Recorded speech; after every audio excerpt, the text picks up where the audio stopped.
Voices of the martyrs call, the dawn of the church is birth.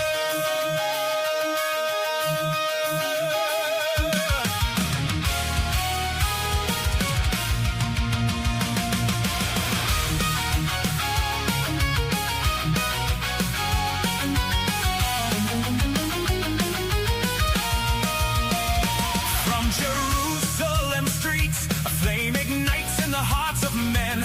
Peter's voice bold, unbroken, preaching the word again and again. From Pentecost, the Spirit descends, a torrent of power to loose and bind. The lame shall walk, the blind shall see, the light of Christ for all mankind.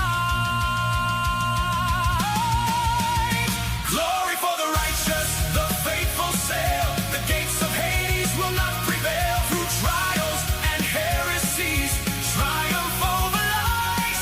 The orthodox succeed, to heretics demise. The truth of the word continues to rise. Oh,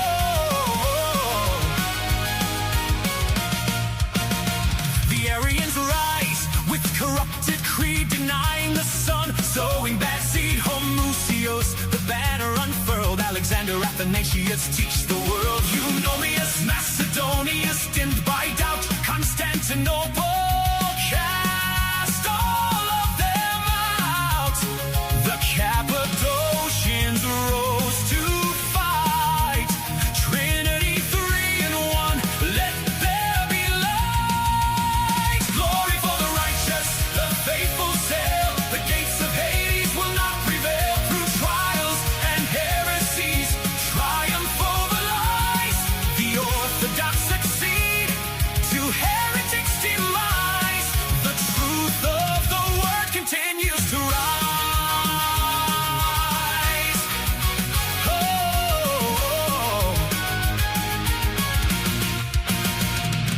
Nestorius seeks to divide the Lord, but Cyril stands with strength restored. One person of Christ, Theotokos crowned. The voice of truth shall resound to natures divine and man. In Christ united, the eternal plan. Leo's tone, the faithful cheer. The church stands strong forever clear. Glory for the righteous, the faithful sail. The gates of Hades will not prevail. Through trials and heresies, triumph over lies. The orthodox succeed, to heretics demise. The truth of the word continues to rise.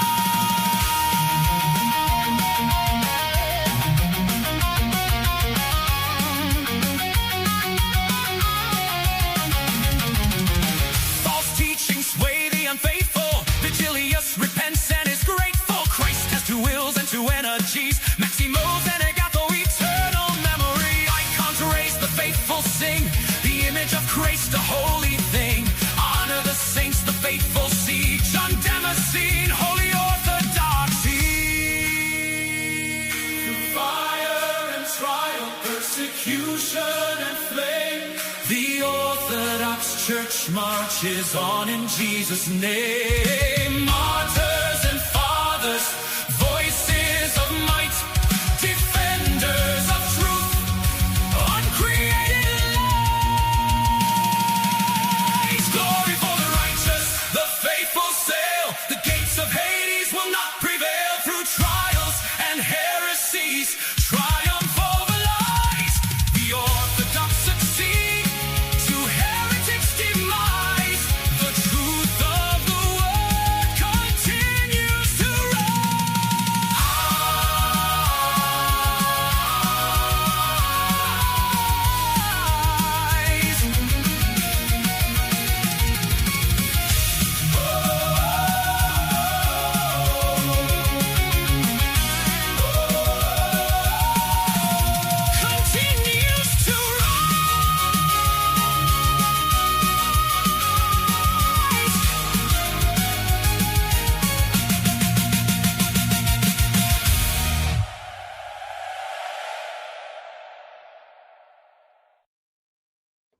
Yo, what's up, everybody? Welcome to the stream. Yeah, we're streaming a little earlier today because we have a special event. This might be the earliest Soren stream ever. Yes, we have a special event. We have Candace Owens and our boy Andrew Wilson. They're going to debate over the Tyler Robinson thing. The utter insanity that Candace has been reduced to. I think this is going to be like such a one-sided debate. And here is my prediction early on. Here's what I think is going to happen. I think that maybe they'll have like opening statements. I don't know how formal it's going to be or if it's just going to be an open dialogue back and forth. My prediction is Andrew is going to pin her early, and then the rest of the debate is going to be Candace walking things back the rest of the rest of the time. So we'll see how it goes. But that's my prediction. I think Andrew will win this handedly just because he's a better debater and he has more experience debating. And really, Candace doesn't have any hard evidence beyond speculation, right? Like there was the thing with the Egyptian planes, and it's like, okay, but what's the connection? And she's like, her whole shtick is like, isn't it suspicious that there are Egyptian planes landing around the same time and taking off later? Okay, sure. What actually is the connection? What are you saying is happening there? And she can't say anything beyond just speculation. What's the other thing she had? Was the maroon shirts. Like again, that doesn't mean anything. What's the connection between the maroon shirts and Charlie being assassinated? Like, what's the connection? There needs to be some thread, some as we say in the law field, what is the causal nexus between these things? And she doesn't have it because there isn't one. Pretty sure there isn't one. Egyptian planes were already debunked, wrong time zone. That's a pretty bad way to get debunked, dude. So I do have it on in the background. It hasn't started yet. Whenever it starts, I'll pull it up. It looks like they have a little Candace is like simulcasting or something here. I'll share it. I'm watching it on PBD's channel. So I think he's the moderator, right? That's not a bad moderator, but I think everybody would have preferred to see Joe, right?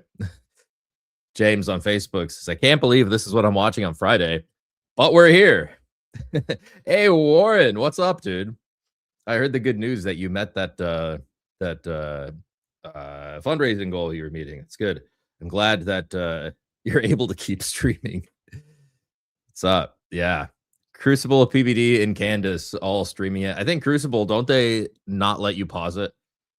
So, yeah, there's that. I think I'm just going to watch it off PBD's podcast.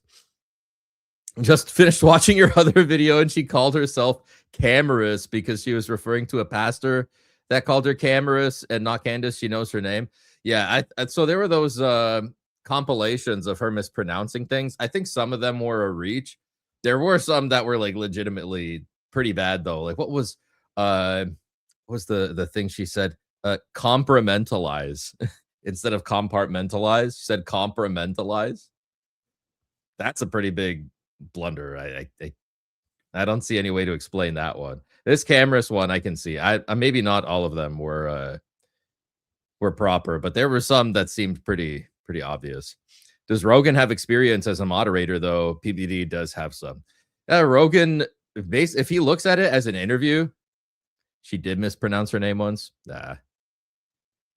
Does Rogan have experience as a moderator? He will ask questions to try to evoke the best out of, I think, the interlocutors and push them when they're on the ropes. I think Joe understands that debate is a form of combat. Because he is in combat. So I think he knows to not interfere when one debater has the other person on the ropes. And I think he knows when to ask probing questions because the person's ideas aren't tested. Just because he's a good interviewer. But yeah, I don't think the little bee farms. Yeah, I don't think Joe would be a bad moderator. I don't think he has experience as like a formal moderator, but I think he'd do a good job. He's hosted a few debates, right? Didn't there was a debate with Graham Hancock and that archaeology guy? Yeah, Dave Smith and Douglas Murray, Graham Hancock and the archaeologist. How many are waiting? A lot, like 30,000. Yeah, 27,360. That's what it says. Yeah. Dude, look at that. These guys are this is such a huge debate, dude. Everybody's so interested. Ad grab for the first 30 minutes is crazy. Yeah. Uh, we'll see. We'll see how it goes. Do you know what dyslexia is? It's when the brain scrambles words and doesn't process them properly. Does Candace have dyslexia? That'd be pretty odd if she did. If she did, I think that would make her a little cooler because Candace has 127K on her stream. If Candace had dyslexia, I think that would make her a little cooler because she is a journalist, right? So if she's a journalist with dyslexia, that's a pretty big accomplishment. It seems though, sadly, she's got into the conspiracy speculation rabbit hole where she's just asking questions. Or she's just asking questions. I think she makes some good points. I don't disagree with her on everything. I do think she made a compelling case for Macron that Brigitte Macron is at the very least it was entertaining, right? I don't think it would stand up to scrutiny in court as a positive case. But yeah, just acts and questions. Just acts and questions. Father Ron. What's up, Father Ron? Good to see you. $5 from Troy. Thank you for the donation, Troy. Well, this just made my Friday morning. Yeah, I don't think anybody anticipated it would be this early that it started, but let's just do it. Let's just get it over with. Let's just do it.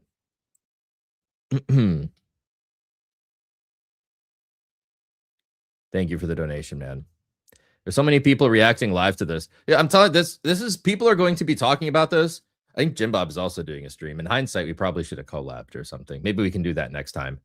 But yeah, this is going to be, dude, people are going to be talking about this. Everybody and their uncle and their mother-in-law, they're all going to be talking about this for like probably the next week or so, at least. This is going to dominate all social media, like the clips from this. Everybody's going to be talking about it. I think Candace is in the UK, right? That's why. Is she in the UK? I thought she was in Tennessee, but maybe she goes back and forth because I know her husband is like UK aristocracy or something like that. Is Candace a journalist? I think she was. I think you can say she still is. Has anyone here actually looked very deeply into this case or just heard haters give surface level rebuttals?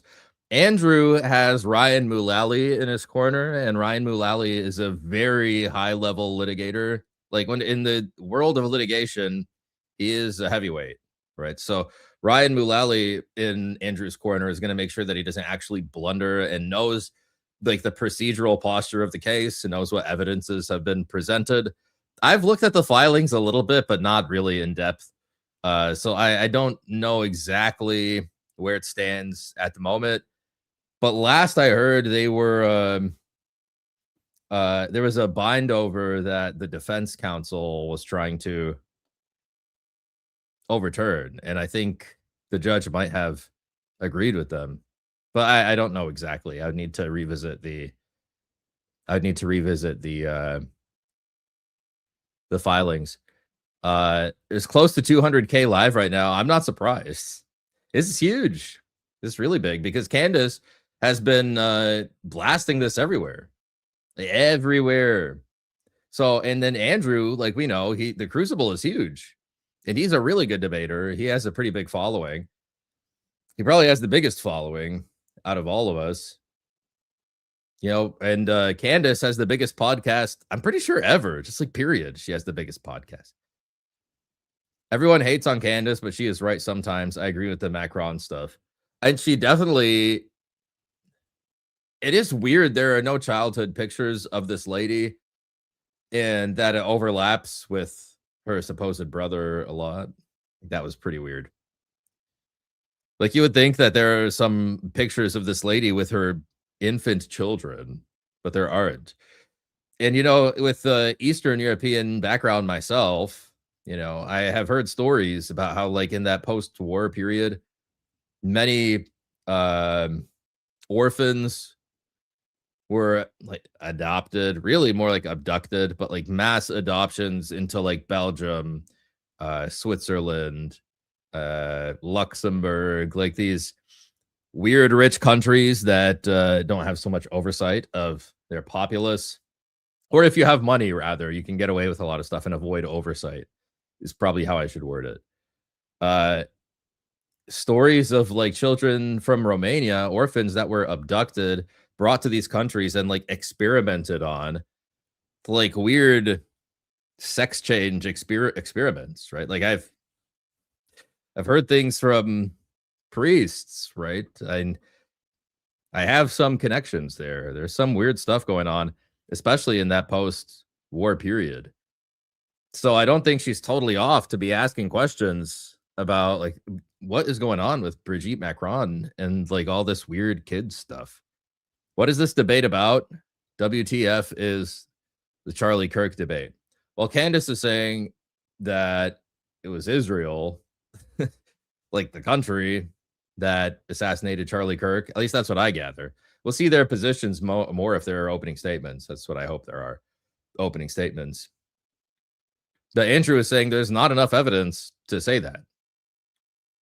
It's already 11:20. That's why I started at 11:10. These things always start late because it's scheduled to start at 11, but they give time for people to show up in the queue to build up anticipation.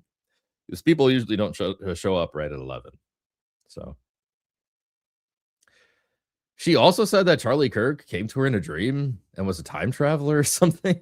Something ridiculous like that, right? You're crazy. You speak any other language apart from English? Speak Romanian like okay enough to get by. But yeah, English is my primary language. Jay isn't even here and we're on BIPOC time. I mean, we'll see. Start the stream. Yeah, I mean, I'm waiting for it to start, dude. Yeah. So we'll see.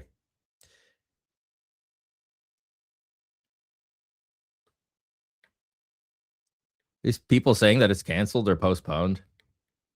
I don't know. Let's see. Let's go to Candace's channel because Candace will probably, if it's true, I feel like these guys are just trolling, but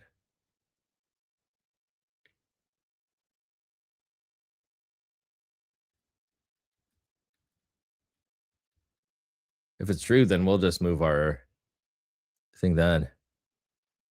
Move it to then.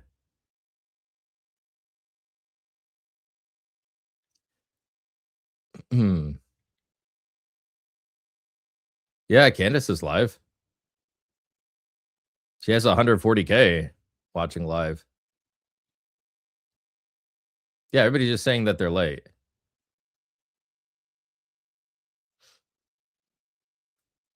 I doubt that either of them are delaying. I think it's just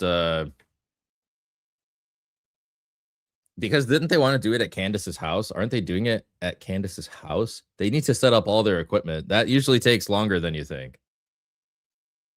This debate occurring is an epic W for orthodoxy. I hope so. See if Andrew can make a way in there. But that's true in general, that the more exposure Andrew gets, he will direct them towards orthodoxy at some point, right? They are viewer farming. Yeah, that's what I think. Yeah, this amount of viewership isn't absolutely, utterly insane. She has a crib at not a house. All right, it's going on at her crib, guys. That's what yeah, they're doing it at Candace's crib. It's at least 3 hours. Yeah, because I think Andrew paying her like 100 grand an hour, dude. That's so crazy. Can't believe she wouldn't do it otherwise. 200K live has to be the biggest debate of all time online. It might be. Anybody get close to that many live viewers? I don't think so.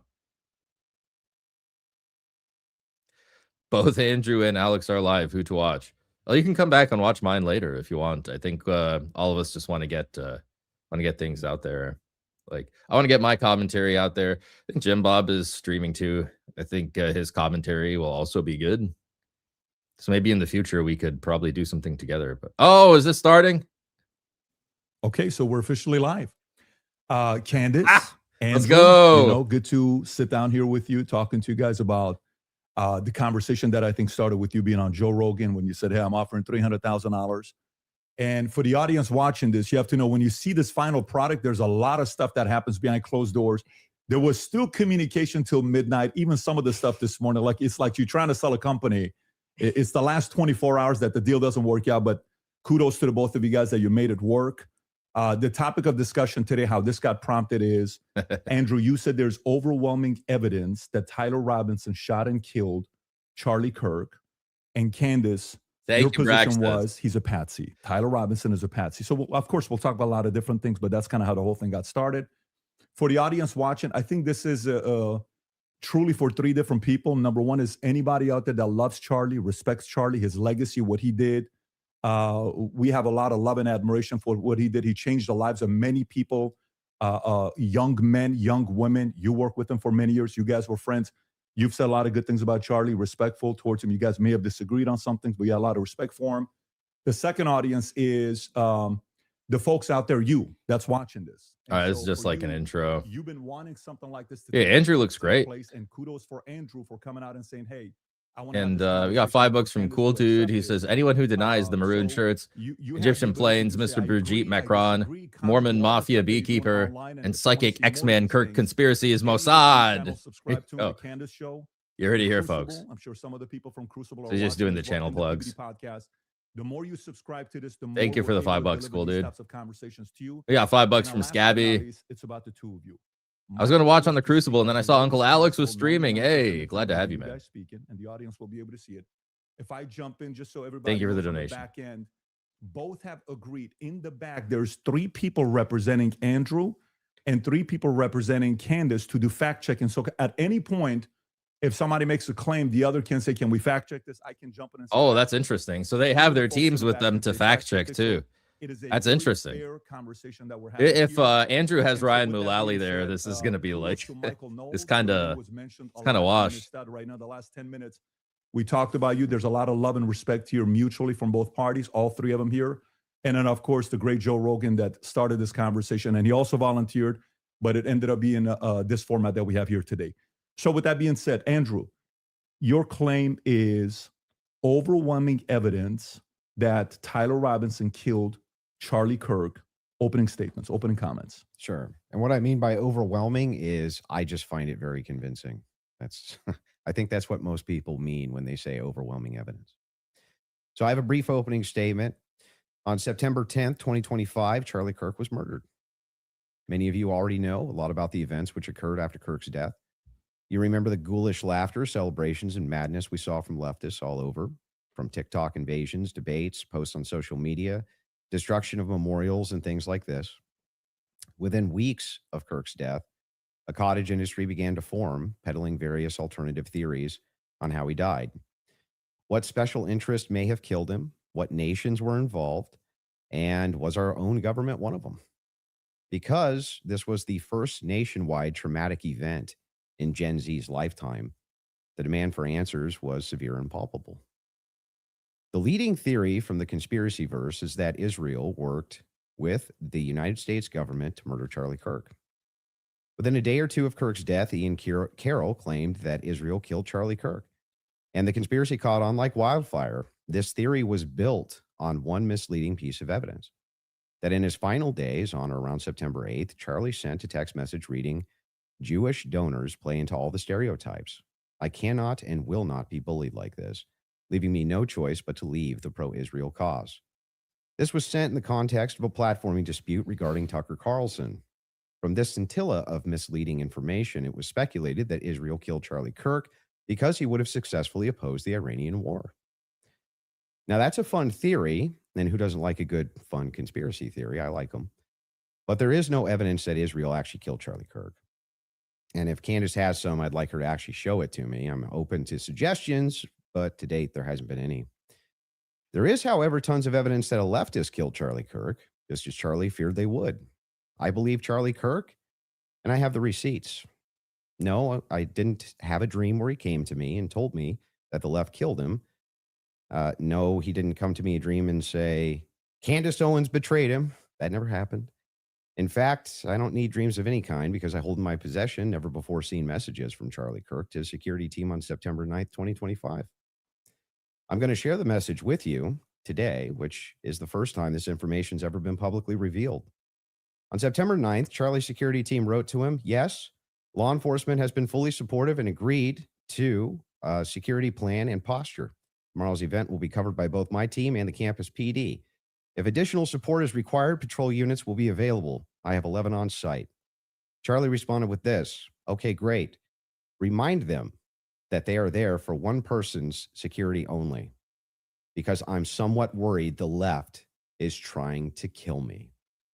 That was a message sent September 9th. Whatever could he have meant by that? Well, I think he meant exactly what he said, that he was worried the left was going to try to kill him.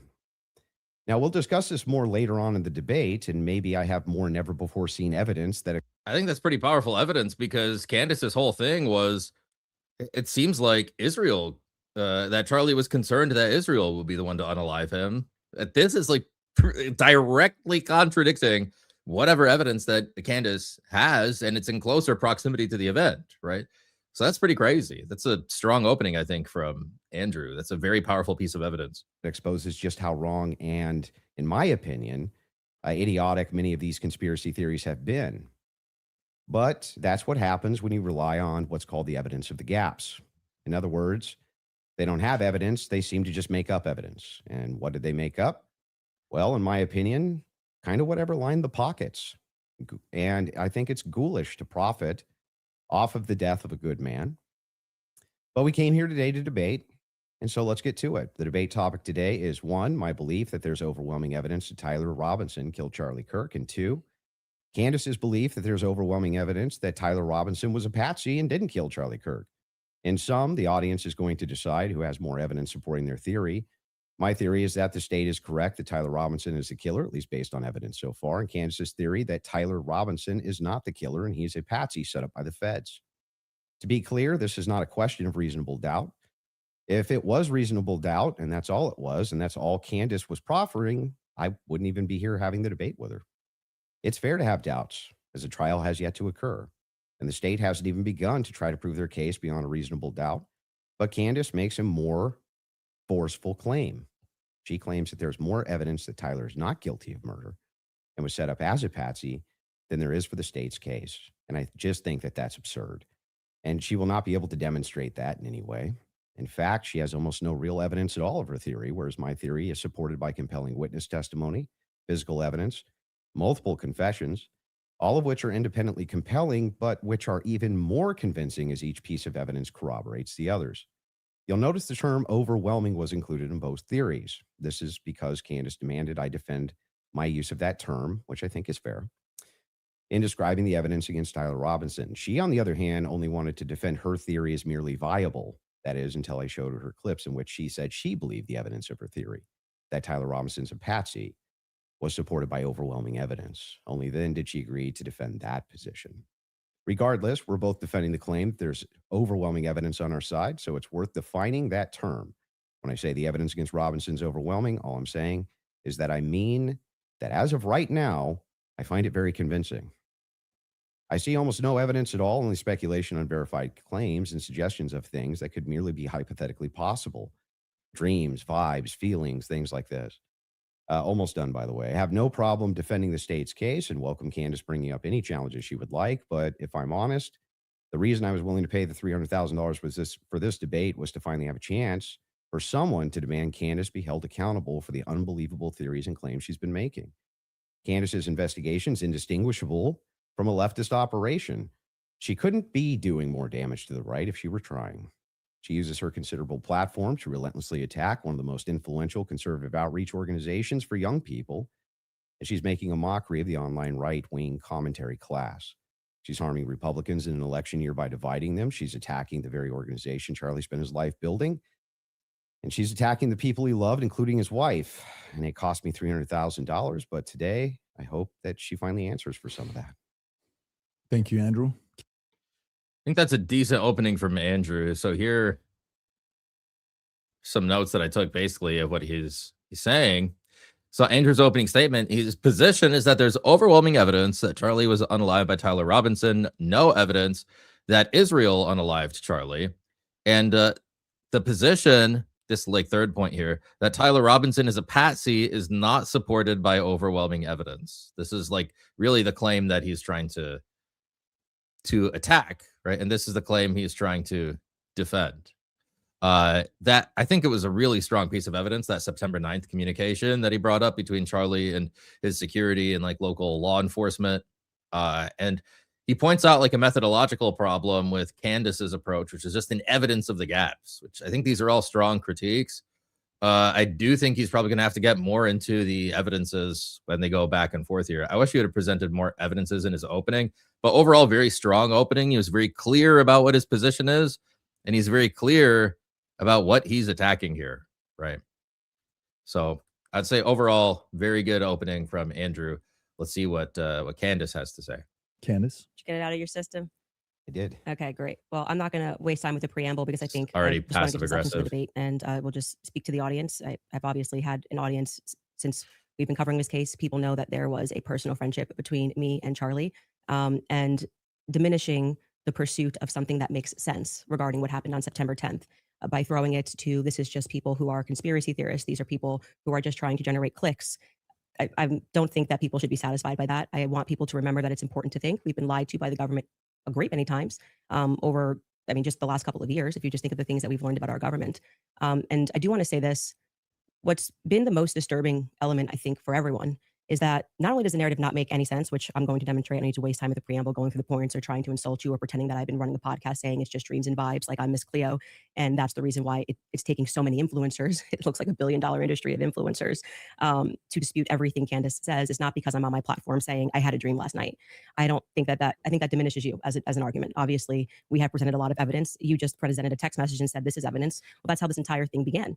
You're talking about how Israel got into the conversation. It was because immediately after Charlie died, one of the first things we saw was this push to make us all think and remember how much he loved Israel. It's because the prime minister of Israel, who's fighting like a 27 front war, felt that he needed to come do a little mini tour and to be strangely to state that I did not kill Charlie Kirk when nobody was having that thought that I can remember. Nobody was going, I wonder if Bibi Netanyahu killed Charlie Kirk. And then we had a round of influencers who lied and said Charlie was not changing on Israel, that he wasn't having any disagreements regarding that topic, that the day he died, he just loved Israel so much. And I demonstrated via a text message, which you just mentioned, and you're now contextualizing and pretending it was just about Tucker Carlson, which is not true. It was a part of a broader shift that Charlie was having over the last, I would say, actually on your show, it began since October 7th, which is when I began asking myself more questions about Israel as well. And so, yeah, when all of these things happen in the immediate aftermath, and then I drop a text message after everyone is denying that, Tucker Carlson then comes out and confirms the conversations that he had with Charlie. Megyn Kelly then comes out and confirms the private conversations that she had with Charlie. People then begin to ask a reasonable question, which is, why are we lying about this? If they were forthcoming with that and they had said, hey, yeah, Charlie was starting to ask questions. I think after October 7th, it's reasonable that people are starting to re-examine our relationship with Israel. We wouldn't be here today. But it has been lie after lie after lie, debunk after debunk after debunk. Yes, I did share that I had a dream that Charlie was betrayed. It's not a dream anymore. It's a reality. I look at what the organization has become, the people that they are partnering with, the lies that they are telling, the extraordinary people that they're sending out to say I hadn't speak to Charlie since 2018, and it begins to look like a conspiracy. And just as a historical fact, that entire term was created by the CIA to gaslight people after the assassination of JFK. So it's not exactly one that makes me nervous. What? Calling somebody a conspiracy theorist is essentially saying that they demand further answers. They're not accepting the Fed slop. Well, what kind of jump is I'm grateful that, you came dude? today. I don't need to, like I said, take cheap shots and discuss your manner of debate or your strategy. And I'm also grateful that you shared that you had that text message today, because everybody watching knows that I have been demanding not a debate, just an open conversation with Turning Point USA. They should be She's there. already It shouldn't be walking you in it that chair. back, It should be the dude. person that took Charlie's place, maybe Erica Kirk, maybe Andrew Colbert. He's a spokesperson. And rather than doing that, they send us another influencer. So let's see how it goes. Just out of curiosity, are you She already seems to be walking things back. And she didn't present any evidence in her opening. This is horrible, dude. So this is okay. That was really weak from Candace. So Andrew's opening, he's very clear about what his position is. He presents some evidence. He points out the problem with Candace's approach. Says that he points out what Candace's position is. He said it more clear than Candace did. Andrew presented Candace's position more clearly than Candace did. It's pretty horrible. So I have like a blank spot here for her position because she never phrased in her own words what her position is. And you have just like a sequence of assertions that she made. So she said the government is not reliable.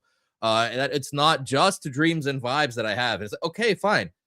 We're asking what do you have, not what do you not have, right? So she's saying it's not just dreams and vibes. Okay, what is it?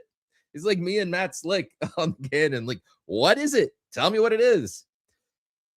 She says all you presented to Andrew in your opening here were some text messages, but then she closed out and she's saying, okay, it's good that you presented some text messages because I've been asking for stuff like this. I mean, she couldn't find that.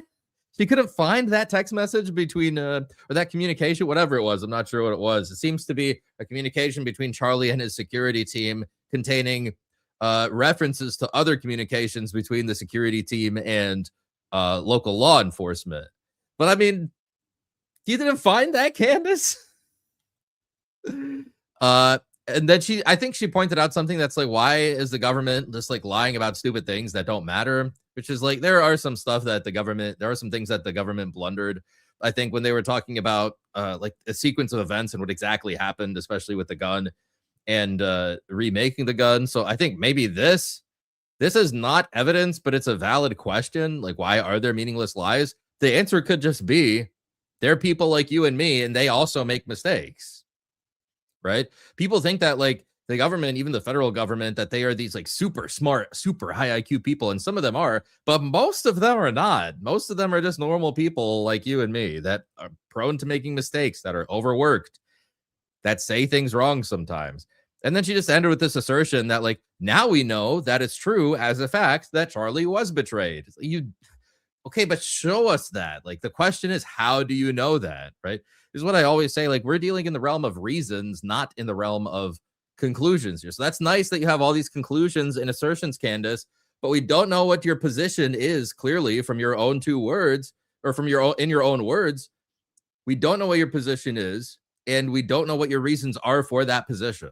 So Candace is already in the realm of walking back and obfuscation, which is exactly what we thought in the first place. You, between 0 to 100, what is the likelihood that you think Tyler Robinson shot Charlie Kirk and killed him?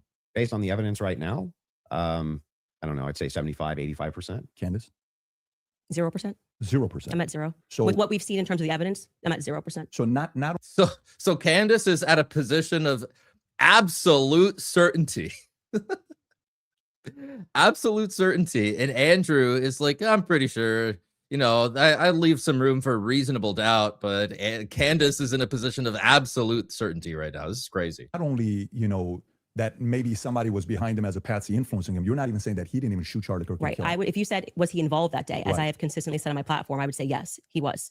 I don't know what role he played, but as the shooter, 0%. Do you have any evidence for it? For what? My percentage? The fact that he For the thing you just asserted, Candace.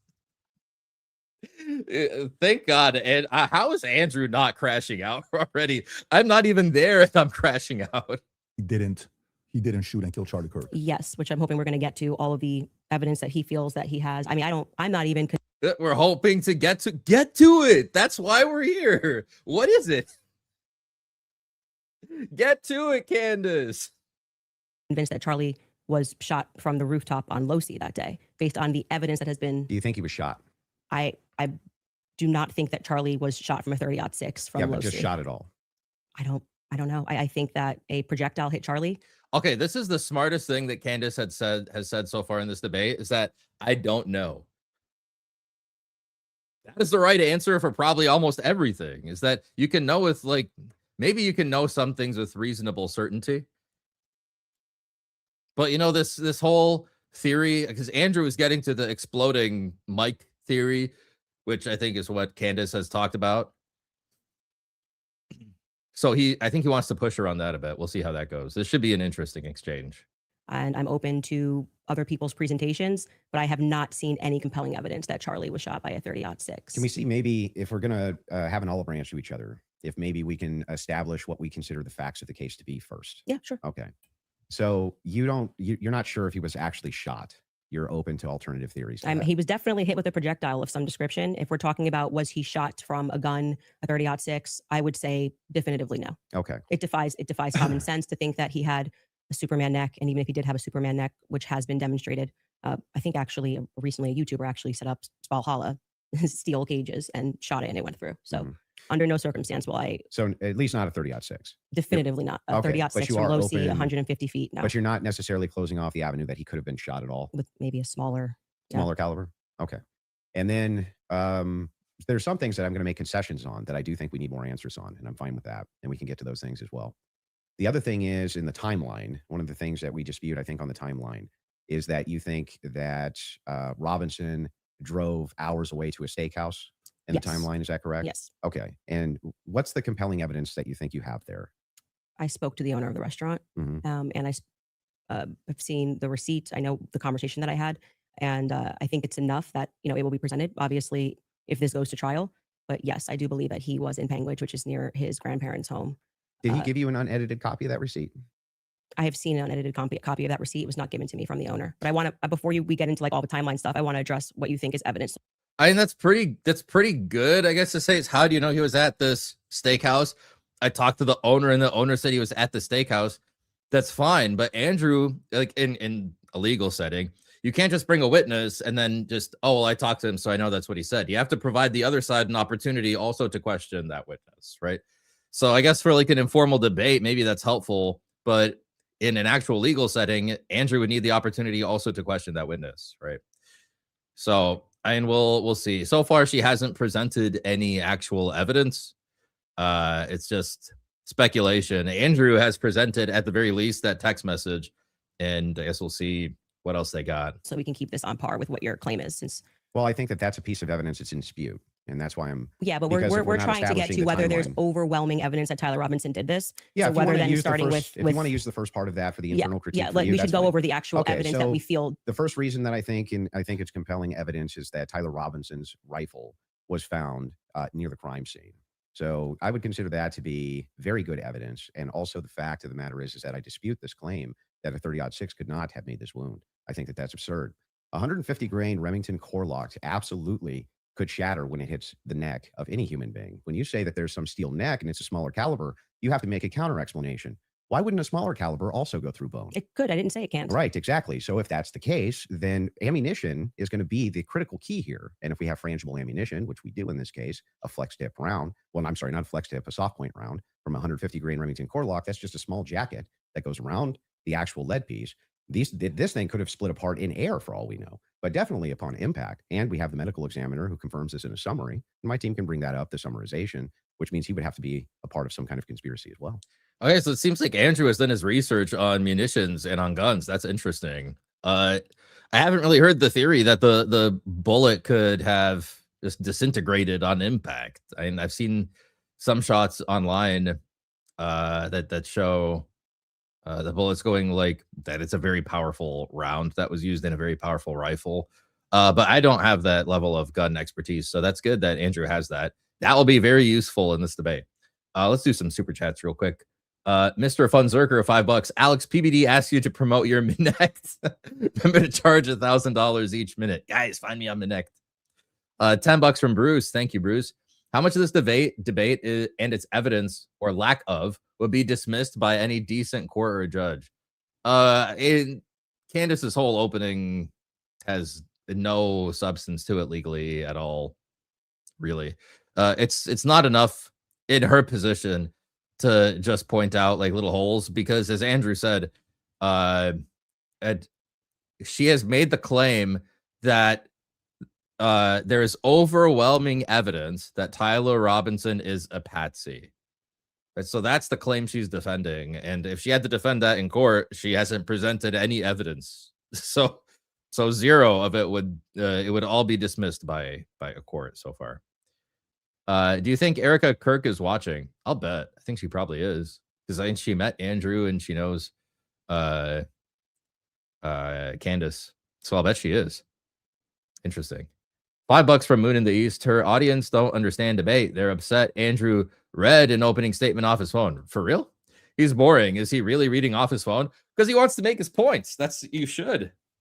if your opening is not prepared, that's like debate 101. Your opening should be flawless and perfect, which Candace did not do. Her opening was very bad. $10 from Ryan. You're the man. Thank you. Appreciate that. Do my best over here. Cool dude, $5. Reminder, the only reason we know about Candace and her low IQ schizo theories is because Ben Shapiro put her on air to say Dems are the real racists. Yeah, it might have been a diversity hire. I think she is entertaining and she does present things. She's a good presenter. For sure. I'd give her that. $2 from 96G GTB. The bullet was designed to mushroom per the manufacturer. Interesting. Okay.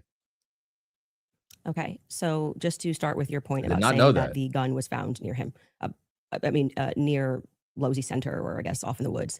That gun. Did you watch the testimony? Did you watch the preliminary yeah, we hearing? covered it live. Yeah. Okay, so forgetting what the summary of the medical report was, did you watch the testimony that was given by the Caitlin Oliver, the ATF woman, Samantha Carner, any of those people who went into the science of Yes, I recall. You're talking the about bullet when they, analysis? yeah, when they went into the DNA. Okay, so that's kind of the most relevant part. Okay. I'm not denying, I've never denied on my platform or anywhere else that a gun owned by Tyler Robinson was found near the crime scene, right? That doesn't remove, if you think somebody set up as a patsy, you could take a gun out of this room right now and you could walk out and plant it in the woods near a crime scene. I That's agree. not convincing evidence to me. I concur with the fact that that's a possibility. So you I think have said on a platform that you were a gunsmith. Mhm. Okay. And for how many years? No, was he actually? All right, so Andrew has some expertise in this area that I didn't know that about Andrew. That's pretty dope. many years. For many years. You Mhm. also said that you were an Army sniper. I wasn't a sniper in the Army, Okay. and I never said that. by the Sorry, way. your wife tweeted that you were an Army sniper. Yeah, I don't know. Like 15 years ago, she said something. Does it She said change that 15 was- years later? She said that it was colloquial. So I Army don't- sniper is a colloquial term? Yeah, I was never an Army sniper. Okay. What did you do in the Army? Did you Just she bringing up a text from Rachel 15 years ago. This is her look. So her approach is to try to discredit Andrew personally. This is okay. So Candace, this is where Candace, this is smart what she's doing, because this is what she's good at. Is she's going to try to make Andrew look suspicious as a person instead of actually talking about what the real point that issue is for this debate. So she's going to try to discredit Andrew instead of talking about Tyler Robinson. That might be her strongest mode of attack here. teach us? She then corrected and said you taught rifles in the Army? No, I didn't teach rifle. No, I taught rifles as a private citizen. Okay. Mhm. Uh, And I was an NRA instructor for many Okay, years so alongside my gun shop. as with your expertise, Mhm. when she gave testimony on the stand, Samantha Carner, that there was dust and there was debris Mhm. that was found in the gun barrel. Yep. And then when we had the person who, and this was, I believe, Caitlin Oliver, who explained painfully about the DNA, the prints. Well, let's start with a No, point no, at no, a time. I'm not done. You said something, so I'm going to finish my thought, right? You don't want to do Oh my God, she's so defensive. a point at a time. No, well, sure. If you want to respond to, Well, I but wanted I to want you to start respond to with 2 the points. I debris. want you to start with 2 points. Okay. Dust and Mhm. debris in the gun barrel. Yeah. Secondly, the fact that there were 5 sets of prints, 5 plus actually by the end of the testimony, 5 Mhm. sets of prints for which we already had the woman who worked for the FBI forensics testify that above 2 prints, if you're taking a sample, it's no longer a science, right? She testified that when they took the sample of what was on the trigger, they saw 5 plus prints. And among those 5 plus prints, Tyler Robinson's was the most degraded. Mhm. So I would like you to explain how Tyler Robinson's prints could be the most degraded when she said, actually, you could have DNA on something that you've touched. You could have DNA on something that you've never touched. And to get DNA degradation, they've looked at pieces, items 20, 40 years on that don't have degradation. Yet Tyler Robinson's prints, amongst 5 plus other prints, were the most degraded on that weapon. Here's the thing, that it could have just been like your standard mishandling of evidence, right? So how many hands did the rifle pass through before it was actually put into evidence? And what is the chain of custody? And also, do those fingerprints and the degradation of Tyler Robinson's fingerprints, are they because of the hands they pass throughout the chain of custody, right? So these, I think, are some like just basic questions about evidence handling. They don't really have much to do about the merits.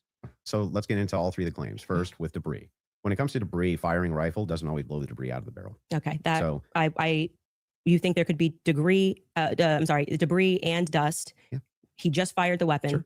Okay. Not only that, he left it in a forest. Now, I don't know if you agree with me, but if you leave a rifle in a wooded area, it's also possible that debris could get in that way. But I'm not even sure that that's what the case is. I think it's far more likely that he fired the shot, it just didn't blow all the debris out, and it often doesn't. You'll find this if you take Grandpappy's dirty rifle and it's all dusty inside the bore and you go fire it, you'll often look down the bore and there's still dust. Okay. Happens all the time. Okay. And the prints? Yeah, so the prints, we don't know all of That's like pretty flawlessly diffused by Andrew. the details on just yet. We do. It was excruciatingly long testimony on the prints. We don't, because they haven't gone to trial, so we don't know on the print front. But Tyler Robinson's DNA was on there. You made the claim that Lance Twiggs' DNA was on there, and it was not. Well, when she gave the testimony, no, first, let's go to your first point, because that's wrong. We can get a fact check on that. What do you mean we don't know until it goes to trial about the degraded prints? She testified, and this is the person who took the prints. Yes, but the problem is that inside of this particular testimony, you agree with me that there's going to be much more of the DNA analysis in the trial, right? But you also would agree that her fact is not going to change, that among the prints, his was the most degraded. So I'm asking you to address that. How could that be possible? Let's give it, let's just grant this for a second as a possibility that his fingerprints were degraded. It's not a possibility. It's a fact. The person who took it. I'm just granting it for the sake of argument. You should grant it because it's a fact that she presented. So now it's granted. So what? What do you mean, so what? Yeah, so what? What does that prove? The standard so what defense. That's awesome. Got a few more super chats here from Braxton. This is a man who I know has a background in rifles and guns. When I was still guiding big game hunts, I would advise every client to avoid core locked because it is trash and notorious for failing. Oh, there you go. You heard it here, folks. Thank you, Braxton. $10 Moon in the East. Isn't Candace an open Roman Catholic? She shouldn't condemn her brothers in God doing what they need to who oppose them. Charlie Kirk was definitely against Israel towards the end of his life. Lord have mercy on him. Yeah. Thank you for the $10. $2 from 96. Slogan from the manufacturer, deadliest mushroom in the woods. Interesting. Very good. What's up, Nikolai? Good to see you. You guys are saying you're arguing about whether accounting being boring. Accounting is pretty boring, I'm not going to lie. If you get a forensic accountant, forensic accountants can make like nasty money, like really good money, but still kind of boring. It proves that if his prints were the most degraded amongst 5 of them, you're going to have to explain how that's possible if he's the one that recently fired the weapon. Yeah, so wait a second. You're saying that it's an impossibility that if his finger... It went through many different hands after that, though. Like, ideally, they'd be wearing gloves and they'd pass it and they'd like take good care of it. But, you know, these are normal people and normal people make mistakes, especially when they're working on some of the biggest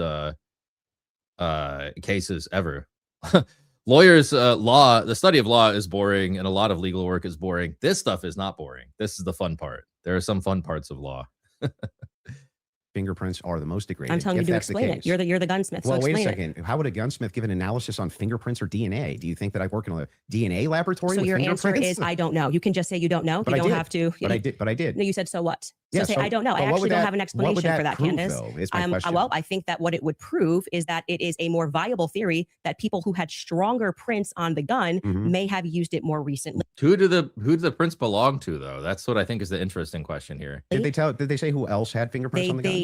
Yes, thank you. Good job, Andrew. Named Matt Robinson explicitly. Okay. And this was a part of the testimony where she was speaking about how they got samples of elimination samples from the home of Amber Robinson, Matt Robinson, and Lance Twiggs. Those were the 3 names they named. So are you saying that Twiggs Would you like me to fingerprints- finish my statement? I just want to make sure I'm clarifying. I'm trying to finish the answer, but it can't be clarified until the answer comes out of my mouth. Okay, So go ahead. this was a portion of her testimony where she was explaining how they got elimination samples from the home. And she named Matt Robinson, Amber Robinson, and Lance Twiggs as the elimination samples that she was using.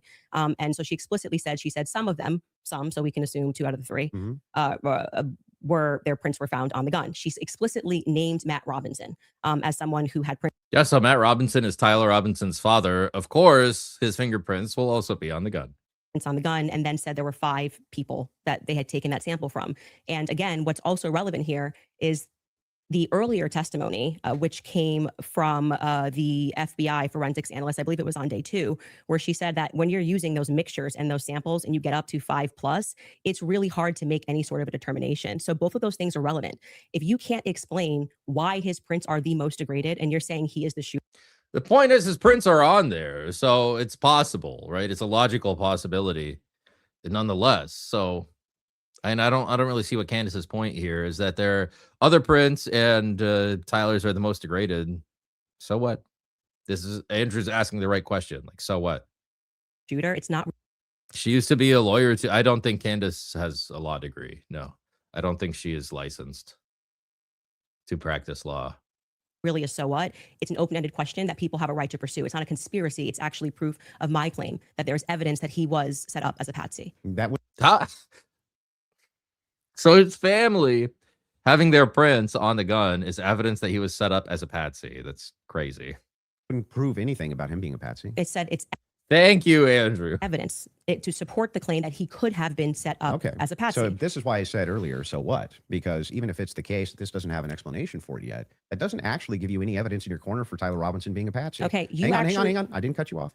Right? You would need to actually explain how this would demonstrate Tyler Robinson. This is tied into Robinson being a patsy. Mhm. Are you claiming that these fingerprints were Lance Twiggs or that he had any DNA there? I'm saying that it could be Matt Robinson, it could be Amber Robinson. That sort of information is going to come out during the trial. How would that tie? It could be Matt. So now Tyler Robinson's dad, he's the one who unalived Charlie Kirk, or Amber Robinson, I guess. Like, I don't get it. into the idea that he's a patsy? Yes, though? because if his is the most degraded prince and the information that I shared on my platform is true, that this gun was given to Tyler Robinson Mhm. as an heirloom. I had conversation with members of the Robinson family, Twiggs family, both of them. You know, Okay. like I said, we're not just dreaming. And if we're having those conversations and they told me that that gun was only given to Tyler Robinson because it was a family heirloom. Okay, so it was his grandfather's gun or great grandfather's gun. Okay. I don't remember the difference. I don't remember which one it was. And so he got it because he's the firstborn. So, but he's not much of a shooter, is what I was told. And so he has this because he inherited it, essentially. So if I get something from my grandpa and I put it up on the shelf and I own I'm still left with so what? I think Andrew's right. Like, so what? What's your point, Candace? This is the overwhelming evidence that he was set up, that there are different prints on the gun in addition to Tyler Robinson's prints. That's it. this, you could see that could be. How do we get to the patsy part? Oh, you don't let me ever get to the end of the sentence. So how could we get to the patsy part? if Okay, I I'll can't get to wait. the end I'll of the wait sentence. patiently till we get to So the that patsy. Okay, could be a do it. reasonable explanation as to why there was dust in the barrel, because he doesn't often shoot this weapon and he is indeed a fisher. And it could also be a reasonable explanation for why we have Matt Robinson's prints on this. Obviously, Lance Twiggs, even if he has prints on things, they live together, that doesn't really mean anything. But that could demonstrate that somebody took his weapon That's and put right. it somewhere. His prints are the most degraded. Somebody else's prints, there's more presence of somebody else's prints, and that could demonstrate that somebody is taking items from his house and putting it into But various also could places. demonstrate nothing. So the problem that you have here is that this is pure conjecture. No, This is, hang on, this is not It's- evidence that Tyler Robinson is a patsy. It's only evidence that you have conjectured up that It's evidence of the gaps, I wanted to say. This is exactly what Andrew said is in his opening, that Candace is using an evidence of the gaps. Right. So yes, Tyler Robinson's prints are on the gun. There are also better samples of prints from his father, from the rest of his family on the gun. That doesn't prove that he's a patsy. No, it doesn't. Not even close. What exactly is the debate prompt? Andrew is saying that there's overwhelming evidence that Charlie was unalived by Tyler Robinson. And Andrew said that Candace's position is that there's overwhelming evidence that Tyler Robinson is a patsy. Andrew is saying that there is not overwhelming evidence that Tyler Robinson is a patsy. In fact, it's closer to no evidence. Candace was not very clear about her opening. It was kind of a waste of time, to be honest. But yeah, this is very good by Andrew. He's just going back to what he said in his opening, that Candace is relying on an evidence of the gaps. I think he should keep on saying that, because she is doing that. well, if it's the case that these are the more degraded prints, then therefore that means must be patsy because dad's fingerprints on gun. I didn't say must be Describe patsy. how this actually links in to Robinson being a patsy. Okay, Yeah, what is the causal nexus? What is the connection there? Because there is no connection. I just described that for you, so I can explain it to you, but I can't understand it for you, so I'm going to move on from that. But to just go back to your point, So she's running. There is no connection. She did not actually say any connection there. It's crazy. Does she get away with stuff because she is pretty? Oh, I think because she talks fast and confidently. I think you can get away with a lot when you speak in that way.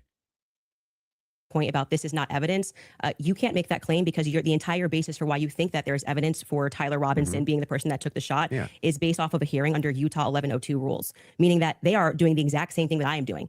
This is the state. You said you're here to represent the state. Well, did you watch the preliminary no, I hearing? didn't say I was here to represent the state. The state's position you think is strong and convincing. What okay? I'm here to do is represent my own opinion. You which said is in that your opening statement, based on He's just saying that he agrees with the state. the evidence presented so far by the state. the state has that I find it presented convincing. evidence under Utah's 1102 rule. But this doesn't demonstrate any patsy No, that's very behavior. important because that rule is hearsay. So you can't say at the same time, Great. Candace, you're not allowed to. There, some hearsay is permissible. Let me tell you, there are like 30 something exceptions to the hearsay rule. Like, let's just go under. I'll bet you Utah's rule of evidence is pretty similar to the federal rules of evidence. Let me show you guys. Okay, so here in the 800s, you have the rules against hearsay, right? So 801 defines what hearsay is, right? So it's a statement. It's a statement that the declarant does not make while testifying. So it's an out-of-court statement that the party offers in evidence to prove the truth of the matter asserted, right? Within that statement. So this is the definition of it. Now, if you keep going through the rules, 802 says basically you can't have hearsay. And then 803 is exceptions to the rule against hearsay. Okay. 1, 2, 3, 4 A, 4 B, 5 ABC, 6 A, B, C, D, E, 7 ABC, 8 A1, A2, A3, 8B. These are all exceptions to the hearsay rule. I think there's 23 here. 24 is like a catch-all transferred to rule 807. Okay, so in rule 803, you have 23 exceptions to the hearsay rule. There's a joke in litigation that says if you can't get hearsay in, you must not be a very good lawyer. Like, we joke about that. There are a billion exceptions to the hearsay rule. Yeah, so if the statement is supported by a sufficient guarantee of trustworthiness. So this is just a catch-all, leaving some discretion to the judge to permit hearsay to come in sometimes, right? So there are plenty of exceptions to the hearsay rule. There's a ton of them. They are all over the place. So the fact that something is hearsay does not automatically mean that it's not admissible evidence, right? So there's, again, like close to 30 exceptions, if I remember correctly, to the rule against hearsay in evidence. Hearsay can be admissible evidence if you find a way to fit into one of those exceptions. And what that means under the Utah rule, which I'm sure you know, because I'm sure you watched the preliminary hearing and yourself understand what that means, is that the entire hearing was hearsay. It means none of that information that was presented is going to be allowed. The majority of it, the overwhelming majority of it, is not going to be allowed at the trial. They're allowed to present when it's just appropriate. She doesn't know that. She doesn't know that. Right? So some of it is permissible hearsay. Some of it can be permissible. Like, these are all decisions that are going to be made later by the judge. I don't think all the evidence that was put in was hearsay. Okay, you didn't watch this case. But not only that, no. This is a huge point. But even if it is, it doesn't matter. That's like this whole line of argument by Candace doesn't matter. Because hearsay can be admitted in if you can get it to fit into one of the exceptions. And this is something they're going to decide later. Basically, prior to a trial, you have a time period for what are called motions in limine. This is like when you're going to exclude evidence, or like you could even argue to try to get evidence in. And a lot of this will just be sorted out at trial itself, where they'll present something. The other side will object and say, Your Honor, that's hearsay. And then, the person presenting, the lawyer presenting the evidence, will say, Your Honor, this falls under the exception under 803B or 803C or something, or 803D, right? So they'll duke that out in court, and they can actually preserve those issues to be revisited on appeal. You can appeal merely on an evidentiary issue if they think they got the hearsay wrong. So Candace acting like all of it's hearsay, it's not going to be admissible at trial. None of this is correct. She is guessing on all of this. She doesn't know. Crazy we that you can don't call know for a this. fact check. If Yes, all the we evidence need more was than a put fact in, check. This was every single The day. team in the back is Utah actually rule saying 1102. They want to go there. So they said there's a medical examiner's explanation of the shooting that's in the back. Rob, if you want to pull it up, and then Candace, if anybody from your team wants to pull something up. How is she winning? She's not winning. She hasn't presented any evidence. All she did was prove Andrew right on the evidence of the gaps, and she doesn't understand the hearsay rule. And she's pretending that she does. That's the worst part. So because this is on Candace Owens' channel, I'm just gonna give this a quick. No problem as well, but they're requesting it. If you guys got it, pull it up so we can show it. And in the interim, is that it? Yeah. So I'll read this. Yeah, hearsay is an out of court statement offered for the truth of the matter asserted. And there's like a billion exceptions to that. Like we joke about this in litigator circles. So like, you couldn't get that hearsay in? Like, what's wrong with you? Everybody should be able to get hearsay in. There's a billion exceptions to the hearsay rule. But what are we looking at, just so we know? Yeah, so this says the bullet, or at least part of it, sequentially perforated the interior left of Mr. Kirk's neck, strap muscles of the left side of the neck. This is a summary, by the way. Left common cartoid on the left internal external jugular veins. The bullet also obliterated the left side C27 vertebrae, transacted the cervical spinal cord. Medical examiner observed a significant portion of Kirk's cervical spinal cord was traumatically absent. Mr. Kirk suffered from other severe injuries, including bilateral, apical, and posterior intercausal hemorrhages, pulmonary, apical hemorrhages, multiple disruptions to the thyroid, et cetera, et cetera. So the summary of the examiner is that he was shot. Okay. That was what they were pulling that up for. Okay. And I'm not disputing that he could have been hit with a projectile. We're not disputing that. So I don't know why this was brought up as a fact check. Could you bring up 1102 Utah rule? Because this is an unbelievable point that you're making by saying that I am not allowed to infer off of evidence. You can infer. I'm trying to follow the inference. But your entire reason, like you asserted that you believe there's overwhelming evidence on the basis of what we saw in the preliminary hearing. The entire preliminary hearing was hearsay. Yeah, I'm fine with your inferences. But no, you just literally said I couldn't do that. Yes, I can. No, I didn't. I'm just saying from your inference, how do we get to Patsy? No, it's fine. I'm trying to pull up the Utah rules of evidence in a criminal procedure, and it's not pulling up because everybody's searching it. It's like crashing out right now. This is how you got to Shooter. Tyler Robinson did it the same way that you got to Tyler Robinson. Yes, you did. You again. This is something important, so we should pull up a fact check about what the 1102 Utah, and under their constitution, for the sake of a preliminary hearing, they do not have to have hard evidence. They don't have to put people on the trial square. They don't have to. But no, that's why the entire hearing was basically hearsay. Officer Bagley, but not all of it, like I said. The overwhelming majority. Again, outside of the one that you don't want to give. Please don't cut me off. Outside of it doesn't matter. It's the thing. Like this does not matter. That is what's in dispute. It means that your entire brand of saying you don't have evidence falls apart when the entire preliminary hearing is based off of hearsay. In fact, Lance's hearsay can be admissible. I can't believe that she's talking about this. This is crazy. Testimony before they had about an hour debate. Actually, maybe it was more than an hour debate before he sat, and they said this is not going to be allowed. You wouldn't even be allowed to do this. We'd be able to cross-examine him. The questions that they're asking Lance are all leading. And what did he say? Well, I'm the magistrate under Utah Constitution. 1102. It is my job to allow all of this so we can see if the state has enough here that we can then move to a trial, which will then they would not allow this stuff. They would say we get to cross-examine Lance. Lance just can't willy-nilly say. I'm not disputing. No, but the entire substance of your argument is that people can't infer off of evidence. That's what you're saying to me. No, he's saying that what she is presenting does not necessarily lead to the conclusion that Tyler Robinson is a patsy. Just because you have different fingerprints on the gun, that does not lead to the conclusion that Tyler Robinson is a patsy. So Candace here is obfuscating. She doesn't even, I don't know if she understands even what the point at issue is or what the point that Andrew is making is. She might actually be dumb, guys. Like, this is pretty bad for her. She's pretending to know the rules of evidence when she doesn't. You need to go to school. You need to go to law school, take evidence 101. And even that's usually not enough. You probably need some time actually practicing in litigation to really get a good grasp of the rules of evidence. She does not know the rules of evidence. Not even close. When you say Candace, here, you I'll can't give talk you the about the greater argument prince, now. which is a fact. Yeah, I'm not and saying then infer that. off of that Didn't say that. Tyler could have been a patsy. You're just literally making stuff up. So here's what the position is. I'm asking this. I'm saying that I think you. Let's pull that up. Let's pull that up. I am doing exactly what the state did. I'm looking at a piece of evidence, and I am saying. But you're not showing me how you get there. Can you describe to the audience what 1102 so this, just so everybody who's watching this at home understands what I'm saying, even if he doesn't. What Andrew is arguing is that I don't have the right to extrapolate from a fact like making it up. Just purely making it up.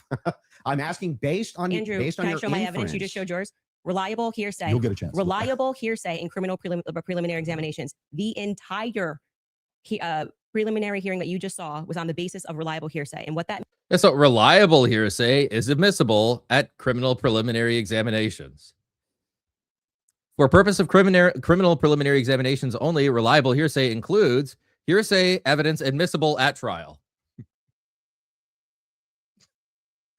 It's literally the first thing. B1. Hearsay that's admissible at trial.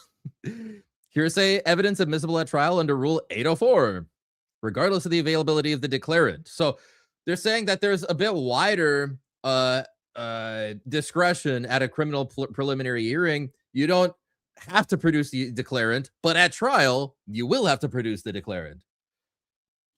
So this is still going to be scrutinized at trial. Evidence establishing the foundation for the authenticity of any exhibit. So that's fine. These are usually just like signed out of court declarations or affidavits or something. Scientific laboratory forensic reports, medical. Okay. These are all normally admissible anyway. Like police reports and stuff from like the judges that I've dealt with, they have pretty wide latitude because they know that the officers, they will be produced in court and they have the opportunity to cross-examine them. So this is not out of the ordinary. Candace is not like getting on something. She's not found something crazy here. These are normal rules of evidence that permit only reliable evidence, even when it's hearsay. So she doesn't understand the hearsay rule. She doesn't know anything about the rules of evidence in court. This is insane. That means essentially is the people who are making the statements can just say, Patrick told me that he did this on Monday. Patrick's not here. And that is, they can allow that into the hearing. That's just because it's just meant to be probative. And so it's the state saying, here's what we have inferred. No, that's not true. Literally evidence 101 is that all evidence that's presented in court, there's a balance between it being probative and prejudicial, right? So there's evidence that it could be very probative, but it could unfairly prejudice the person. This is why you need a judge there, because they make these decisions on whether the probative value of evidence, which is like what it shows you, whether the probative value outweighs the prejudicial effect on the person in question, whether it's a witness or whether it's a defendant in that case, or a plaintiff even in a civil lawsuit. So yeah, she does not understand evidence at all. So you are allowed to take a piece of evidence and then you are allowed to infer off of that evidence. Okay. Case in point, yes, you are allowed to make inferences. Andrew agrees. Demonstration of, to give you, that's a demonstration of what I just did. I said the prints were the most degraded off of Tyler Robinson. And from that, what I am inferring is that it's plausible that Tyler Robinson was set up. That doesn't, that's the point in contention. That's not a point in contention. That's the point in contention. It's not a point in contention. If you're saying it's a point, it is the point in contention. It's not the point in contention. I'm telling you that is what the entire hearing allowed for. So the evidence that he is describing, we're asking you that he is using to argue his case is all based on inference, not fact. Great. Inference, not fact. So what they are inferring off of the facts. That's not even an accurate characterization. If you have an expert report, which was one of the rules there that they were talking about. Let's see if I can actually get the rule to load up here. It's just like crashing for me. So an expert report is not an inference. This is a report based off of their expertise and things that they saw when they examined the body or the gun or things like that. So that's not an inference. That's an expert opinion. That's like direct evidence. So again, we're going to take this and I'm just going to even grant it because it's irrelevant. I'm asking how you get to the inference that even if you dispute that piece of evidence, that means patsy. I'm looking for the logical chain for how you get to that inference. Yeah, and I think Andrew was pretty clear about that from the get-go. He's saying, what is the logical connection between the evidence and the inference that you're drawing? Like, show me the causal nexus, the connection, the chain. What I am telling you is it's the exact same way that when you tweeted, I think that this evidence is overwhelming. When they say that looks like Tyler Robinson's car, he drives a similar car, okay? They are inferring that that's Tyler Robinson. Can you walk me through the inference? So that I understand. It's not a fact. It's not a fact. When you show a blurry image, which you kept citing that we have images. I'm talking about your inference that the fingerprints even... She wants to talk about anything except the claim that she just made that different sets of fingerprints on the gun means that Tyler Robinson was set up as a patsy. She overstated her case and she wants to run away from it now. If they're degraded equals patsy, how do you get that inference? I didn't say it equals patsy. I think it is enough evidence that it should be explored, which is exactly what this preliminary... No, that's not what she said. She said that it is enough to show that he is a patsy. It There's was no, in the but inverse. that's not what in dispute. What's in dispute is when you said, I'm using this as evidence that he could have been a patsy. I'm asking, how do you get the inference to patsy from that? Because what I am saying is that it shows that somebody else had more DNA presence on that gun than Tyler Robinson did. So it is plausible, which is all they're doing. They're presenting plausibility based off of the facts. Mhm. Okay. It is plausible that somebody just took his gun and put it there. That's it. Those are equally. Where does it say it's plausible? How is that plausible? I don't know. Ryan says she's totally unhinged. I mean, I think she's probably in an environment where people don't actually scrutinize her views that much. I think she's surrounded by yes people because that's the only way she could get away with something like this. She certainly doesn't have a lawyer with a background in litigation on staff. If Ryan Mullally is there, he would call out this utter nonsense. Not all hearsay is equal. Some hearsay is reliable. Some hearsay is not admissible in court or at trial. Some hearsay is admissible at trial. Not all hearsay is equal, right? And she doesn't understand that very basic point. She's trying to hand wave away the entire preliminary hearing, saying the vast majority of the evidence there was hearsay. It literally says in the rule only reliable hearsay based on these factors. And it goes through the kind of hearsay that would be admissible at trial. That's the kind you can use at a preliminary hearing. This kind of hearsay, that kind of hearsay, but slightly wider latitude than what you'd see at trial because it's a preliminary hearing. But I think she's just surrounded by yes people. That's why she doesn't understand these like very basic things. Cochran says assertion maxing. Thank you for the $2. Yeah, she is assertion maxing. It's true. Andrew presented at least like some communications. She hasn't presented anything. $20 from Bruce. Thank you for the generous super chat. 2024, the amendments to Rule 7B permit a court to find probable cause at a preliminary examination based on reasonable hearsay and control what witnesses a prosecutor may call, subject to direct and cross-examination. There you go. So subject to direct and cross-examination. That's all sides get to ask questions of the witnesses and to investigate the hearsay. Yeah, so reliable hearsay. Excuse me, reliable hearsay. Chelston, $10. Alex, thank you for being a resource for high IQ debate and discussion. This community is a blessing. Much love from a boring accountant. Well, you know, I'll say that there are some times when accounting gets exciting, and it usually involves lawyers too. I was working at a tax law firm one time, so it's a bit of digression from the discussion, but there was some work that can I say this without getting in trouble? Let me put it this way. Hypothetically, imagine somebody involved in not illegal money-making activities. You still have to report that income to the IRS, right? Because even illegal income is taxable income. So if you make income from illegal activities, that's one crime, and then you don't report it to the IRS, that's another crime, right? So you have to report even illegal income to the IRS. The problem is, how do you do that without like somehow implicitly admitting your wrongdoing? Well, hypothetically, let's say a person may put on their tax return like 50 grand from protected by the Fifth Amendment, and then under that 10 grand from protected by the Fifth Amendment. And it's crazy. Like, that's when you get accountants and like, you know, and stuff like that involved. There was a case I was working on with some forensic actuaries, and they are like the biggest nerds ever, but they were pretty useful in that situation. So thank you for the $10. Let's get back to this. That's how it works. And is there equally 100 other plausible explanations? I think that's the reason why most people are exploring when things don't make sense. Got it. So yes, at the beginning of that, this is how the court process works. So just so we're clear, if this there's is the 100 other state's evidence, plausible and they're inferring. explanations, then Candace, why is it that we should go with this idea that it was a patsy? I'm not saying that we should go with the idea that it was a patsy. I am saying that is what she's saying. No, I am not saying that we should go with the idea that he was a patsy. Then what is she saying? What is she saying? I don't know what she's saying.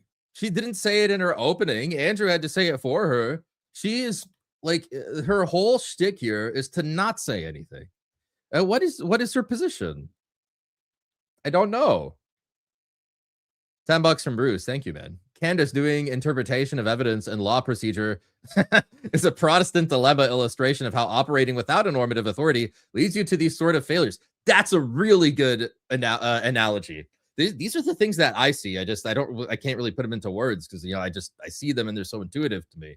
But like the way Candace is interpreting the rules of evidence right now, without actually looking at like what the judges have to say or going to an expert like a lawyer, this is the same thing as, sola scriptura is. Hey, I have the text. I'm just going to read it and understand it for myself. I don't need those lawyers. I don't need that judge. And look at where it got her. She has no idea what these rules mean.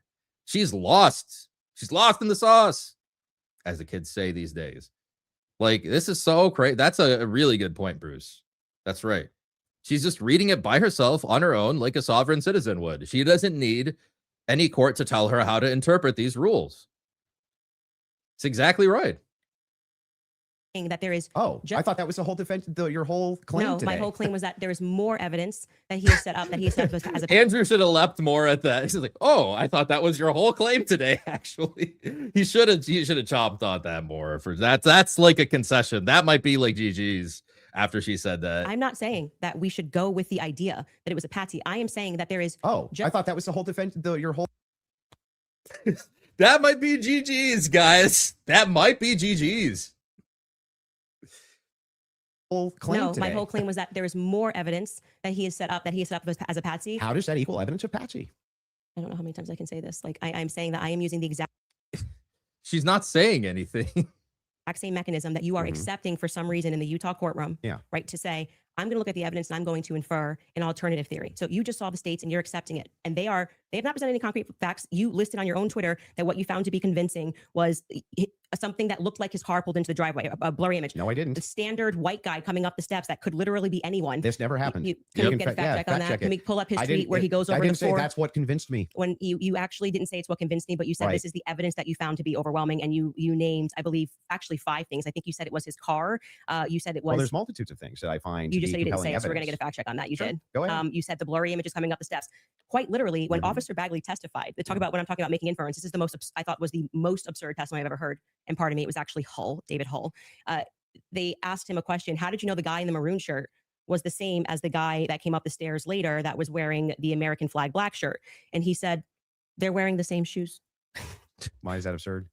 That's how you decided these two are the same people. Oh, wow. What a scientific. They're both wearing Converses. Okay. That's an absurd thing to say. That is not evidence that these are the same people if we're both wearing Converses. That was what he said. That's what flew on the stand. But I still don't understand how that would be absurd. If somebody, it's an absurd thing. For instance, if somebody were to change their clothes but keep the same shoes on, wouldn't you utilize the shoes to try to track that person? If the idea that on a college campus, 2 people wearing this totally different outfits, but both wearing Converses can't happen is such an absurdity that I don't even need to argue that. I'm just going to let people. Why is it absurd? Just concede that point. Obviously, it's absurd thing to say. I'm not I know sure, these are the same people because they're both wearing Converse. Yeah, I'm not sure if in context that's what happened, but you can get a fact check on it. But even if it is, again, and it was if we're utilizing inferences, whenever we're dealing with logic and we're dealing with making a logical inference, we're going to take the entire collaboration of evidence and then we're going to make inferences from that.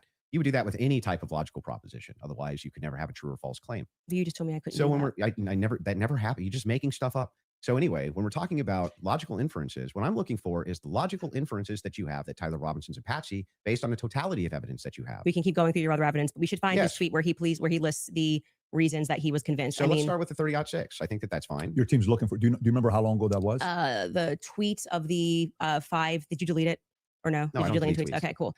I just look for. He said it was his car. It was his. It was the car, and it was definitely the staircase photos, and it was when the trial was going on. Okay, she has it. Perfect. If you got Skylar has it. If you want to pull it up so we can see it. Somebody said, so give me the clear evidence right here. I want you to provide it right here. All I heard from the investigator was, we believe this to be Tyler Robinson. Is belief something you go as a fact? You wrote the car pulling in. That's a totally blurry image.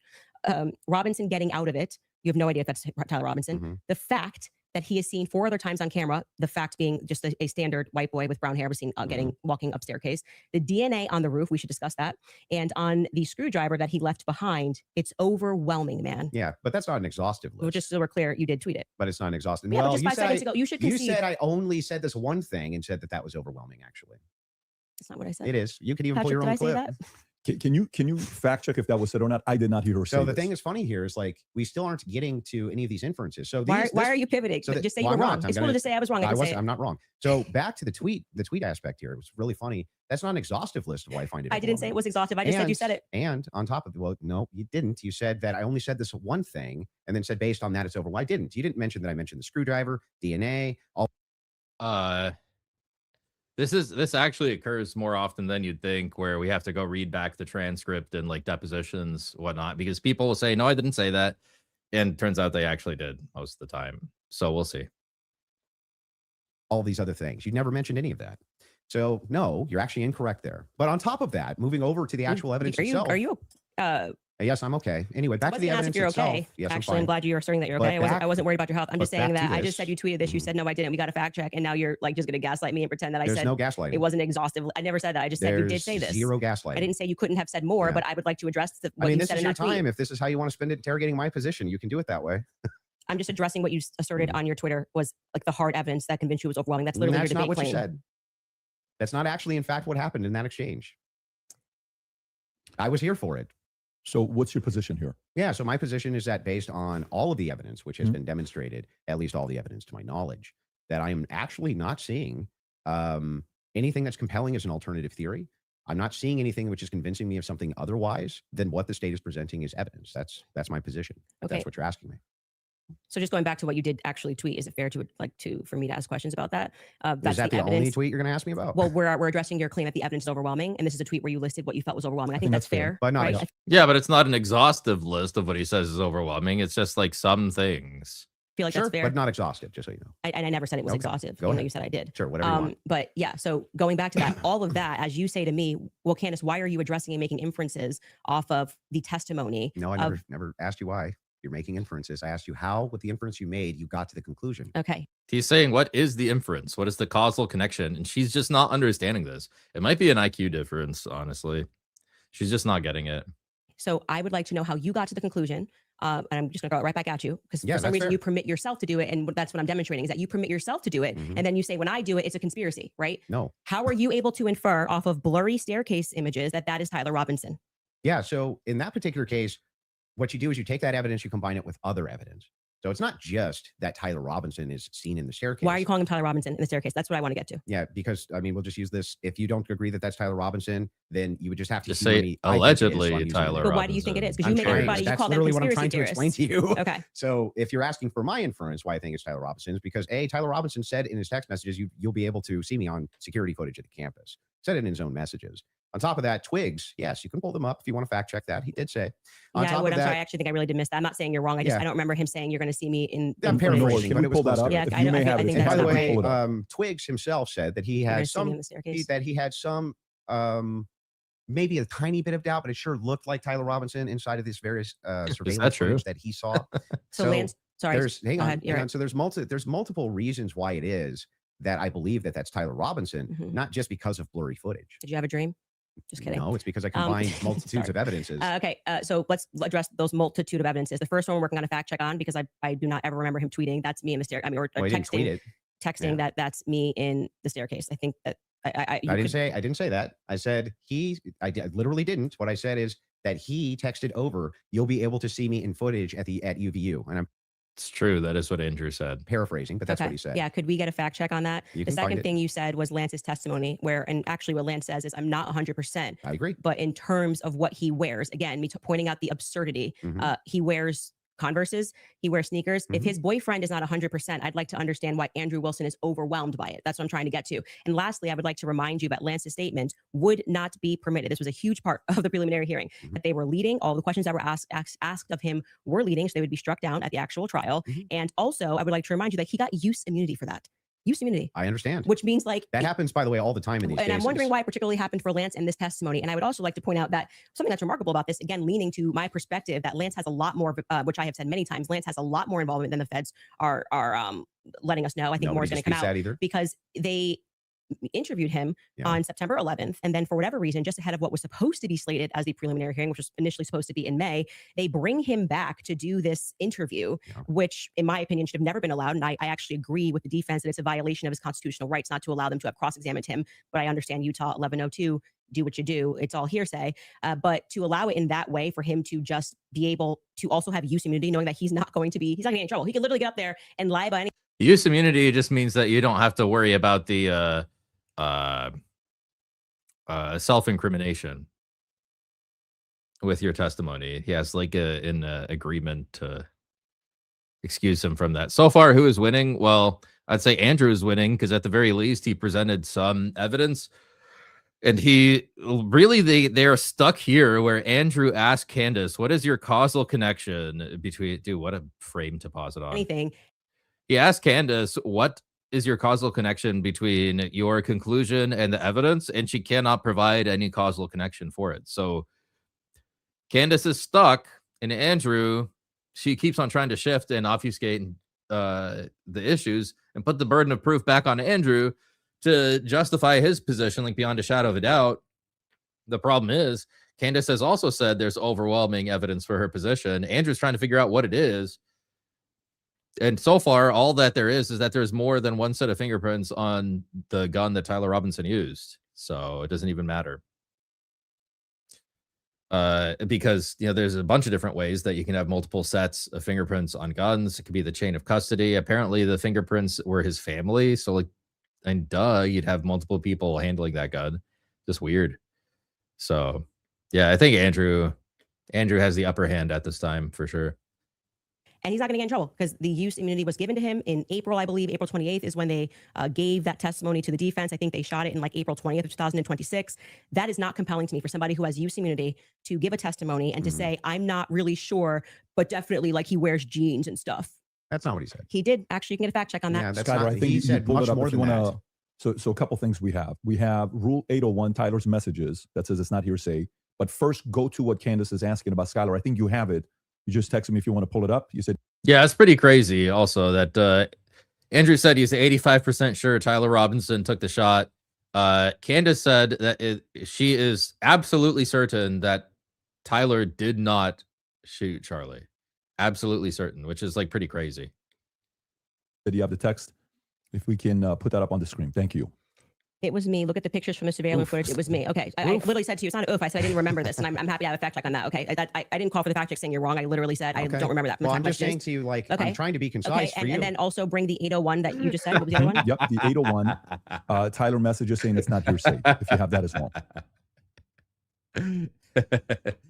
It's wait, Tyler's own statements are not hearsay.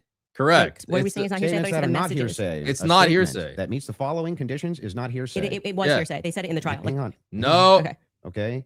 And it's an opposing party is statement. consistent It's not with hearsay. The declarant's testimony, and the declarant denies having made the statement or has forgotten, or is consistent with the declarant's testimony and is offered to rebut the express implied charge that the declarant recently fabricated or acted in recent improper influence or motive. That isn't in testifying. It's not then hearsay wouldn't if that mean it's that a bunch of this Tyler's own wasn't hearsay? statement. So the issue with I his just want to make sure. yeah. Would that mean that a bunch of this wasn't hearsay? So the opposing party, which It's this is evidence 101, dude. If it's Tyler's own statement, it's not hearsay. It's oh my goodness, dude. Why is she pretending that she knows what this is when she doesn't know? Dude, this is why I said I hope Ryan Mullally is there with Andrew, because having an experienced heavyweight litigator like Ryan, that would really clear up a lot of these legal issues. Somebody that understands the rules of evidence well. They would know, like, all the statements that Tyler made in his text messages, those are not hearsay. They're not. They're just out of court statements. which down the line, like I said, they talked about this for about an hour and a half, and they discussed how if Lance was in court and he was giving his first party, giving his testimony as the opposing party, whatever, all of this would be fine. They had an issue with how the questions were being asked and that they were not allowed to cross-examine him. Mhm. So that is why his video testimony would not be accepted in the main trial. And what I said to you is this entire preliminary hearing is under Utah's 1102. So they are allowed to just use hearsay. And so No, they're allowed to use reliable hearsay. This is so crazy. She's just like a broken record. She does not understand the rules of evidence. Didn't Judge, say when that. he You said said- most of it was hearsay, actually. yeah, The it was. overwhelming majority. Well, I mean, and that's And it could be admissible hearsay. That's the thing. So this she is really reaching at straws. She does not understand how trials work. She does not understand how the rules of evidence work. She doesn't know anything about litigation, law practice. I don't know why she is pretending as if she does. I'm leaning now into my opinion that some scientific aspects I was going to say, literally the winner of this debate so far is PBD's shin right here. showing he's got to pull his socks up a little higher. which they kept asserting, like the federal rule 403 or 402. Mm. Some of those parts were quite Sound like scientific. you're backtracking quite a bit. No, I'm not backtracking at all. What do you feel Okay. like let me help you. Where do you feel like I'm backtracking? It Well, literally was done under Utah's 1102. Yeah, nobody disputed that. Okay. What the dispute was is whether or not most of it was overwhelmingly hearsay. Is that Yes, the case? it was. Yes, that's Okay. a fact. I'm not backtracking on And that what at are all. the things? How many times did you, I mean, Yeah. if you watch the video here, it's like Yeah. they constantly, I'm 1102, 1102, 1102, Mhm. 1102, That's true. 1102. And the reason for that is because it's allowed. I'm not saying it's illegal. It's allowed at this Mm-hmm. stage, but I'm just reminding you that when you're going to sit across from someone and your claim is going to be, where is your hard evidence? This is what I heard and I agree with what I'm watching. You are watching the state put on a hearsay Yes. preliminary There's gonna be hearing. hearsay. True. And all of those things are not going to be allowed, right? Even when they got into witness statements. No, that's not true. She's saying all those things are not going to be allowed. That's not true. She doesn't know that. In fact, most of that probably will be allowed. So that's, again, she does not know what she's talking about. She is lost. She's just making things up. Like, I'm kind of offended. Like, you should go to law school and take, or at the very least, sit in on Evidence 101 and learn what these rules mean, Candace, because you have no idea what you're talking about. $2 from David Kippen. She's not saying nothing. She's muddying the water. So she has an intent behind what she's saying. There's a purpose behind those words. $2 from Ecumenical Elbow. Andrew and his blimp are shills, and this is theater. I mean, it's combat. If you want to compare it to that, you could say it's like the gladiatorial arena of our day. I don't think they're shills, but I think Andrew, he wants good for society, and that's why he does this. I think he wants conservatives to win. I think he thinks in America, if you have a choice basically between two evils, and the lesser of two evils is the conservative party, I think that's why he took that debate with Owen, and I think Andrew's right on that.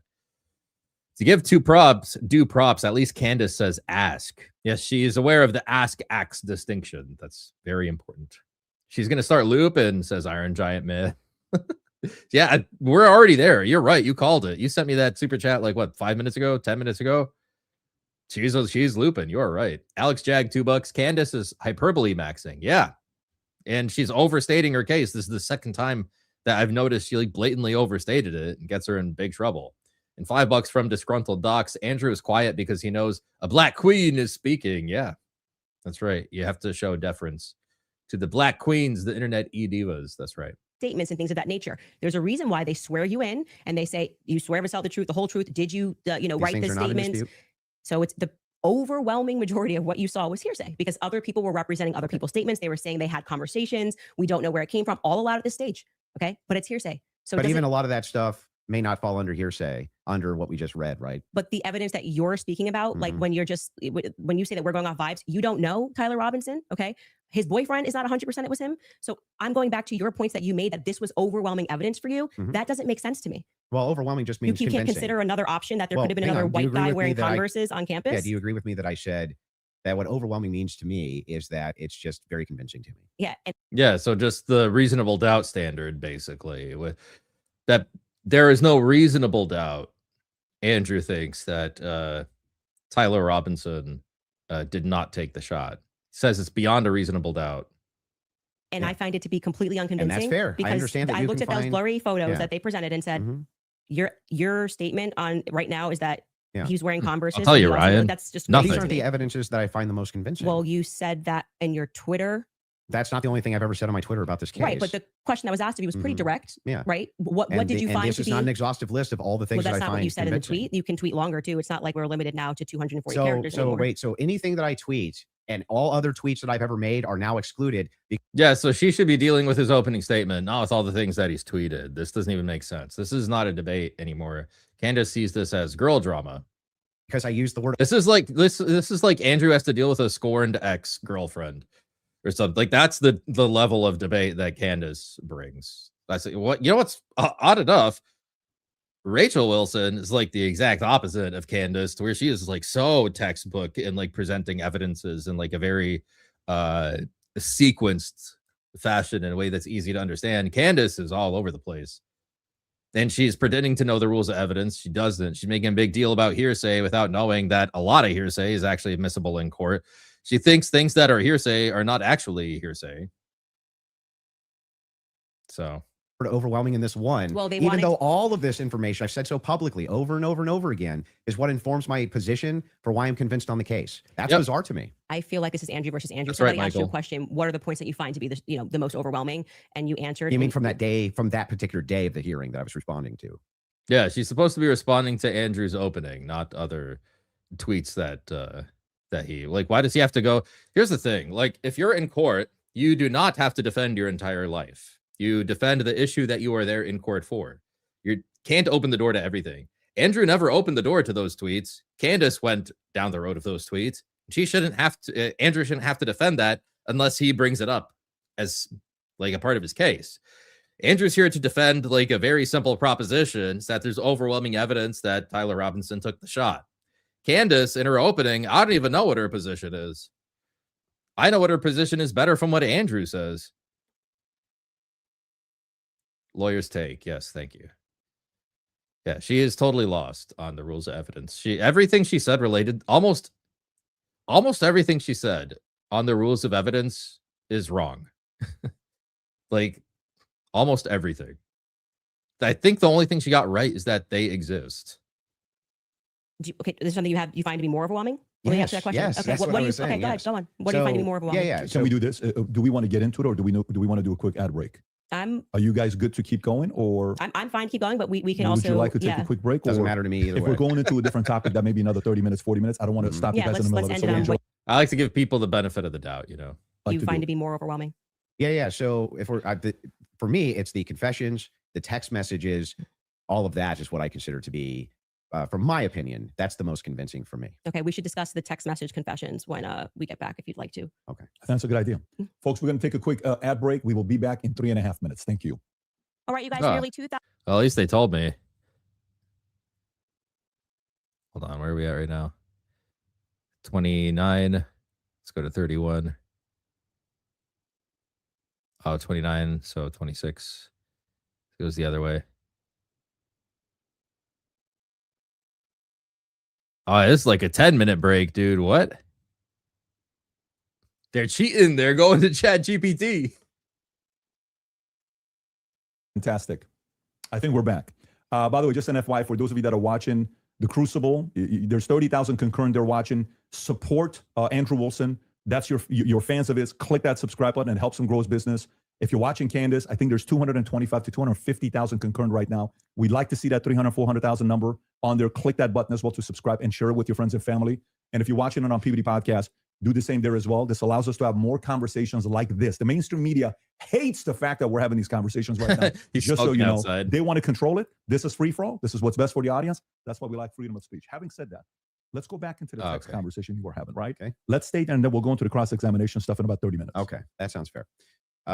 Okay. So yeah, I used basically three pillars for the totality of the evidence. Okay. So if you want to know exactly what those three pillars are, this is going to be the testimony with the text messages and the confessions. This is going to be the physical evidence, and this is going to be the totality of the summary of the case. Okay. So right now we're focusing on one of these pillars in my defense, which is fine. I understand that I have to defend my claims as well.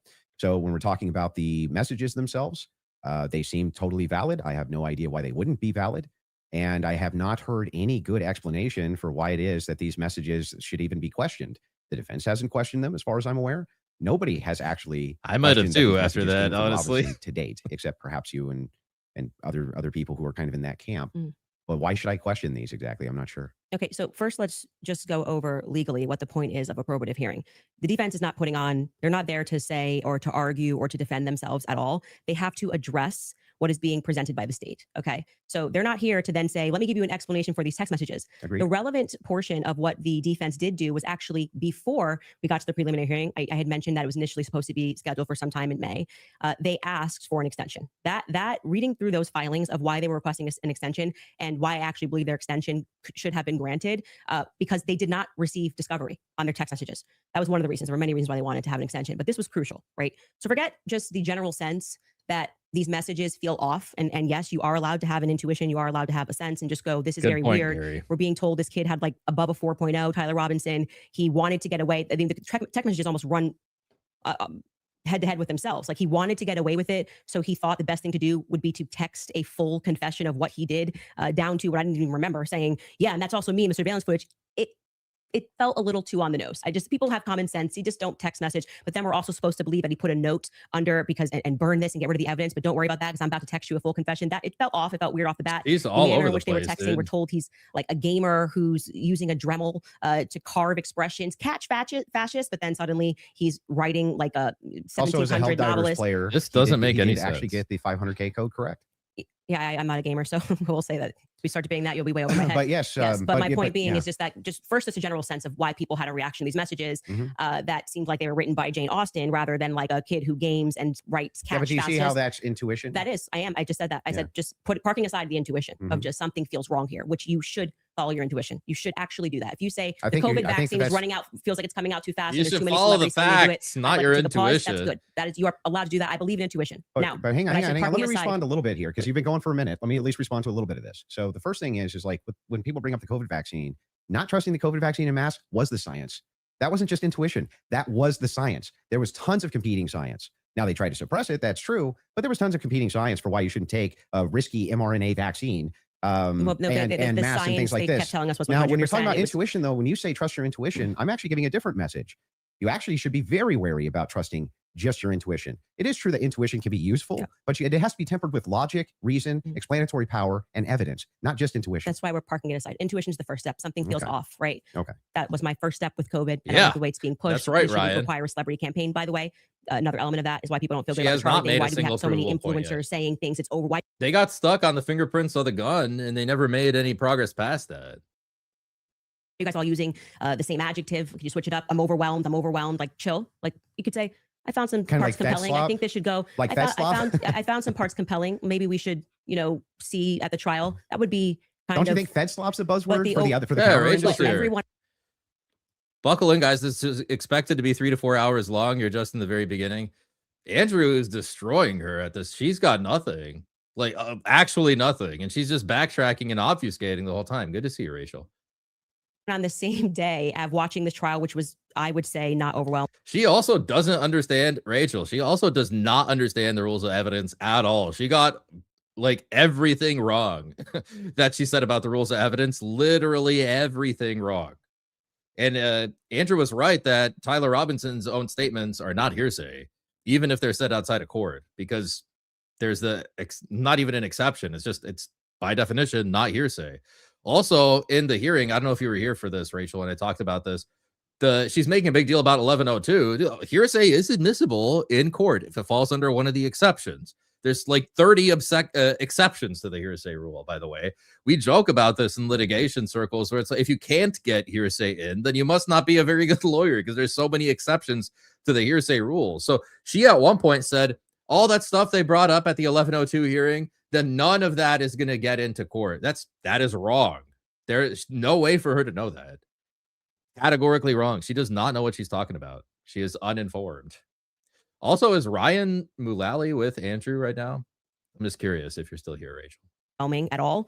Nobody came in medium, right? No one came in like there were some interesting aspects. This was a little suspect, but I do think it's enough to go to trial. They all came in like they were passing away and we're going to die from being Well, overwhelmed. they're trusting their intuition. Okay, well, actually, in that scenario, we're looking at the preliminary hearing and have a reaction to it. It wasn't their intuition. But like Why? I How said, do you know parking that? aside, just getting to the substance, parking that aside, parking aside just your general intuition, some might be text messages. Then we look at the filings, which came from the defense, and they were requesting an extension saying, we have gone to the prosecution and we have requested all of this stuff in discovery. Yes, you are saying that you took Lance's phone, okay, and that you collected his phone on September 11th and that you sent it off or whatever. You took a picture of the text messages and we are being given these text messages to review. Crucially, Kathy Nestor said, I have not even been given access to my client's phone during this hearing. She said, I haven't even been access to my client's phone. She can't tell you, as a part of the discovery request, it's not enough to say to me, Candace, I just got a text message from Candace. And I say, I didn't send that text message. Maybe that's what our client's saying. We don't know because we're not at the trial, right? Maybe he didn't send those messages. Could there be someone who logged into his Discord? Could there be someone who logged in to his Apple? George could be sending text messages right now. We are married. He has every login that I have. And remember, he's up for a death sentence. So if I'm able to sow reasonable doubt with common sense, he may come during the trial and when they actually have to address these points, say, I did not write those messages. I was here. Lance, my boyfriend, was logged into my phone, logged into my Apple ID and my iCloud sending messages. I know that we have the capability because my husband does it. He has the capability to send messages from my phone. It is not convincing to the public when, for whatever reason, the FBI combined with the SBI, it was not the prosecution's fault. They made that clear during that hearing, would not allow them that discovery request to be able to see where did that message come from. Because you're saying It's just my client was incoherent here, babble. right? I want to know if that message actually was generated from his iPhone when he was waiting to retrieve his. Here's the thing. She takes like 20 minutes to make one simple point. It's like, really what she's saying is, I think that the text message, it's reasonable to believe that the text messages are fake. That's what she's taking 20 minutes to say. Rifle, hoping that the pooch doesn't have a bad sniffer, like just weird messages. I want to make sure that, yes, it was actually him. He was holding his phone and his boyfriend didn't just log in to his computer when he was home. Lance was his boyfriend. That is a crucial fact here. That discovery was not met by the time I got to preliminary hearing. So I remain unconvinced by these text messages. Just as you feel convinced by them, I feel unconvinced by them. Okay. So then the idea here is the reason that you don't think that these are valid text messages, and you don't, right? It has not been proven that these messages are valid and they don't sound valid to What me. do you mean? I don't think anyone, You're even if just as someone was selling cool. like a, I don't know, pot on the corner, would be smarter than to write a full-fledged confession. He even writes, I thought I would get away with it, and I was hoping never to tell you until old age. And then we're being told that he wanted to commit suicide. And okay, but he just said he wanted to get away with it, but he's not smart enough to, I don't know, maybe not text. It's such a confession like we've never seen. I think this would be like the first time ever somebody has start to finish written an entire, I'm in the surveillance footage and I'm here and I'm wearing my Converse. I'm being a little facetious here, but it was a little ridiculous. It didn't pass a sniff test for me. You have kids. And you do. love them more than anything. I do. If it was the case that you thought that your kid was innocent, wouldn't you be out telling everybody and their brother that you thought that they were innocent? And also, wouldn't you maybe recant and say, hey, he didn't actually confess to me. None of this happened the way that the state is presenting it. What would have prevented the parents from testifying? Well, two things I can answer that. And if you watch my show, I keep telling you it's not vibes. So right after the shooting happened, Lance Twiggs, the FBI put him into a safe house they paid for. They went to the parents as well. Matt Robinson and Amber basically said, your life's at risk. There could be somebody who jumps up and wants to avenge Charlie Kirk. And, we're going to watch you. And they went into a federal safe house. What happens next is that they started thinking that the feds were maybe going to, maybe not as honest as they thought. And how do you know any of that? So you gotta watch the show, right? Yeah, no. How do you know that? I had a source within the Robinson family. You have a source, an anonymous source, of course. So there's no way for us to verify that what you're saying right now is actually even true. You find it to be reliable hearsay? No, I don't find it to be reliable at all. It's just a source. Because you need an opportunity to cross-examine, which you will have at trial. Doing what the what you're doing prosecution is did. a cool story. It's not cool. Well, you must have hated watching the preliminary hearing. You're giving us a cool story. You're saying that according to your sources, that the reason that the parents haven't recanted any of this. Recanted what? They have no statement from the parents. Wait, I just want to make sure that if it was the case, it was being reported in mainstream media that your father came to you and said, hey, is this you? What's going on here? And then he and one of his buddies took you in where you turned yourself in. You wouldn't go out and be like, no, that's not what happened. That isn't what happened, though. You're just wrong on this. Okay, maybe I'm paraphrasing. What am I wrong on? What is your, sorry, just so I'm clear, where is your evidence that the parents turned him in? Well, no, I didn't say that. You said the mainstream media? I said with a sheriff friend. Yes. But the father did confront him. The father confronted what? Tyler Robinson.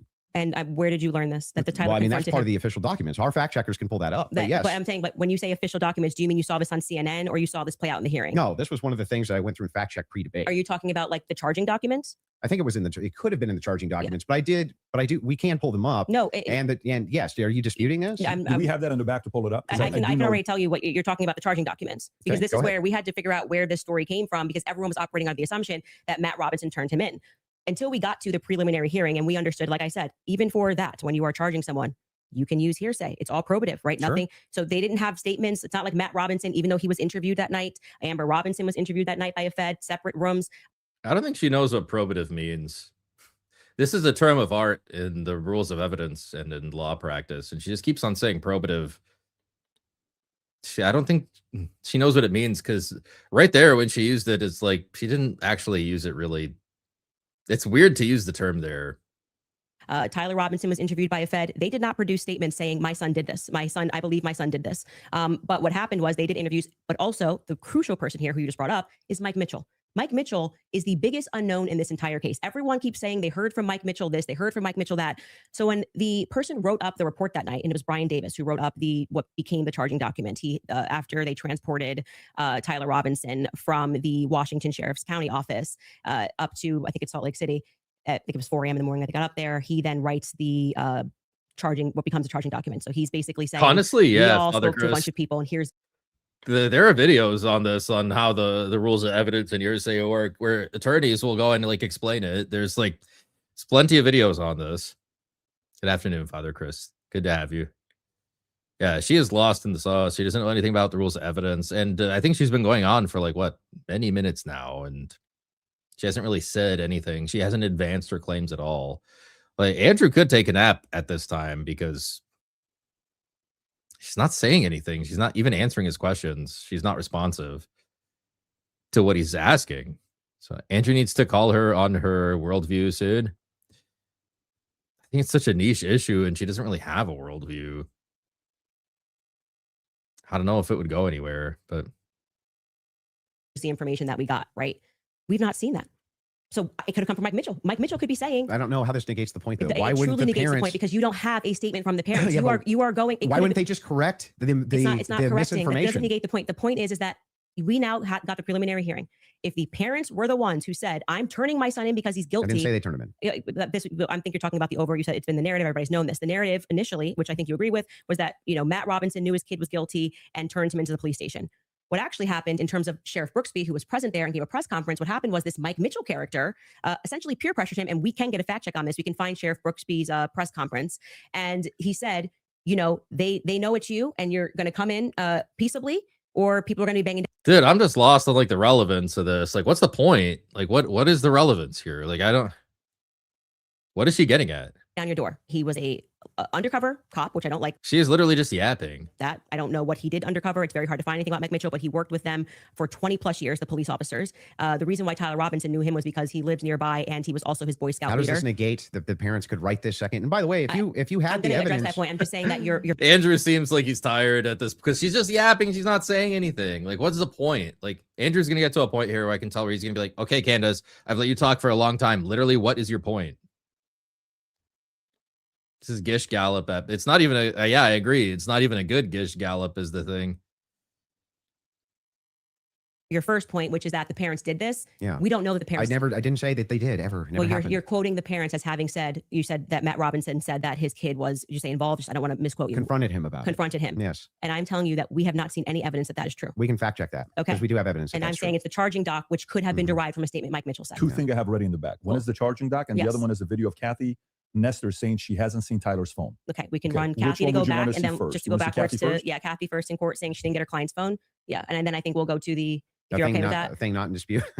These are all things that are not even disputing. Okay, so we don't show it. We never get to the thing that I am disputing. Well, I was just providing an answer. We were coming back in from a break because you were talking about the text messages, something that you felt was concrete. So it was just my rebuttal to you that it's not concrete because they haven't had a chance to actually answer that, and she didn't even get to see your client's phone. So that's effectively, again, the state saying these messages are real. You don't get the discovery on these messages just yet. She will during trial. They will actually get Don't you discovery think messages. that would make their case fall apart if it was the case that they weren't able to actually pull the data off the text messages? Do you think the prosecution would go to court with fabricated text messages? It's called winners and losers. They may not be fabricated, but by the way, as what they are saying, like I said, if there was somebody logged into his phone, they may not be fabricated. That's the point. So let's get to the.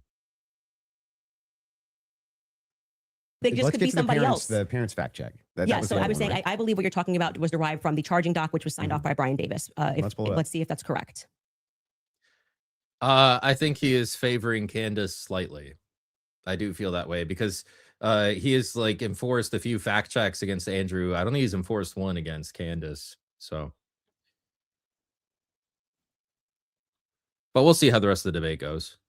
What are we looking at? Robinson's mother explained that over the last year or so, I'm sorry. Can you zoom in a little bit? Is this the charging doc? I can't see it. Robinson's father reported that when his wife showed him the surveillance image of the suspected shooter in the news, he agreed that it looked like their son. He also believed that the rifle that police suspected the shooter used matched the rifle that was given to his son as a gift. As a result, Robinson's father contacted his son and asked him to send a photo of the rifle, which makes sense with the text messages. Robinson did not respond. However, Robinson's father spoke on the phone with Robinson. Robinson implied he planned to take his own life. Robinson's parents were able to convince him to meet at their home. Yes. So this is proving my point. This is from the charging document, information. Correct? Yeah. So what I'm saying to you is that 3 people got interviewed on that night. Mike Mitchell got interviewed, Amber Robinson got interviewed, and Matt Robinson got interviewed. Of the 3 of them, only one of them actually wrote a statement, which was referred to in this preliminary trial. He came in, I believe, in March, Mike Mitchell, and he wrote a statement, which I find to be very shady that they decided to bring. But why aren't the parents disputing that? Well, first off, that's the question. First off, the parents are not going to ever play in court, play to the cameras in court when they have a legal team that is going to be advising them not to speak to the court because your son could go to prison But they're forever. playing to somebody else who's your source. I'm not going to address that. They're 'cause playing to I don't- someone I else don't who's your think- I don't source, think but it's- won't go publicly tell the media this yes. is not true. Well, what I did not say to you that I just said I have a source, so I want to be very clear and take it from somebody who is involved and permanent. She did say she has a source within the Robinson family. She has contradicted herself like 20 times so far in this. Okay, not 20, but she's numerous times she has contradicted herself already. And this is still the beginning of the interview or the debate. Sued. When I have to take my lawyer's advice, I mean, there's so many things that I want to respond to when people are speaking about. Yeah, but it's bizarre that they would utilize a source which would get the information to you, but wouldn't just go to the media and be like, actually, that's all wrong. I am telling you that you would nary find a lawyer who would advise you to go to the media. Oh, and speak. this mother, Especially when your Isn't son is Candace the media? up for death. if I thought that my kid was in any way, shape, or form going to be up, you couldn't shut me up. What? Or my wife, she would be like, that's not true. That's ridiculous. There's no possible. That never happened. These people are lying through their teeth. That's true. The They'd be Wilsons public, would whether do you like that. it or not. I don't think anybody doubts that. That's for you and your wife. But when a judge issues a gag order in a case and your son is up for death, and your lawyers could be advising you that if you say anything, you could blow the case, you would have a more responsible consideration. I see. And we're speaking opinion here. You're like, well, I wouldn't care. I'd violate it and I'd violate the judge's orders and see But what again, happens. if you have a source, it seems like they're violating it with them. I'm not speaking to a source, but I am saying to you is speaking just relevant to what this is. We have not seen any proof. She did rely on that statement earlier. That is in the included in this debate. charging document. I think it is highly likely on the basis of the preliminary hearing that all came from Mike Mitchell.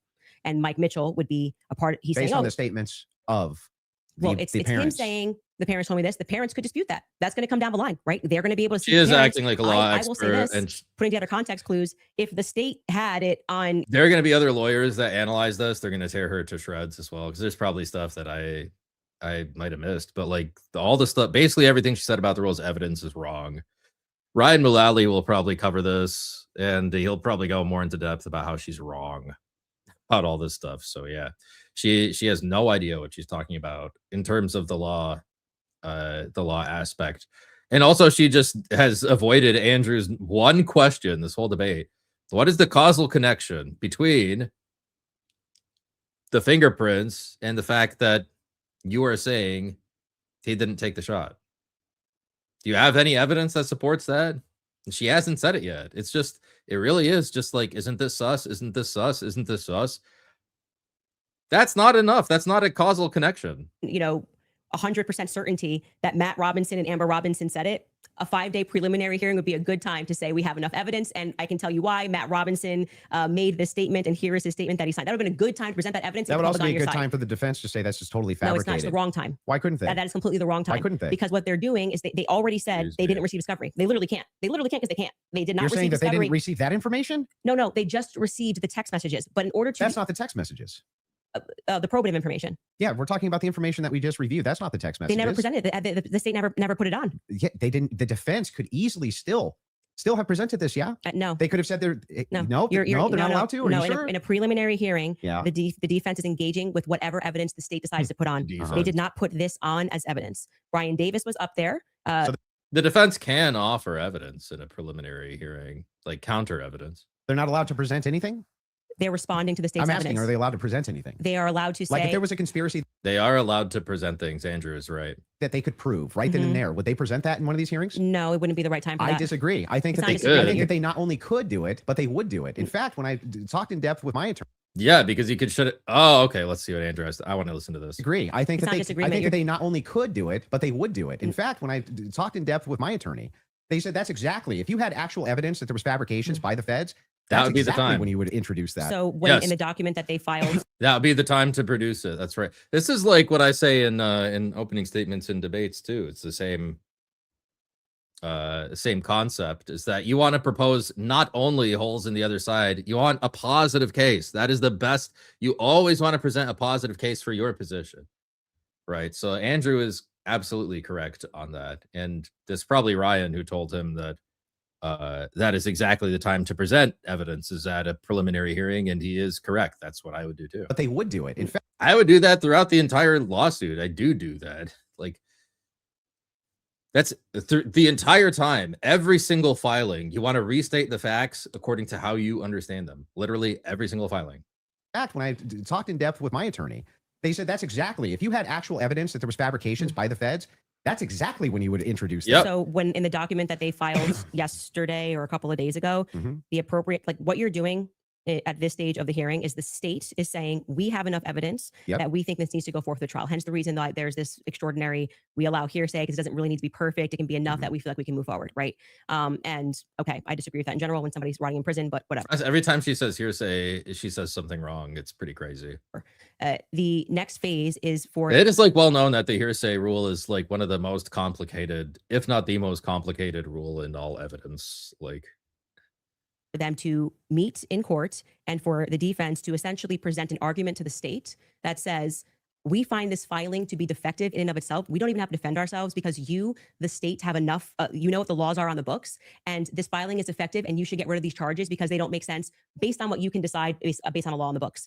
So then that's why they then file the dismissal, right? So in the dismissal, what they're doing is they are engaging, and this is what was widely misinterpreted. Well, yeah, they're engaging as though as it's a hypothetical. If this is hypothetically true, then so they're X. saying all of Yeah, these but charges. I'm not disputing any of that. So that's what what I you're am. asking. What I Why am. you're saying could they No, just what put I'm out- asking is this is, I've noticed this is like a huge problem in debates, is that people don't know what the point at issue is and they can't identify it. They're not listening. She doesn't, maybe she just knows what, that she has nothing and she's obfuscating on purpose. But Andrew is like, no, that's not the point at issue. That's not the point that I'm making. She can't even identify it. Like these people can't even identify what points at issue are. specifically is like, who could shut parents up who are like, no way, there's no possible, this never happened, this is ridiculous. They would be shouting it on CNN. They would be shouting it from the rooftops. They would be losing their minds. And you're like, nope, the gag order would be enough to keep them quiet. Not enough for them to talk to your source, but enough to keep them quiet. I think that that's quite ridiculous. But I'll even concede this whole point to you. Let's just say maybe this was misconstrued, right? If there's a little bit of reason to doubt it because we're still waiting for the evidence for trial. If that's the case, then why not take the same standard for the evidence that you present? You're just waiting for trial. Well, you didn't do that. Wait That's a the reason second. we're here. Wait a second. I just want to make sure that I got this right. That's your argument to me, right? My argument to you is what? Your argument to me Uh-huh. is that, hey, wait a second, Andrew, there's not enough here that convinces me, right? Well, that's actually my rebuttal to you, is that you are saying, why are people That's the same freaking thing, Candace. He's saying your position. He's trying to clarify no, it's not my position. That's not my rebuttal. So isn't your rebuttal your position? engaging in what you term to be She's so conspiracy dumb. theories? No. I term it to be thinking. They're Mhm. just thinking because they're recognizing there are a lot of holes in these stories and that this is not strong evidence, right? This is the reason they're doing it. I'm explaining to you, this is the reason that they're doing it. I'm addressing what you view to be Yeah. overwhelming evidence. Mhm. And by the way, I want to be clear, That which what convinces you're- me. but thus far, And this is every just like, point that you've doesn't brought convince up, you. every point that you've brought up, did you feel like this is beyond a reasonable doubt? I mean, you realize Remember what I said in my he's opening. going to be It's not beyond a reasonable doubt. Mhm. It's just what I find convincing is what I find overwhelming. So why are you so upset when people say they don't find it if convincing? that was the limitation of the claims that you made, if it was just, wait a second, there's a little bit of problems. There's some problems in this case that I have questions for that I want answers to. Nobody have a problem, actually. At least of all me. I would be the least likely person to have an issue with you, any of your fans. $2 from Duva. Scamdens Owens is going to triple down after this. Yeah, I think you're right. She's going to take to social media after Andrew showed that she doesn't actually have any evidence. Then she's just going to triple down and try to clip certain things. And yeah. Alex, how convinced of you are you of the official Fed narrative? Not really. I think it's more complicated, but I mean, we're talking about, that's not even the point at issue, is what actually happened. Point at issue is we have some evidences.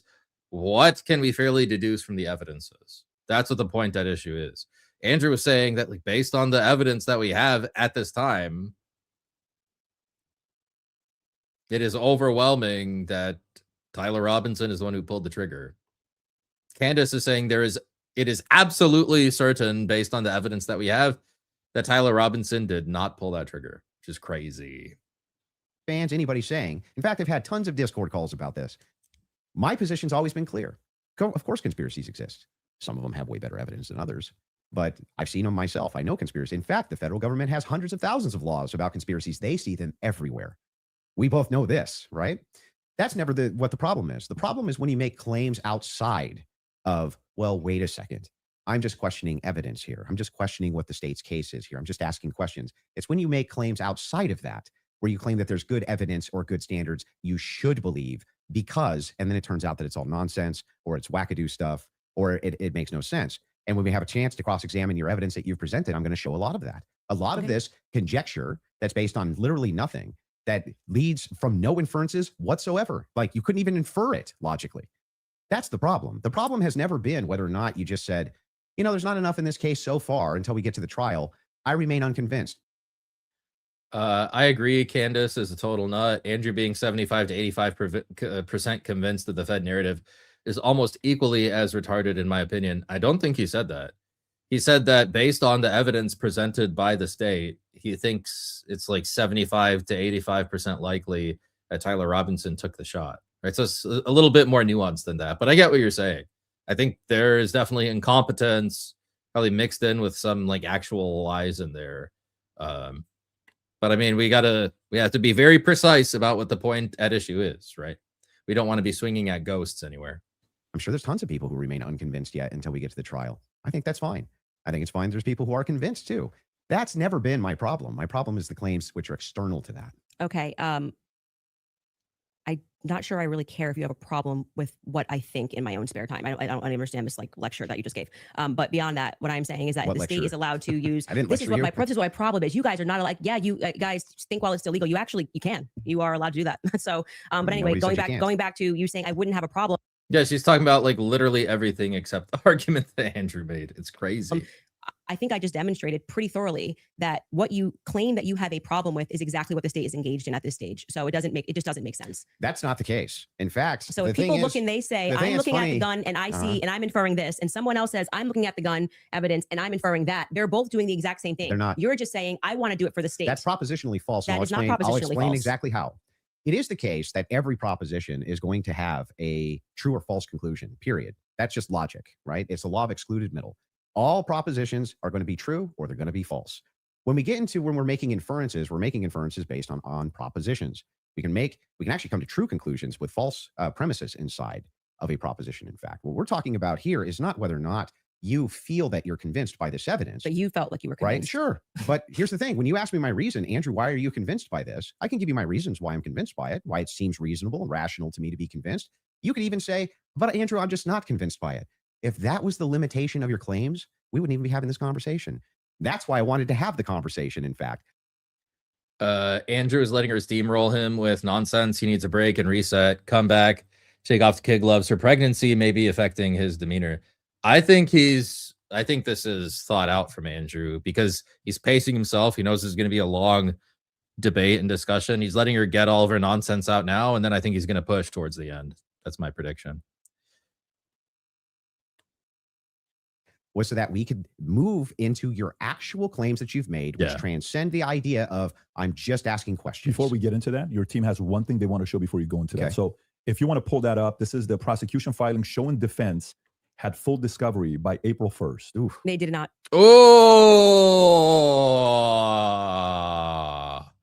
Oh no. That was something that she hinged her argument on earlier, that they weren't granted an extension because they had full discovery. That's a big problem. They had everything that the state had. Yikes. She was relying on that earlier for part of her argument. This is really, that also caught me off guard a little bit because I was thinking, like, normally judges are very open with extensions and they're very gratuitous so long as you have like a reason, right? Say, we don't have discovery yet, Your Honor. Okay, we'll get, how much time do you need, counselor, to give the other side discovery? 30 days, 60 days. Okay, 30 days, whatever. So that is a little bit surprising. But if they had all the discovery already, then she is just wrong on a basic fact. That's a big problem. That's not true. Wait a second. Yeah. It says it. To date, the state's prosecutors have disclosed all evidence that is presently and reasonably available to them as required under Rule 16. To be more precise, as of April 1st, counsel for the state had provided approximately 100% of discoverable material in its possession to the defense. In other words, the defense has what the state has. And much of this discovery was presented long ago. So the state is saying we gave them everything. date, the state's prosecutors have disclosed all evidence that is presently and reasonably available to them as required under Rule 16 Utah R Criminal, to be more precise, as of April 1st. Yeah, that was not 100%. That's why they're caging that by saying what's reasonable. There was an They're saying everything. We gave them everything we have. That's what they're saying. So we gave them everything we have. There's nothing we have that they don't have. He should have kept on reading the next sentence. Please pray for Mama Jean. Was the best mom ever. Thank you, Johan, for the $2. Keep praying for Mama Jean, guys. God bless you, Johan. Misters and Witcher, $5. Andrew using the Jay Dyer technique by letting his opponent yap, and then destroy them in the end. I think, yeah, he's letting Candace let out all the rope. Even now, we've seen numerous contradictions from Candace already, man. Numerous contradictions. So yeah, I think that's where he's getting at. Thank you for the $5. entire, and we can pull this up, we should now play the Kathy Nestor clip because that's from there. So, and they were basically saying you don't need it at this stage, meaning it's not Nope, that's not what they're saying. Literally read the next sentence. reasonable that you're asking for this when we're going into a hearing that's just going to be based on hearsay and stuff, things of that nature. But of course, by the time a trial comes, you're going to get all the Where it's discovery just show documents. cause. Yes. Yeah. So that's what they're saying. Yeah, there. I understand. Okay. So that's and I'm even fine with yeah, it. that, we all know. And then, by the way, just now that they Andrew should have read the next sentence because that destroys her even more. In other words, the defense has what the state has. The defense has what the state has. on hearsay and stuff, things of that nature. But of course, by the time a trial comes, you're going to get all the Where it's discovery just show documents. cause. Yes. Yeah. So that's what they're saying. Yeah, I there. understand. Okay. So that's and I'm even fine with yeah, it. that, we all know. And then, by the way, just now that the hearing is over, and you can also fact check this, they now at the end of the preliminary hearing dropped an insane amount of the discovery stuff they gave to them the week after. You guys can give me the exact amount. I don't want to say because I don't know my I don't remember how much it was. It was an absurd amount of stuff that they gave to them right after the preliminary hearing that they had been asking for. Because that was one of the things that I kept saying on my show is as we were watching that preliminary of the preliminary, why not just give them the stuff now so they can engage in these arguments? Because I feel like you, it's I want to hear what they have to say about the text messages. Why can't you just give them what they're asking for so that they can actually engage you? And They gave them everything they have. It says that in the filing. I don't know what this is. Is this her cross? I honestly don't know.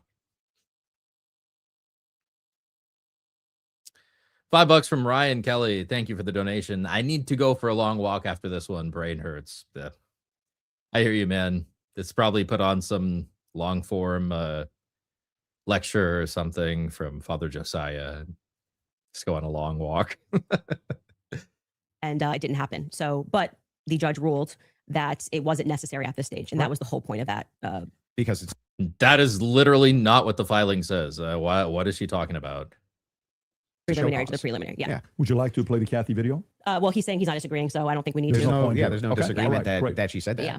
So so I guess Yeah. the I'd like to disagreements now also- would move I- into I, the evidences that you have stated Yeah. on the record. Yes which and no, transcend Sauce. elements of reason. Why are we in regards having to this a case. transcendental conversation now? Because I mean, Because first, they're all because related to your this your case. entire thing was about looking at the evidence, which never made sense to me. Again, because all of the evidence that you felt to be overwhelming was hearsay. That was bizarre to me. You told me that I could take as much time as I No, wanted you to can. question you on No, these but things. I'm just asking you just to lay the groundwork of what you're saying is Because you've problematic. made That many, you many decide that it claims. So her objection is to foundation. Let's see, Andrew, lay a foundation. trips into I'll something explain. else. And I do still want to hold you for going through because we discussed the gun, we discussed your And you can hold me to those things, but I would yeah. like to get into the and we things should that you discuss the said. screwdriver as So, well. and I'll explain exactly what the groundwork is. Mhm. When you make claims which pass the idea of I'm just asking questions because the state's evidence is not convincing, I think you have to answer for those claims because they are in regards to this case. You're saying, I have a claim. It is in regards to the assassination of Charlie Kirk, which is what we're talking about, not just the case of Charlie Kirk, his assassination. You should have to answer for the claims that you've made in Good regards question, man. to the assassination itself. You should, yeah, agreed. So if that's the case, then I would like to finally dive into some of that evidence and dive into Well, it. just to be clear, Yeah. and I'm happy to have you talk about, like I said, publicly, you want to engage in some conspiracies, but I said I want to make sure that we get to the substance of our debate. The substance of our debate This is the major is me substance. demonstrating that all of the quote unquote evidence that you feel that you have, which demonstrates that Tyler Robinson shot Charlie Kirk. You don't find convincing. I get it. It's been invalidated by the testimony that we saw. And in your answer for when I Well, you haven't explained to you that he had invalidated it. most degraded prints was, I don't know. Okay, well, there lies my ability to process that. It's just fine for you Okay. to not be convinced up to this point. All of your viewers, Mhm. everybody watching, So you're nobody's just giving, you're conceding. nobody's giving on a that. dispute that if all your claims ever were just up to now, the evidence that the state's given, I'm just kind of not convinced. That is not what's been happening. What's actually been happening is that you've made tons of claims in regards to this case, And in regards to the Kirk assassination, which are far above and beyond, I just doubt the state's theory. Okay. Yeah. I mean, sure. And those are the Yeah, she's made a bunch of affirmative claims. That's what Andrew has a problem with. I had to go for 30 minutes. What did I miss so far? She yapped for 30 minutes and didn't say anything.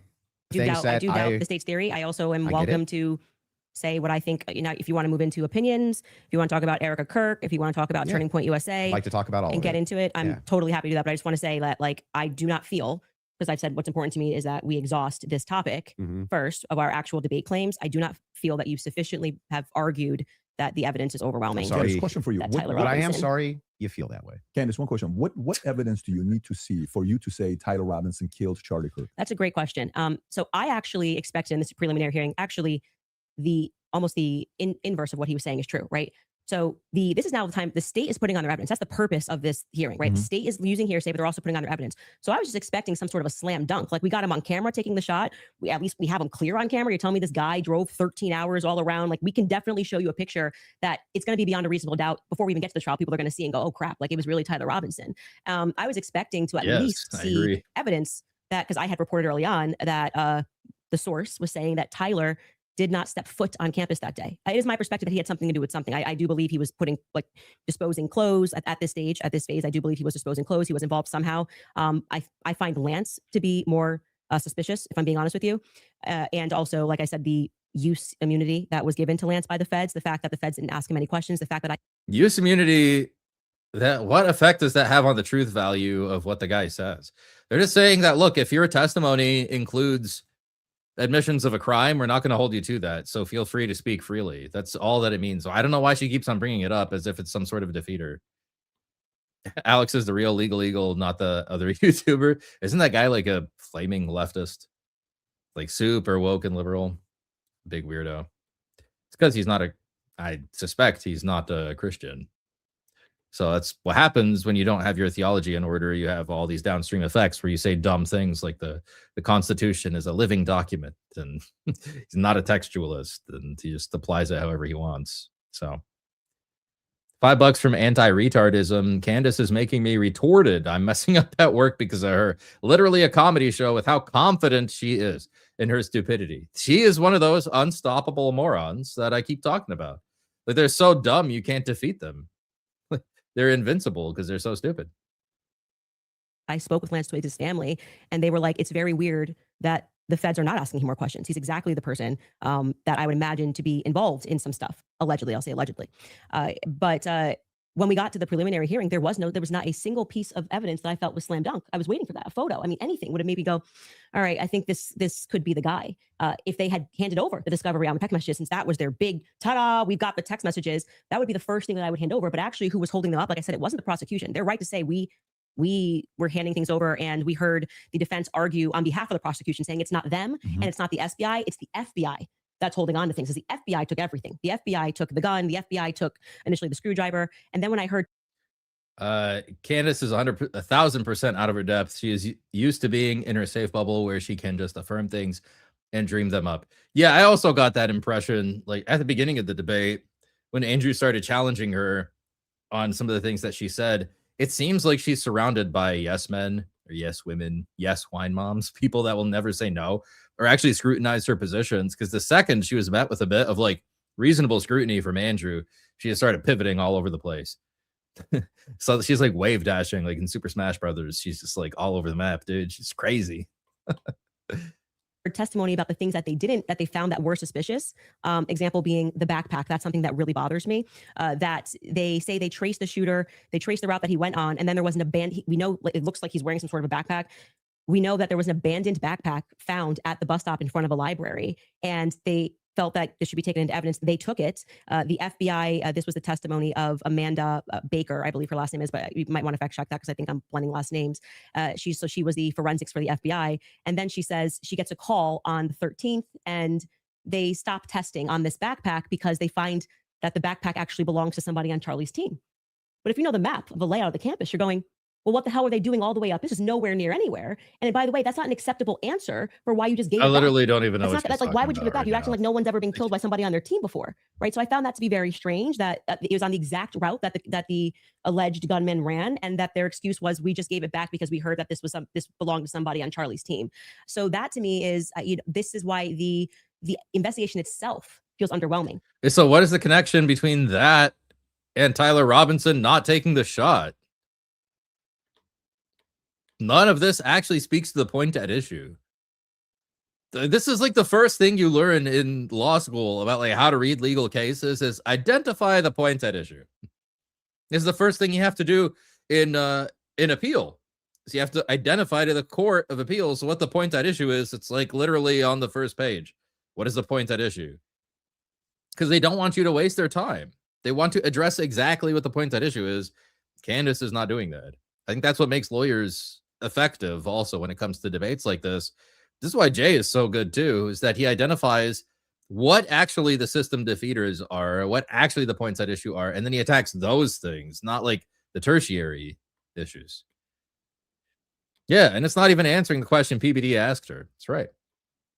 It's all insinuation. When you like learn, Michael and says. this is completely crazy to me, that some of the artifacts that Charlie was wearing were immediately returned to Erica. That's absurd. That is absurd. Everything should be in evidence. When you learn that the car that they carried Charlie in to go to the hospital, they had immediately towed, cleaned, and back up for resale, that's absurd. That should be sitting in evidence. And any police officer that you speak to will say, or a person that's been involved in a crime will say, I didn't get my stuff back for years. That had nothing to do with anything. It was just around. And they kept it into evidence until the trial was over, and it has to be approved. I think somebody said by the attorney general, has to sign off on giving you those objects back. And we were told this is all fine. And we see, this is just one example, Erica holding the crucifix. That should be in evidence. Irrespective of if you feel bad for her, I think she should have it and it's sweet. That should be in evidence. Immediately paving over the crime scene. This is like the craziest thing ever. It's like defines common sense. You immediately, and when you heard the guy who did it, It's like an immovable object meets an unstoppable force. It's funny. Yeah, I don't think that is a rule across the board.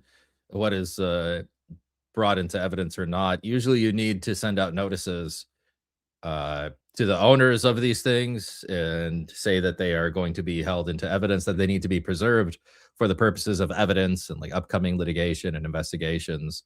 So she's really just painting a broad brush, and it's a hasty generalization fallacy for her to just make all these assertions because they actually change on the facts and circumstances. This is like Roman Catholic thinking, right? Where she's like, there's a rule, it's applied across the board. It's not actually that way. That's like way too legalistic.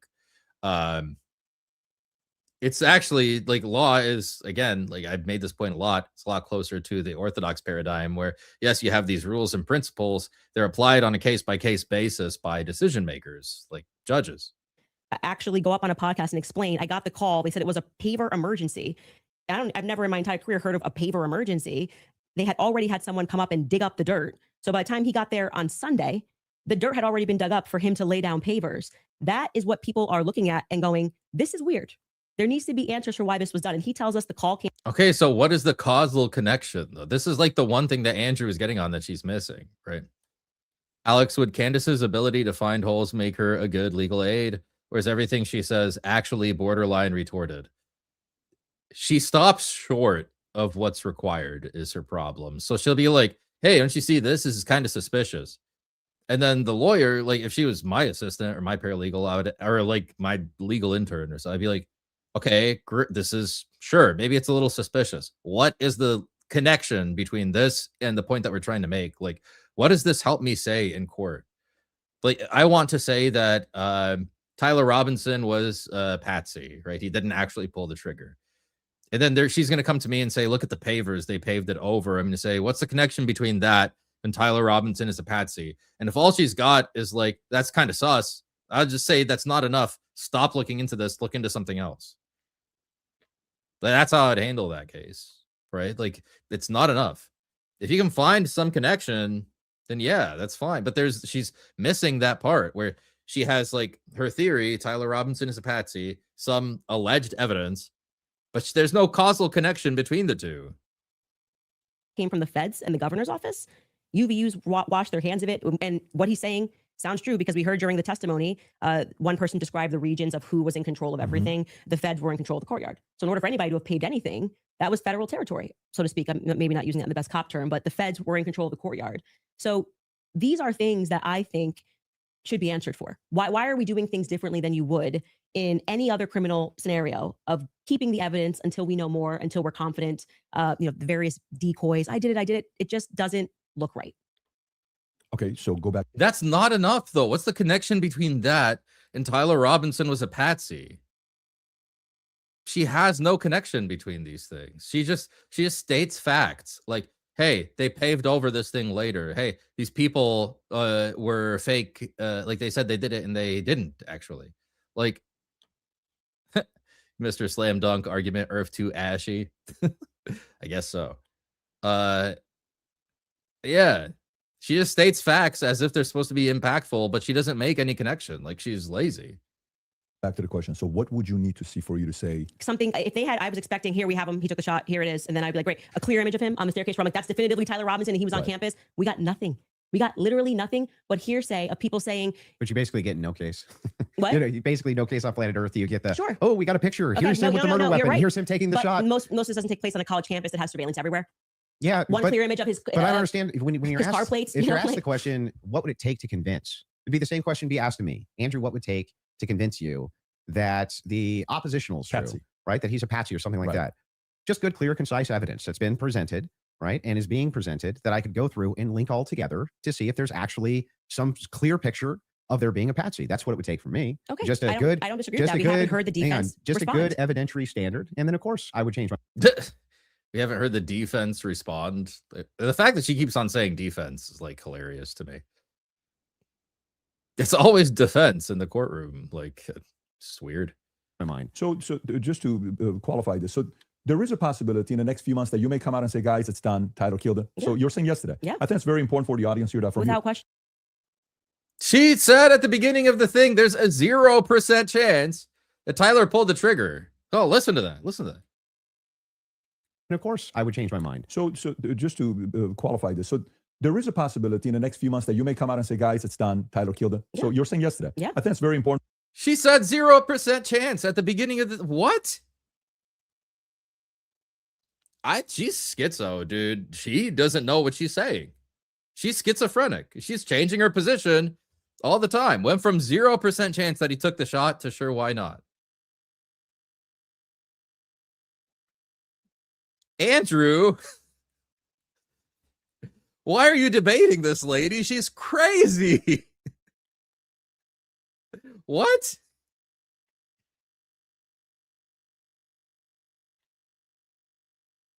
Can't believe that. This is insane. For the audience here, Without question. For you, is there anything that you could see for you to say, yeah, this guy was a patsy? Of course, I'm going to always follow evidence. Perfect. So But that's what he said at the beginning, that maybe there's like a 15 to 25% chance that he was a patsy. Candace said it's impossible that he took the shot from the get-go. What? That should be. I think Andrew should point that out, because I think probably being there in the moment, he's trying to follow her down all these insane rabbit holes, which is a waste of brain power, because she's not actually going anywhere with any of those. And should have just said, Candace, what is your position? You said at the beginning, there's a 0% chance that Tyler Robinson took the shot, and now you're saying that it's possible that he took the shot. It sounds like I won you over to my side, Candace. That's what I would say. She really did defeat herself.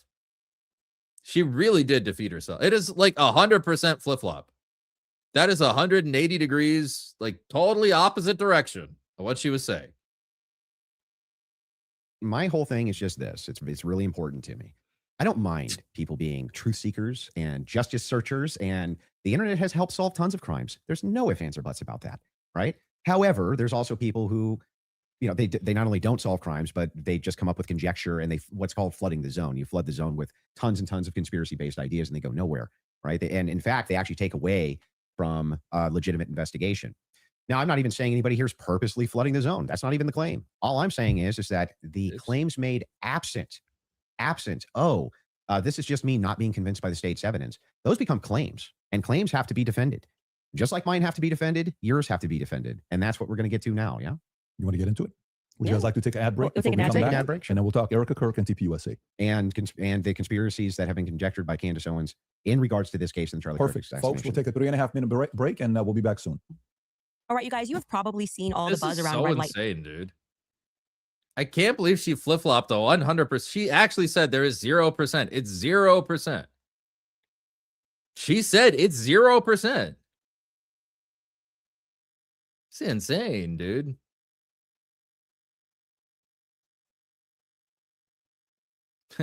Did you clip it, Alex? I mean, it's here. Probably go back later and find the segment. I don't want to fall too far behind. We're officially back. Andrew, before we go into the other issues you want to talk about, is it fair to say you're good defending your position of the overwhelming evidence? Yeah, it was more Yeah. like a Okay, beautiful. 10, You take the 12 lead. minute Go for it. break. Yeah. So I have a bunch Yeah, of I think she questions for you, lost. and I want to make it super painless. And a Mott and right? Bailey, So, yeah. No traps, no gotchas. I'm just That's gonna ask them direct, optimistic. and I think that as long as they're not loaded, if they're loaded, you should not respond yes or no. But as long as they're not loaded, if I just directly ask them, I'm hoping that you'll just give me a direct answer. So here's the questions that I have. Wait, before we get into that, I would like to just reply to that. So Mhm. just to be clear, we agreed to debate our claims, and Mhm. then I agreed publicly that I have no issues having a conversation with you about other things that I discussed that were outside of the court hearing and things like other evidence that's come across our lap and things that we've been speaking about. But I just do want to make it clear to viewers that Yeah. for I don't whatever know what her reason you think position that is. you have a right to sort of depose me. Is it that there's a 0% chance that wait, hold on. Okay, I want to address what she's about to say because that sounds interesting. But is her position that there's a 0% chance that Tyler took the shot, or there is room for a reasonable inference that Tyler took the shot? Those are two. You cannot have both of those. Like she talks so much and she doesn't say anything. She just muddies the waters, like an earlier commenter said. To viewers that for whatever reason you think that you have a right to sort of depose me. I'm not deposing you. I just want That's what a cross-examination is. A cross-examination is basically a deposition. I've done like literally 1,000 depositions. There's no way. Like she has that is what a cross-examination is. A deposition is just like a slightly more broad cross-examination that you see at court. It's one side asks questions, the other side answers. And if the question's unfair for some reason, then you can object to the question. That is what a cross-exam is. So that's pretty crazy that she's saying, I did not consent to you deposing me. That is literally what a cross-exam is, Candace. She literally doesn't know what she's talking about, dude. Like she is a sued. Like just constantly throughout this entire thing, she has shown she does not know what she's talking about. That I have no issues having a conversation with you about other things that I've discussed that were outside of the court hearing and things like other evidence that's come across our lap and things that we've been speaking about. But I just do want to make it Deposition is generally more broad because they're used for discovery purposes. So like things that you would normally ask in a deposition, you don't always care about the answer because you're like finding things out. Like an actual cross-exam in court of a witness in front of a jury is going to be much more planned, but a deposition is basically the same thing. it clear to viewers that for whatever reason you think that you have a right to sort of depose me. I'm not deposing you. I just want to ask you some questions. You literally said that I want to be able to Well, question this is you. a meta conversation. Right, We're having a but meta okay, so debate. now we're transcending. Like let's use a I mean, word there's no- to use there's a word nothing that you're saying. transcending. But this is what you're doing, right? So Okay. this part to me feels like a So bit am of I a, allowed to ask the questions? I've already said you can ask questions, Then but I let me made it ask very them. clear to you Yeah. via email and with you in conversation Mhm. that we should be speaking. This Yeah, I isn't know, like but you I get to wanna- sit. I wanna I ask said you if you some want to questions. depose me, you should join. I'm not Brigitte Yeah, so she doesn't want a formal debate. She doesn't actually want to be questioned on her worldviews. Yeah, I think she does use big words to feel smart. Like the way she used probative didn't seem right to me. And she doesn't know what a cross exam is. Like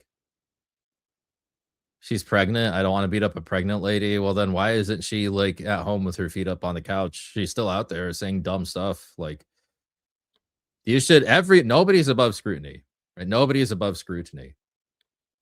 That's what I wouldn't feel bad about that. And I think Andrew has been like very calm in his demeanor, like he didn't come at her too hard or anything. So posing you. defense team, This but is you're part- like, this I'm just is a going to ask questions. legitimate Can you part- answer it? Blah, blah, blah. Yeah. It's like, I don't know what you're going to ask. I I'm know. going to answer And if as you I have see issues fit with because it, I'm not. I get it. Yeah. I Okay. get it. Just If- so we're clear. Usually in a debate, if something's not loaded, I'm just direct with Because the you kept question, saying I'm with Joe the Rogan. answer. Yeah, so if she doesn't like the question, just object to the question. Why do we have to debate about the debate? This is crazy. They had no evidence. They had no evidence. And now Mhm. you're like, let's move away from the evidence. You Let's talk about actually, trans and Me demographics. too, man. Don't worry. Anyway, so direct question, super easy. Was Lance Twiggs DNA on the rifle, as far as you know? We can't say that for certainty. As far as you know. I already answered that in the first part. We can't say that for certainty. I told you the context of which they spoke about those things. So no, as far as you know. We can't say that for certainty until we know what other the 5 sets of prints were So on that there. would be no, as far as you know. We can't say that for certainty. You can say no, as far as I know, for certain. We can't say that for certainty. Actually, You can say just, that for certainty. if you're This is just like a logical deduction. Andrew's right. If she's saying, I don't know, then you could also say, as far as the evidence shows, I don't know. Or as far as I know, no.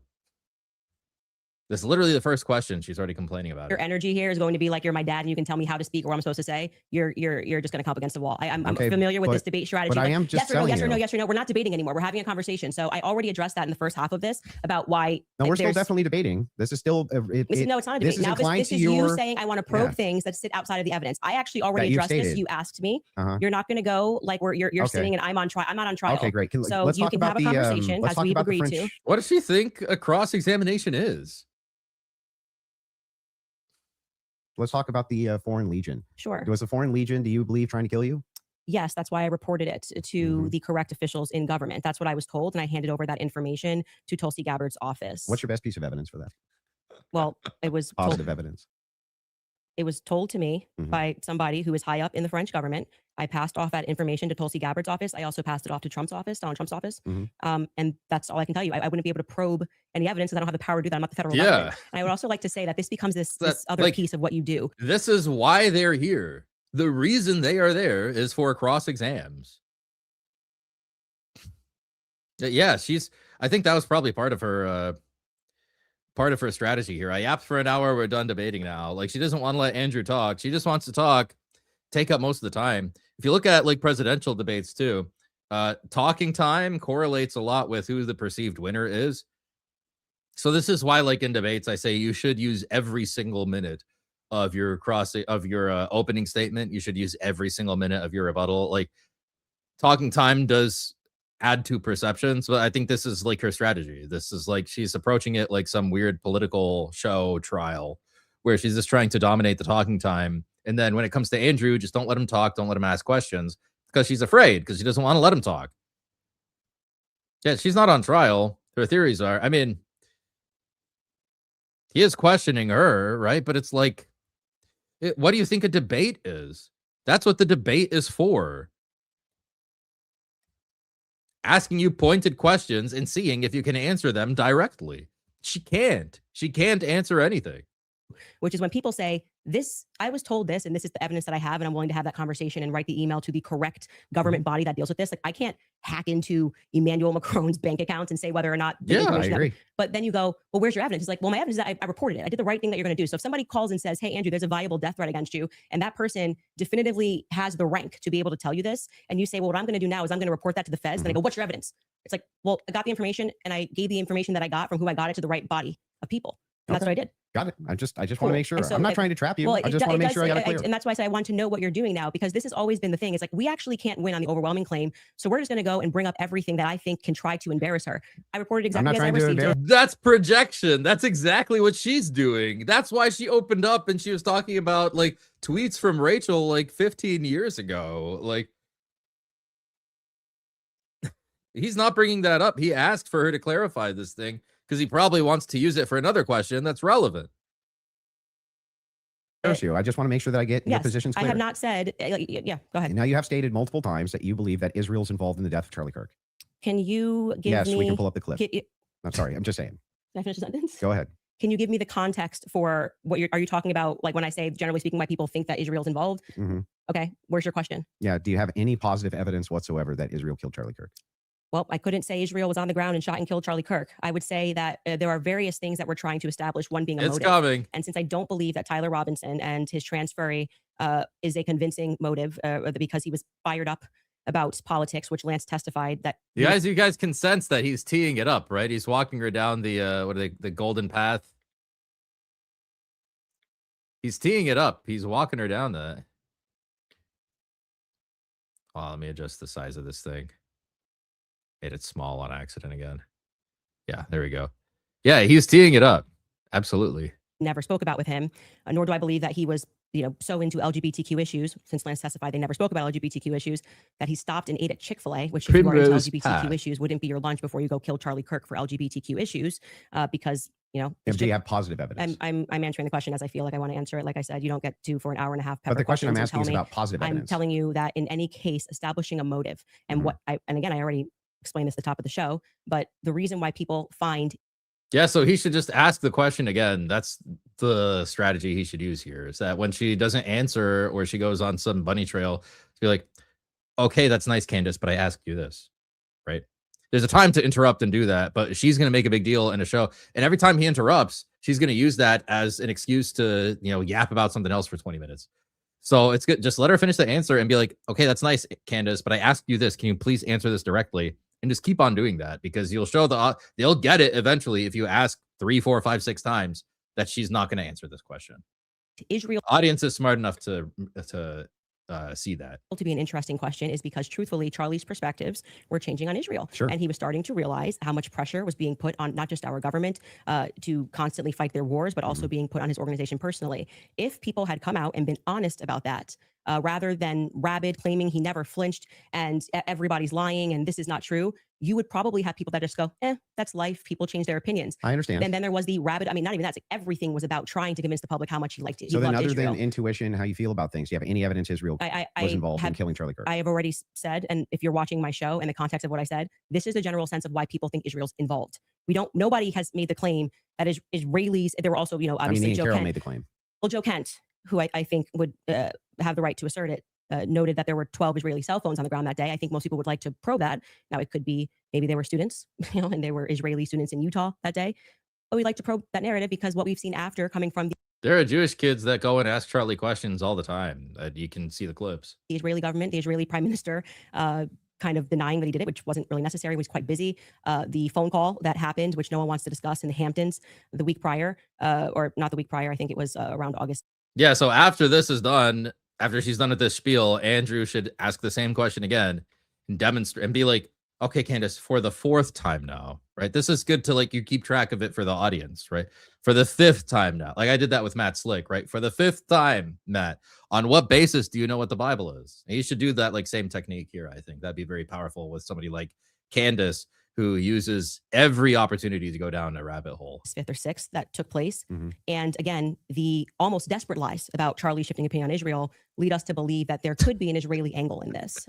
But we cannot say for certainty that Israel called the shots and this is how it happens. But it is definitively, I think, a thread that a lot of us would like You to say see. there's no hold. positive evidence. Whatever For the you wanna say, 137th however, positive, time. negative, however you want to say it. Well, I like don't positive need to evidence just would have a be conversation. material evidence. She doesn't know the difference between positive and negative evidence. What are you doing here, Candace? And other Yeah. She's trying to tell me about the rules of evidence. She doesn't know the difference between positive and negative evidence. Well, evidences which would what we've point you said to it. is on our show is what we've said, which is this feels like a conspiracy building. There's no reason to lie about these things, and yet people are lying. Good question. BB ain't acting right. The Hamptons thing was weird, and the way they tried to shove the Israel narrative down our throat immediately. I mean, the day he died, posting a picture of him with an American and Israeli AI'd photo on the president's feed doesn't feel right. Do you have So- any evidence? Maybe that has nothing to do with Charlie. It's just that these guys are Zionists. It has nothing to do about a conspiracy. So they love Charlie and they love Israel, so they put both of them on a poster. This, what do you expect? From Middle America and the Bible Belt, this weird. It's so weird, these conclusions that she's jumping to, and she's missing the connective tissue that Andrew's getting at. That Erica Kirk or TPUSA participated in the murder of Charlie Kirk? I've never said they participated in the murder of Charlie Kirk. So how could I say that I have evidence they participated Really? in the murder of Charlie Kirk? Okay. So then you don't believe that they did. I never have said that statement, so I'm not going. This is good because Andrew's getting her to walk everything back. Okay, so you don't believe Israel has anything to do with the murder of Charlie Kirk. Can you guys see where he's going with this? So you don't believe Israel has anything to do with the murder of Charlie Kirk. I have never said that. Do you believe TPUSA? I don't believe TPUSA has anything to do with the murder of Charlie Kirk. I never said that. You just go down the line of everybody. Do you believe Erica Kirk has anything to do with the murder of Charlie Kirk? No, I don't have anything to do. I don't think she has anything to do with the murder of Charlie Kirk. And then eventually the question is, then who does have anything to do with the murder of Charlie Kirk? And she's going to say, I don't know. And that discredits her entirely. So this is a good line of questioning Andrew is doing. I can see what he's doing. Going to get you to ask me personal questions about things that I've never said on record. Okay, fair. Your team is sending messages in the back saying they have a video they want to play. Okay, go ahead. God bless. I don't know what the video is.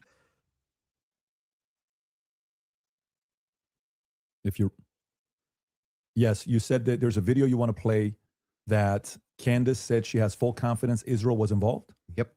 Yeah. He said evidence that they killed him. I said this is why play it, people think though. they're involvement. So she If can they have the clip, Yeah. they can play the clip. Yeah. They're referring to a clip. I agree, Father Chris. That's right. I think she is surrounded by yes men. Nobody ever scrutinizes her ideas, and she just says whatever pops into her mind out there. And that's why when Andrew applies like real scrutiny to what she's saying, she instantly falls apart. I think you're spot on with that, Father. Via who? My guess is Pierre. Erica. I think that there's a reason Pierre knew that Charlie was dead first. I think there's a reason he was a priority. How? Why? I think France and Israel are involved in Charlie Kirk's assassination. And I'm going to put that out there with full confidence. Okay.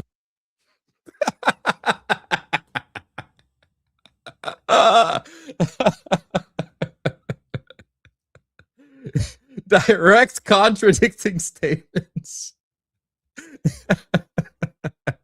I also involvement. I understand. Yeah. So you That's- think you with full confidence you think that Yeah, I think that Israel's France involved. and Israel.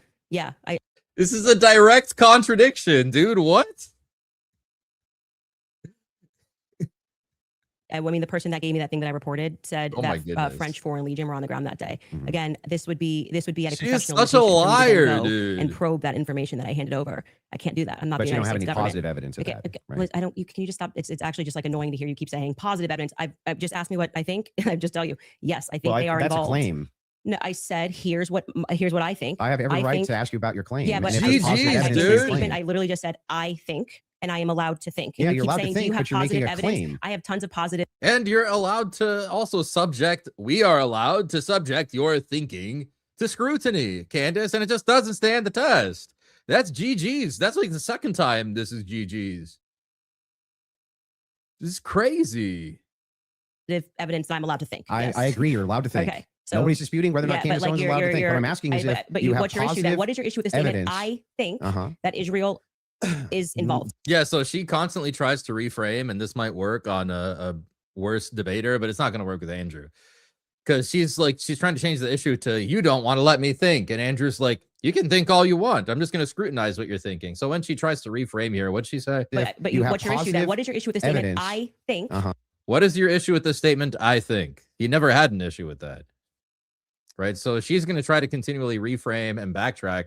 And it's just not going to work on Andrew. That's like GG's multiple times already, dude. I don't know. That Israel is involved. That's I not do. what. That's not just what you said. You said I did that say I it's with think. it's with full confidence. Yes. You That would I think that if you had full can you have confidence confidence, to think when you think? but if I said, for instance, I think I'm going to be late to work, right, with full confidence, I would say my evidence for that is that I'm 20 minutes away and I need to be there in 5. Andrew. That's how you would know whether or not you had full I'm just gonna confidence. tell you something. My No, sis- let me finish. Sure. If it was the case that I said I have full confidence I'm going to be late to work, I would say my evidence that I'm going to be is that work is 20 minutes away, right, and I have to be there in 5. So I have full confidence. That's why I would think that. So I'm asking if you think that Israel and France were involved in the assassination of Charlie Kirk, and you say with full confidence, I'm just asking for the evidence, or at least walk me through the mindset of why it is that you can think that with I actually evidence. don't have to walk you through why I think. I can give you something that I think with full confidence. So she's got nothing, dude. She's got nothing. She's got nothing. This is so insane. Walk me through why you think this. I don't have to. What? That's the whole point of this, Candace. Walk me through why you think this. I don't have to walk you through why. That is why you are there, to walk us through why you think this. Oh my goodness. See, Andrew was her dad. Like, To think with full confidence that you know you lost the substance of this debate, and now you're moving toward things that I have said that I think, which I can do. I'm They're allowed to think pertinent to this debate. it's not exactly pertinent to this It's debate. 100% pertinent. It's not pertinent because our These debate are claims made. yeah, it's whether what's his name? Tyler Robinson is a patsy, and she is giving as an alternative TPUSA or Israel, and he's just like this, he's knocking down all the possible trails that she can go down. And eventually it's going to be like, okay, you don't think it's this person. You don't think it's this person. You don't think it's this. Who do you think it is? And she's not going to have anybody left. It made about Charlie Kirk's assassination. That's the complete substance of the debate. No, actually, would you like to remind him of what our debate claims actually were? And would you like to remind you said I could ask you about any of these things to my heart's content? Feel free, but you do not get to structure how I'm allowed to reply or ask me why are you allowed to I'm not structuring how you're think. allowed to reply. I'm just asking you direct questions. I have full confidence that you do not feel that you represented your claim well. And so now what you came prepared to do is to present yourself like a professor of fallacies. I just want to know. And to say, you're not allowed to say that. You can't. You can say whatever you want. Well, nobody's disputing that. I'm asking. Like you are disputing it. I think that when this is all said and done, I've already explained to you. I explained at the beginning of this why I think Israel is ultimately going to be proven to have involvement in this.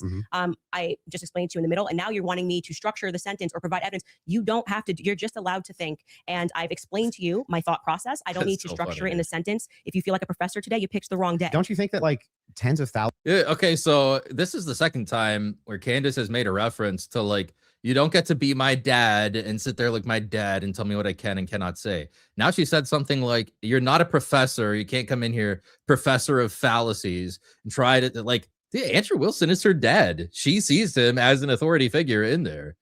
Like she keeps on referencing it. Nathaniel, $2, Super Smash Bros. Melee reference. Epic. Yeah, she's wave dashing all over the place, dude. Can't catch her. $2 from Mr. Fun Zerker. The postpartum psychosis is going crazy right now. I think she is currently pregnant. $5. Thank you for the donation. $5 from 96. If Andrew, you, Jay aren't all sold on the narrative, why not work together and figure this out? Only person pushing it is her, unfortunately. That's a good point. Probably because I just want more people to become Orthodox Christians, and then that'll like solve the problem down the line. That's what I try to focus on. I think I have at Modern Day Debates possibly lined up a more socio-political debate about whether Islam or Christianity is better for society. So there's that. But generally, I try to stick to the more theological topics. And then 8 months from Gavin Sullivan. Thank you for the 8 months membership. I appreciate that. It's a long time to be a member. Thank you for the entertainment during work. Hey, do you guys want me to stream more at this time or in the evening? By the way, I can stream more in the like midday if you guys want. Let me know.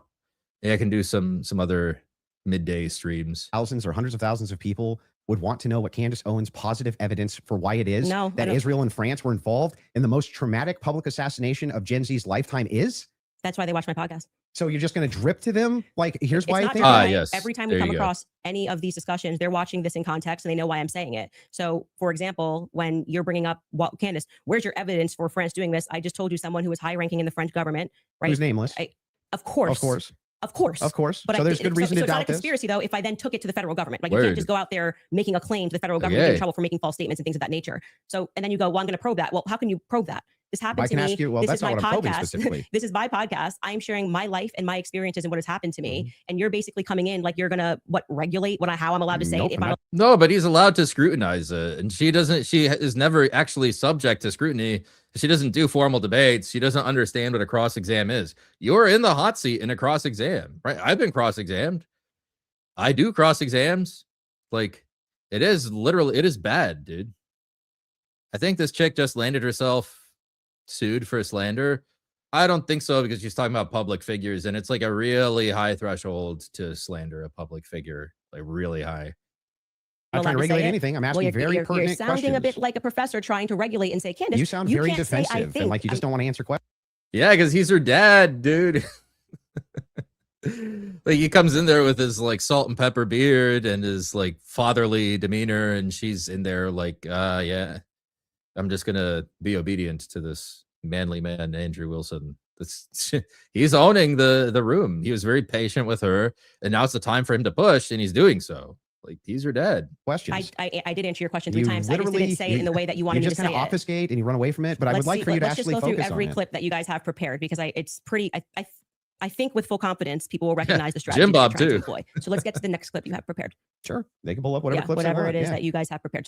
But I would still, on this point, I just want to make sure that you have full confidence that France and Israel were involved in the assassination of Charlie Kirk, I think and you have no evidence for it at all that you'll give us. Well, I already did tell you where it came from. Like I said, I can explain it to you. I can't understand Did it that for same you. So higher if you up need to, tell you if you that need he was to, going to kill, or that France killed Charlie Kirk, or just that you were in danger? they said that the French Foreign Legion was involved on the ground that day. I've already said that. You Okay. just don't like hearing it. No, Candace, just out of curiosity, Yes. when you pass down that message to a Tulsi or Trump, Tulsi's office, yes. Tulsi's office, are you giving them who told you that, or you're just saying, here's what I heard from And somebody? I have this information. Sure. And of course, if they wanted to open a file on it, which I thought was quite mysterious, that Trump's office never got back to us. It was kind of weird about like, from maybe they're not the correct office too. I did receive a response from Tulsi Gabbard's office, but I don't think there was ever any investigation into what I Got it. said. So the call was, hey, I've been Emailed. told It's- the email. This everybody has the binding and loosing, right? So you should be like, Candace, you are bound away from the internet. I bound you to your home until after you give birth.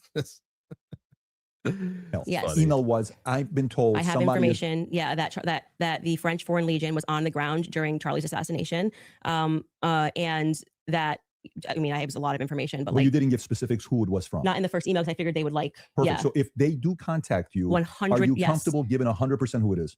I would absolutely give them as much And information can I as ask a possible. question? If whoever's the U.S. government, why are you not? Yes, it's very strange to me. You know, so if that's the case, now they may respond back and say we did. You know, that's their position. I did. That's why I did it in writing. And so I'm glad that's the case Yes. because so if they And do right ask away in you, Trump's office, his It's like so Margo got right crazy, back to me. She dude. said it was on his desk, so he has that. There's no. and if you do say that and they Mhm. contact that individual, obviously you don't have to leak your sources here. Mhm. Is there enough credibility where that person would be willing to talk to them and explain to them exactly what their sources Yes, are? Okay, I mean that's. it seems reasonable. And so why he's asking me to defend that is like I'm not. Never I did. think those are two different things. That's more Two something I'm totally asking different to say, claims. why are they not reaching out to you? I've asked that many times on my podcast. What do you think about that, Andrew? What? The fact that she emailed, she gave it, and nobody reached out to want to contact the They source. that she's probably willing didn't to think it was share. actionable, is my guess. But even if they did think it was actionable, great. That question from PBD is bad because that's like major speculation. Why don't you think the government acted on Candace's request? Whatever. I think he's just trying to to make himself relevant to the discussion. But he also he's not really tracking with the reasoning that Andrew is using. I think he should have enforced Andrew's question early on. So what is the connective tissue between the claim that there are multiple thumbprints or fingerprints on the gun to Tyler not being the shooter? Like, he didn't ever enforce any of the things that Andrew pushed on. Every lead should be followed up on within the confines of what's rational and reasonable. Is it fair to say Kind that this of. is maybe a different individual because this is a person that was involved? It is you know, kinda in like a that little relationship with fish. her. No, her relationship. Like Yeah. this isn't just anybody. So if an average person sends it, yes. Yeah, but I mean, we don't know who the source is. We don't know any Well, of then this. if you were in that department, wouldn't you want to even you assign it to one of your There's guys? no to guarantee say, they didn't look into it. How do we know? We don't How know. could they No, if how they could didn't they come if get she didn't give it the to them? information? Why are they asking Andrew? How is Andrew supposed to know? If I was Andrew's lawyer, objection, lack of foundation. How would he know? Show me how he would know. Why are you asking him to speculate about this? Objection calls for speculation. And instead, PBD is pushing on this like stupid question that has nothing to do with the topic or the point at issue. Why didn't the government act on Candace's complaint sent to Tulsi Gabbard's office and to the White House? How is Andrew supposed to know that? And what does that have to do with whether Tyler Robinson pulled the trigger? Nothing. Instead of pushing on Andrew's like very valid question, which cuts to the point, which is how do multiple fingerprints on the gun, how does that relate to Tyler Robinson not taking the shot? No, he's going to push on this that nobody would know. Candace wouldn't know. PBD wouldn't know. Nor Andrew would know. Why are they asking Andrew this question? This is so stupid. And Andrew's right. They could have sent an investigation. You don't know that. More of the information, because it was And a by the way, long file. Yeah. This is a separate. This has Did got you send nothing to them do the with the guy's debate. name? This is more on. Well, I sent the email assuming that's you kept saying like you go and you make a report. You think they're going to come back to you and say, hey, what's more information? We're investigating this, and that didn't happen. Think which is you're what I onto raised something around that, here, especially Andrew. because this was at a time where they were saying that they wanted to explore every possible lead. I even texted Dan Bongino. But did you- So actually, it was three offices. Let me ask The one question. and then executive I'm gonna office, continue. Dan Bongino. What does this have to do with whether Tyler took the shot or not? Why are we talking about this? And why is PBD enforcing these questions? Bongino and Tulsi Gabbard's office. Okay, so a follow up to that is the following: Mhm. if they contact you to say, is that specifically to the Like, I'm fine with these questions, but like, show me how they're relevant. They're not. Like, I don't think they are. French government or Israel's involvement in the killing of Charlie Kirk? That wasn't about Those Israel. are two separate things. That wasn't about Israel. It was Okay, they were got it. saying the French foreign, that person as a part of it was saying that it was the French Foreign Legion that was on the ground that So day. I'm surprised and they I haven't think called you. then I find that to be very strange too. I do as well. Because Bad who would job want at to make a grifting. report? Like, I mean, I've never made a report with the federal Let me government. ask one question. but Let when me he just ask did one send question. it- Let me just ask one Okay. question, and I'm going to bring it to you. Sure. The question is in regards to, I've not seen that clip, so I'm seeing it now. Mhm. I'm full confidence. I believe that Israel and French was involved. Is that also based on a source that somebody told you that Israel was involved in the assassination of Charlie Kirk, or is that a gut feeling? So in terms of Israel, I mean, what I've said is what I publicly have said here. I do think that at the end of this, we are going to find that Israel was involved. Yeah, so the question Andrew has is based on what? As earlier, you said you don't think Israel is involved.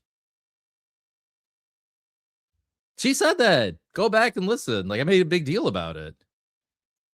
So this is crazy. Like, I don't get it, man. She is gone. Yeah, she's so busy questioning official narratives, she forgot to question her own. Why is PBD even popular? I think it's high production value. It doesn't mean the substance is good, but I think he has like high profile people on and he asks sometimes interesting questions. Yeah, okay, my ADHD is taken over. Based on, yes, I think Israel is involved. Okay, finally. Based on what? What positive evidence, right? This is Andrew's point.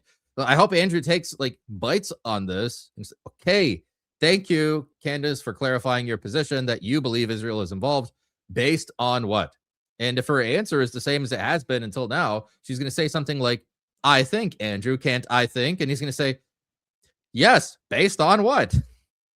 It's so crazy. Yeah, she doesn't have a narrative. She doesn't have a position. She hasn't thought through it well enough. I do.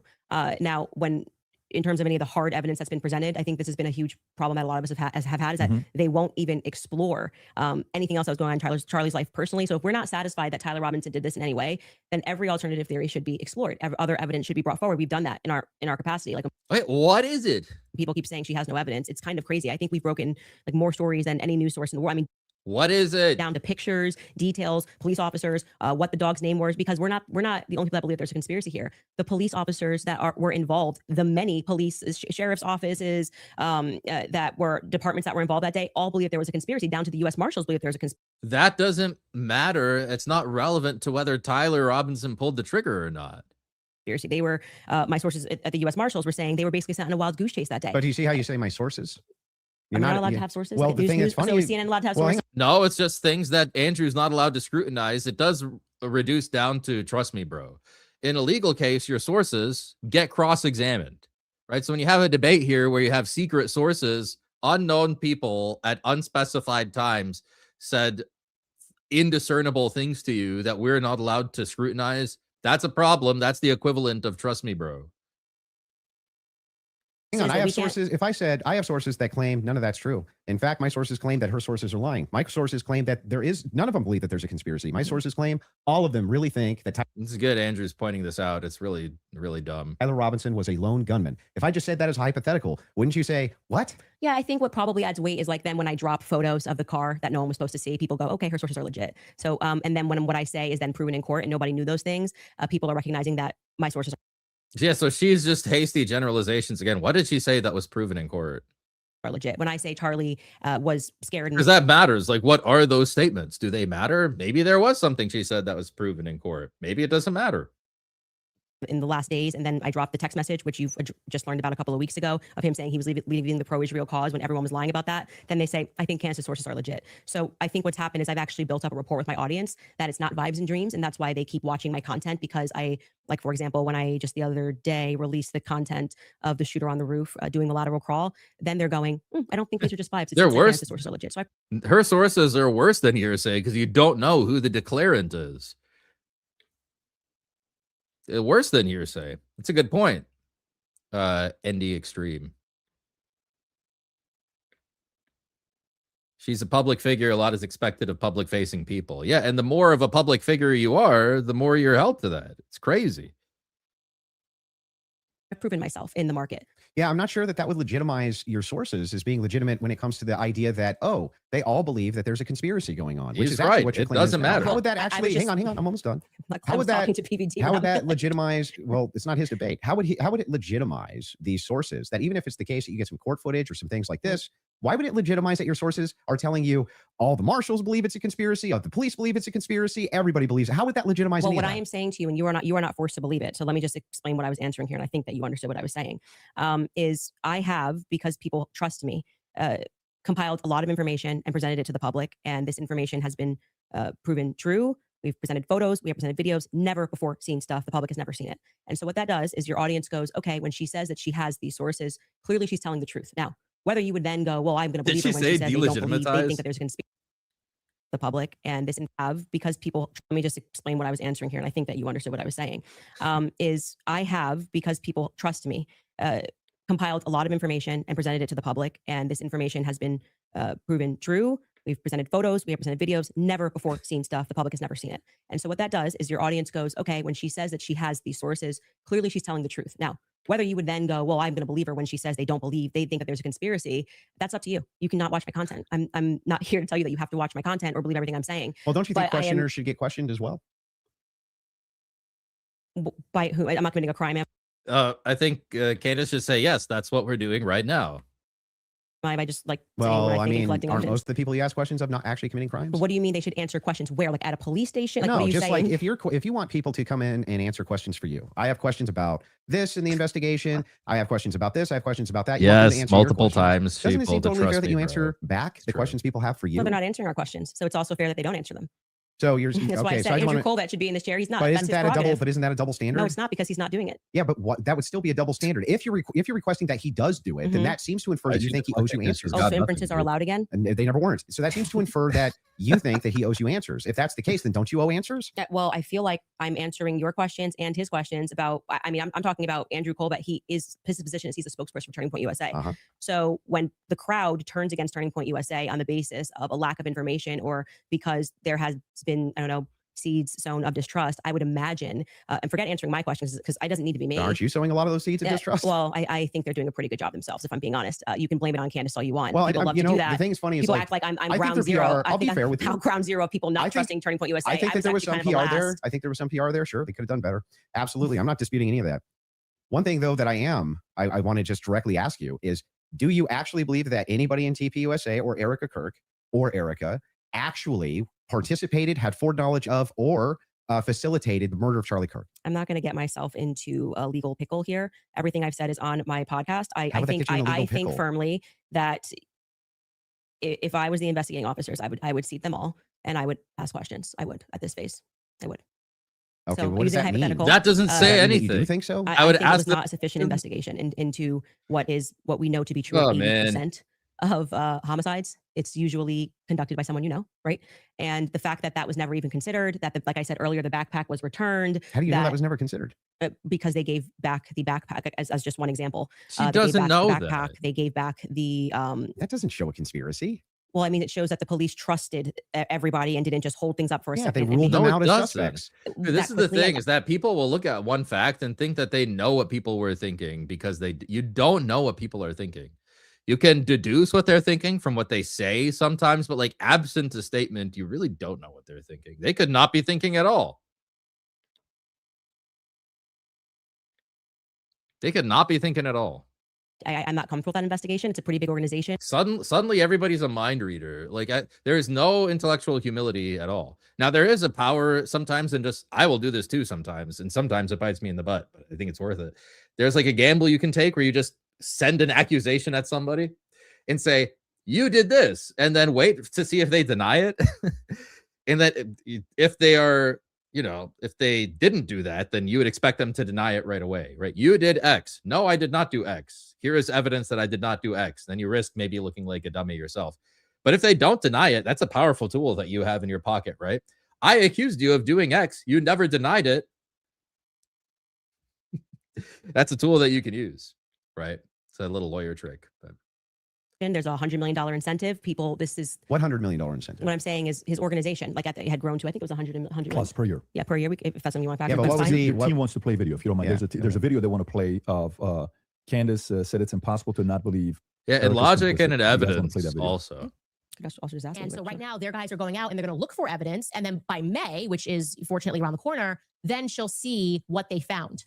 So what the F is that performance?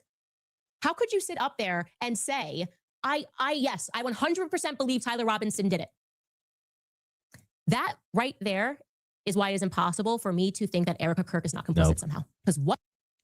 Those two. It's impossible for me to think that Erica Kirk is not complicit somehow. That means she thinks Erica Kirk is complicit somehow. Oh my goodness. I'm so glad they have the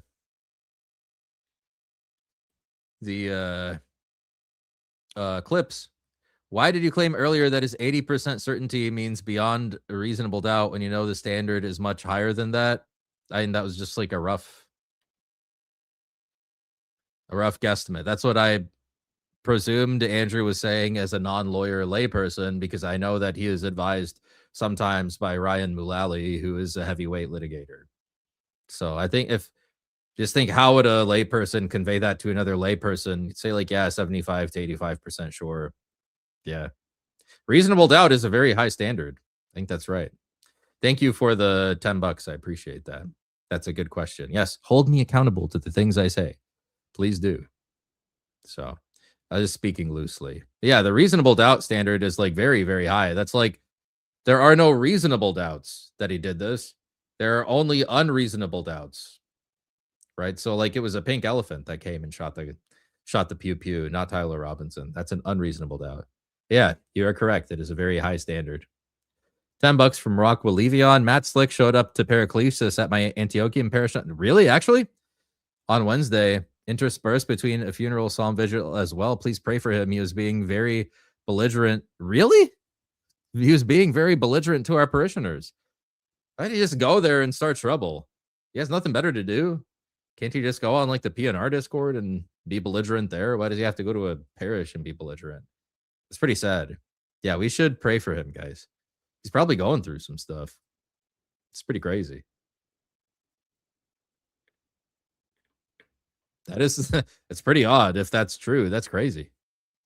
And I know Rockwell Levion comments frequently. He's a frequent viewer. I have no reason to think that he's lying about that. So that's pretty wild. He's mad at Orthodox now, I guess. This is how the conversion starts. Yeah. He's dragged kicking and screaming. So yeah, I was shocked. I didn't know he lived in the Boise area. Yeah, wow. There you go. Didn't he have enough excitement when Nick almost gave him a heart attack? Two thoughts actually don't even follow. How would it be the case that even if Erica Kirk did believe? The biggest thing we learned, $5 from Shin Bones Jones. Biggest thing we learned is don't let PBD moderate debates. Well, for a fair debate, for exposure, then let him.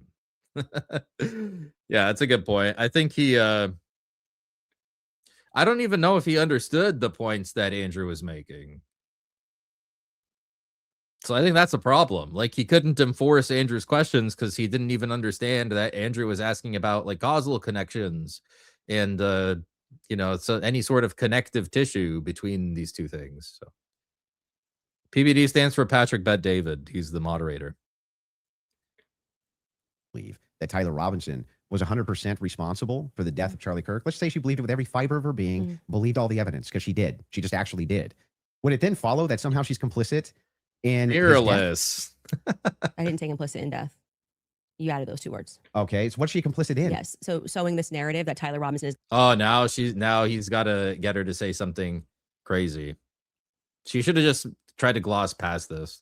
Instead, she's going to try to fight him on it. It's just going to draw more attention to how ridiculous she is. Guilty. So you're chopping up clips. Like I said, you didn't have the confidence to Okay, come well, in tell debate, me, so what now does that you're mean? chopping What it does up. complicit mean? We are showing a clip of her on Barry Weiss, which I can't remember the date that she did that interview. And Erica, when she is asked, do you feel with 100% certainty that Tyler Robinson did this? And she says, I do. Then again, context matters. I sit down with Erica for 4 hours under the assumption that she had some evidence, right? Like I'm like, this is why I did not engage in any like Erica, everyone's questioning what she's wearing and all this stuff. I was like, I'm going to wait here because I don't know, just it feels weird to think that did I think that some of her mannerisms were weird and stuff like that? Yeah, but that's not, you can't convict somebody on weird mannerisms. And then when I sat down with her and I was expecting for her to say, well, I'm obviously the victim on the case and we got to see the shot, taken or this or that, whatever it is. Great. That's why she has that much confidence 2 months ago. And when I sat down with her, it was nothing. It was nothing. Okay. So this is a conversation. How would that make her complicit? Complicit Again, you said complicit in the death of Charlie Complicit Kirk. in what? Yeah. Well, if you let me finish my sentence, I could tell you that. But my point being She just let her talk for like 2 minutes, dude. is that then you take a look at this and you go, okay, well, this is weird. Why would you have this confidence? And then when you sit across from somebody and you say, okay, great, I want to go out there and defend you now. I want people to know that you can't say this stuff publicly, but you know more things. And she just blanks. And then she says, well, I'm going to call the lawyer. And she called the lawyer. Again, all this is on my show. So out of context clips is not going to work because I know what I say on my show. Okay. So we call her lawyer, and her lawyer says to us, she calls him on the phone, pardon me. And it's me, her, and Justin Strife. And I'm like, okay, great. What do you guys have? He goes, well, we don't have anything yet. We're not at that phase yet. And I'm like, well, what do you mean you don't have anything? And he says, well, don't you know how it works? It's a probable cause hearing. So basically the state says that they're going to bring this forward. And now our people go out and they look for the evidence to assert that Tyler Robinson is guilty. And so I asked her directly, her lawyer directly, the phone's in between us. I'm like, wait, so just so I'm clear, you haven't seen anything that the public hasn't seen? And he says, no. So I'm going back in my head and I'm going, okay, so why is Erica saying with such a degree of certainty, like she was sent out to convince the public, and people bit, by the way. Okay, so what is she complicit in, dude? This is crazy. I remember even Megyn Kelly was like, let's wait. She's going to have access to things. I did think she had access to things that we didn't have. Why express that confidence to the public as opposed to just being like, we don't know yet? I feel confident about he's involved. BBD's not doing anything. How would any of this make her complicit and in what? Well, I've already told you. She was. Thank you, Andrew. Yes. Now that's the third time he's asked, maybe the fourth time. Yeah, I think that actually keeping track, like for the audience, like for the fifth time, how does that make her complicit? Like it's a very important, a very useful device for the audience to show that she doesn't want to answer those.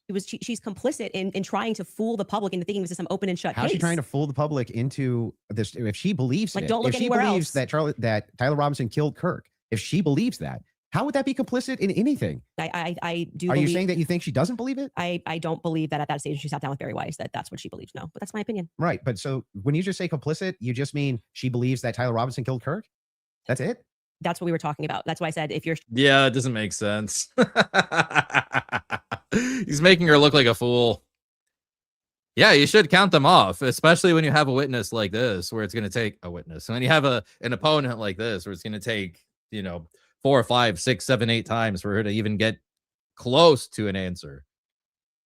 Strategy was to dice up clips and take it out of context and make it seem like I said she was complicit. Everything. Yeah, but then why not just play the full thing? Like why? Because we don't have like infinite amounts of time. I'm guessing you probably don't want to watch. I'm going to go back to my theory that you didn't feel confident that you could defend your claim that it was overwhelming evidence. So now you're trying to move towards doctored clips and getting me to respond to it. Well, there's no doctored anything. I'm just making sure that we got this right. Yes, that what you're actually saying is that Erica is just complicit in believing it. When I re-examined her actions backward, because I did not have this perspective of her at the beginning, which is why it's so funny to me that you guys make it seem like I'm ground zero. People thought Erica was sus from day I forgive him. And I was not a part of that. I did not lean into that. I did not contribute to that. I was getting actually terrible. Yeah, Andrew said that in his opening, that ever since Charlie Kirk's assassination, that there's like a whole industry around now people grifting off of his assassination, saying that it's weird and that there are conspiracies.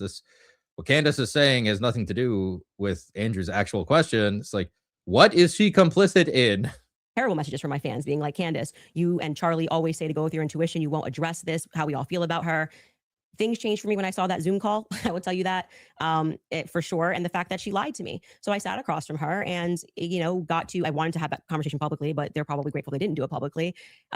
She told me some lies. And so the next thing that happens naturally when somebody lies to you, when any person lies to you, whether it's a toddler, people only lie when they're trying to obscure something else. Have you addressed what that lie was? Yeah, I talked about, we have a list of lies that we've been told by Jay. We can find that, I'm sure. In the meeting with her. Okay, a lie is something specific, by the way. That's when you know, or you reasonably should know that the truth is one thing and you assert another. That's what a lie is. And that's a pretty bold statement. Let's do some super chats real quick. Dog-headed servant, $2 says that you're not my dad fallacy. I can't believe she said that. That's like, just by even framing it that way, it already puts you in like a subservient position. Dog-headed man, $10 says, Andrew Wilson is an idiot. Incredulity maxer. He's not a good boy just because he's Orthodox. Y'all should be ashamed of yourselves. I don't think we're saying he's a good boy just because he's Orthodox. There are a lot of Orthodox people that are not good boys. Really, we're interested in the very narrow thing here. Andrew has asked questions, scrutinizing Candace's position, and she can't answer them. We're not saying that Andrew is the most excellent moral example. I think we should imitate him insofar as he imitates Christ. And I think he does important work, right? So in all the ways he does not imitate Christ, do not imitate Andrew. Right? That's what St. Paul says. Imitate me insofar as I imitate Christ. We're not holding him up as some schema monk from Athos, from the Holy Mountain. But we're just interested in a very narrow thing here. Can Candace's position survive scrutiny from a good debater, like a skilled, talented debater like Andrew? So far, she's just fallen apart at like basic questions. What is the connection between this and that? Well, I just think it, right? What is the connection between the fingerprints on the gun and Tyler not taking the shot and being a patsy? Well, I just think so. I'm sorry, that's not good enough. Or like right now, he's asking her, like, on what basis do you think Erica is complicit, and what actually is she complicit in? I don't know. That's not good enough. Sorry. So, I mean, I don't think we have anything to be ashamed of ourselves for. We didn't do anything wrong. $5 from, thank you for the donation, though. Norman Orthodox, $5. Didn't Candace marry a billionaire and used to run a doxing website against conservatives? I don't know about the doxing website, but I know like the guy she married is some like very illustrious British family, a very rich family she married. And it was kind of here, that's a thing that if you want to take Candace's methodology, you could say that too. Or you could say, does that mean not to smoke 100 sin sticks in a day? I probably should not. No, it's abusive to your body, which is the temple of the Holy Spirit. But we're all working through things at our own pace. But yeah, if you want to take Candace's methodology, you can apply that to her marriage and be like, didn't she know the guy for like a few weeks and they got married? And it's like, yeah, in the old country, sure, maybe things worked that way. But today that is super sus, dude. Very weird. Yeah, she married him like the week she met him. Yeah, take her methodology and apply that to her marriage. That's the weirdest thing ever, dude. Married into arch Zionist old money. Yeah, there you go. She is one of them, but she pretends she isn't. It's weird. Yeah, I agree. Well, no, I didn't want her to cage up. I didn't want to do this, and because I didn't know what to expect. Like I didn't know if she was going to be like, I'm so overwhelmed with everything, and I don't know who to trust in the organization, and I don't know what I'm doing. Like, I didn't know. I didn't want to. Just out of curiosity, before anything happened with Charlie, how close were you and Erica? Not very close. So there's not a relationship. No, I would say it's totally normal. Like it's not like there was any issues at all.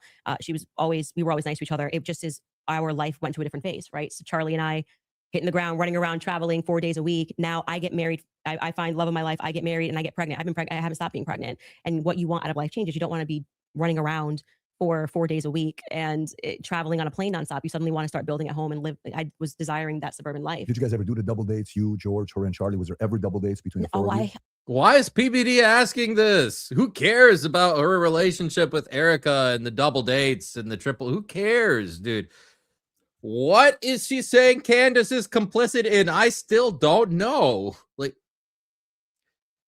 PBD, I don't know you, man, but I mean, why? This is not good. This is not good moderating. Why are you talking about double dates?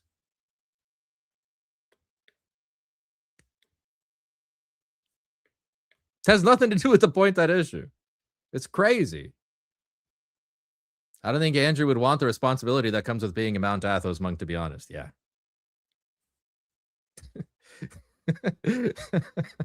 You guys slay me in the comments. This is funny. I was engaged to George quickly. We were planning our wedding. I was kind of in my bubble with George. George traveled with me and Charlie, but Erica and him were just starting to date at the beginning of 2019. George and I were planning our marriage. So George really got to know Charlie. I wouldn't say that I really got to know Erica. I was just rooting for them because I knew how much Charlie wanted to. Yeah, I think Joe Rogan knows enough to actually stick to the issues. So it's a good point.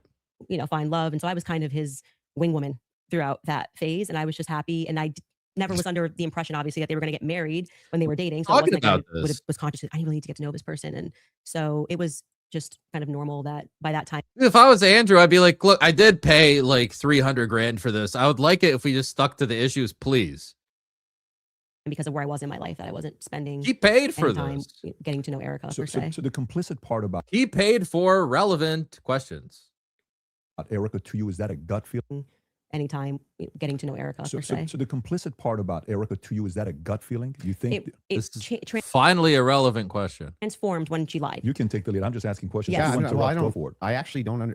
I'm just asking questions. I still don't understand what do you think she's complicit in? Yeah. So when I say Erica's complicit, that's my opinion. When you tweeted Erica's too retarded to kill her husband, Yeah. would you like to explain how you developed your evidence, your positive evidence for the fact that Erica was retarded? He talked to her.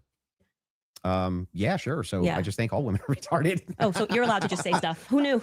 So, and, You and, what, just and by asked the way, me. and Like, what, wait. what dramatically transformed your opinion of Erica after going to the headquarters? Because you were pretty hostile about, I wasn't hostile towards them. you don't think calling somebody too retarded No, is, come on. That's like normal tongue in cheek stuff for me online. oh, you're being tongue in cheek. Usually when I call someone retarded, I'm being tongue in cheek. Yeah. Like for instance, you got supporters. I mean, if you want to use the same exact argument, you would take a supporter like Owen Benjamin. He called you bad names and he called your husband bad names. Are you're just like, well, that's no biggie?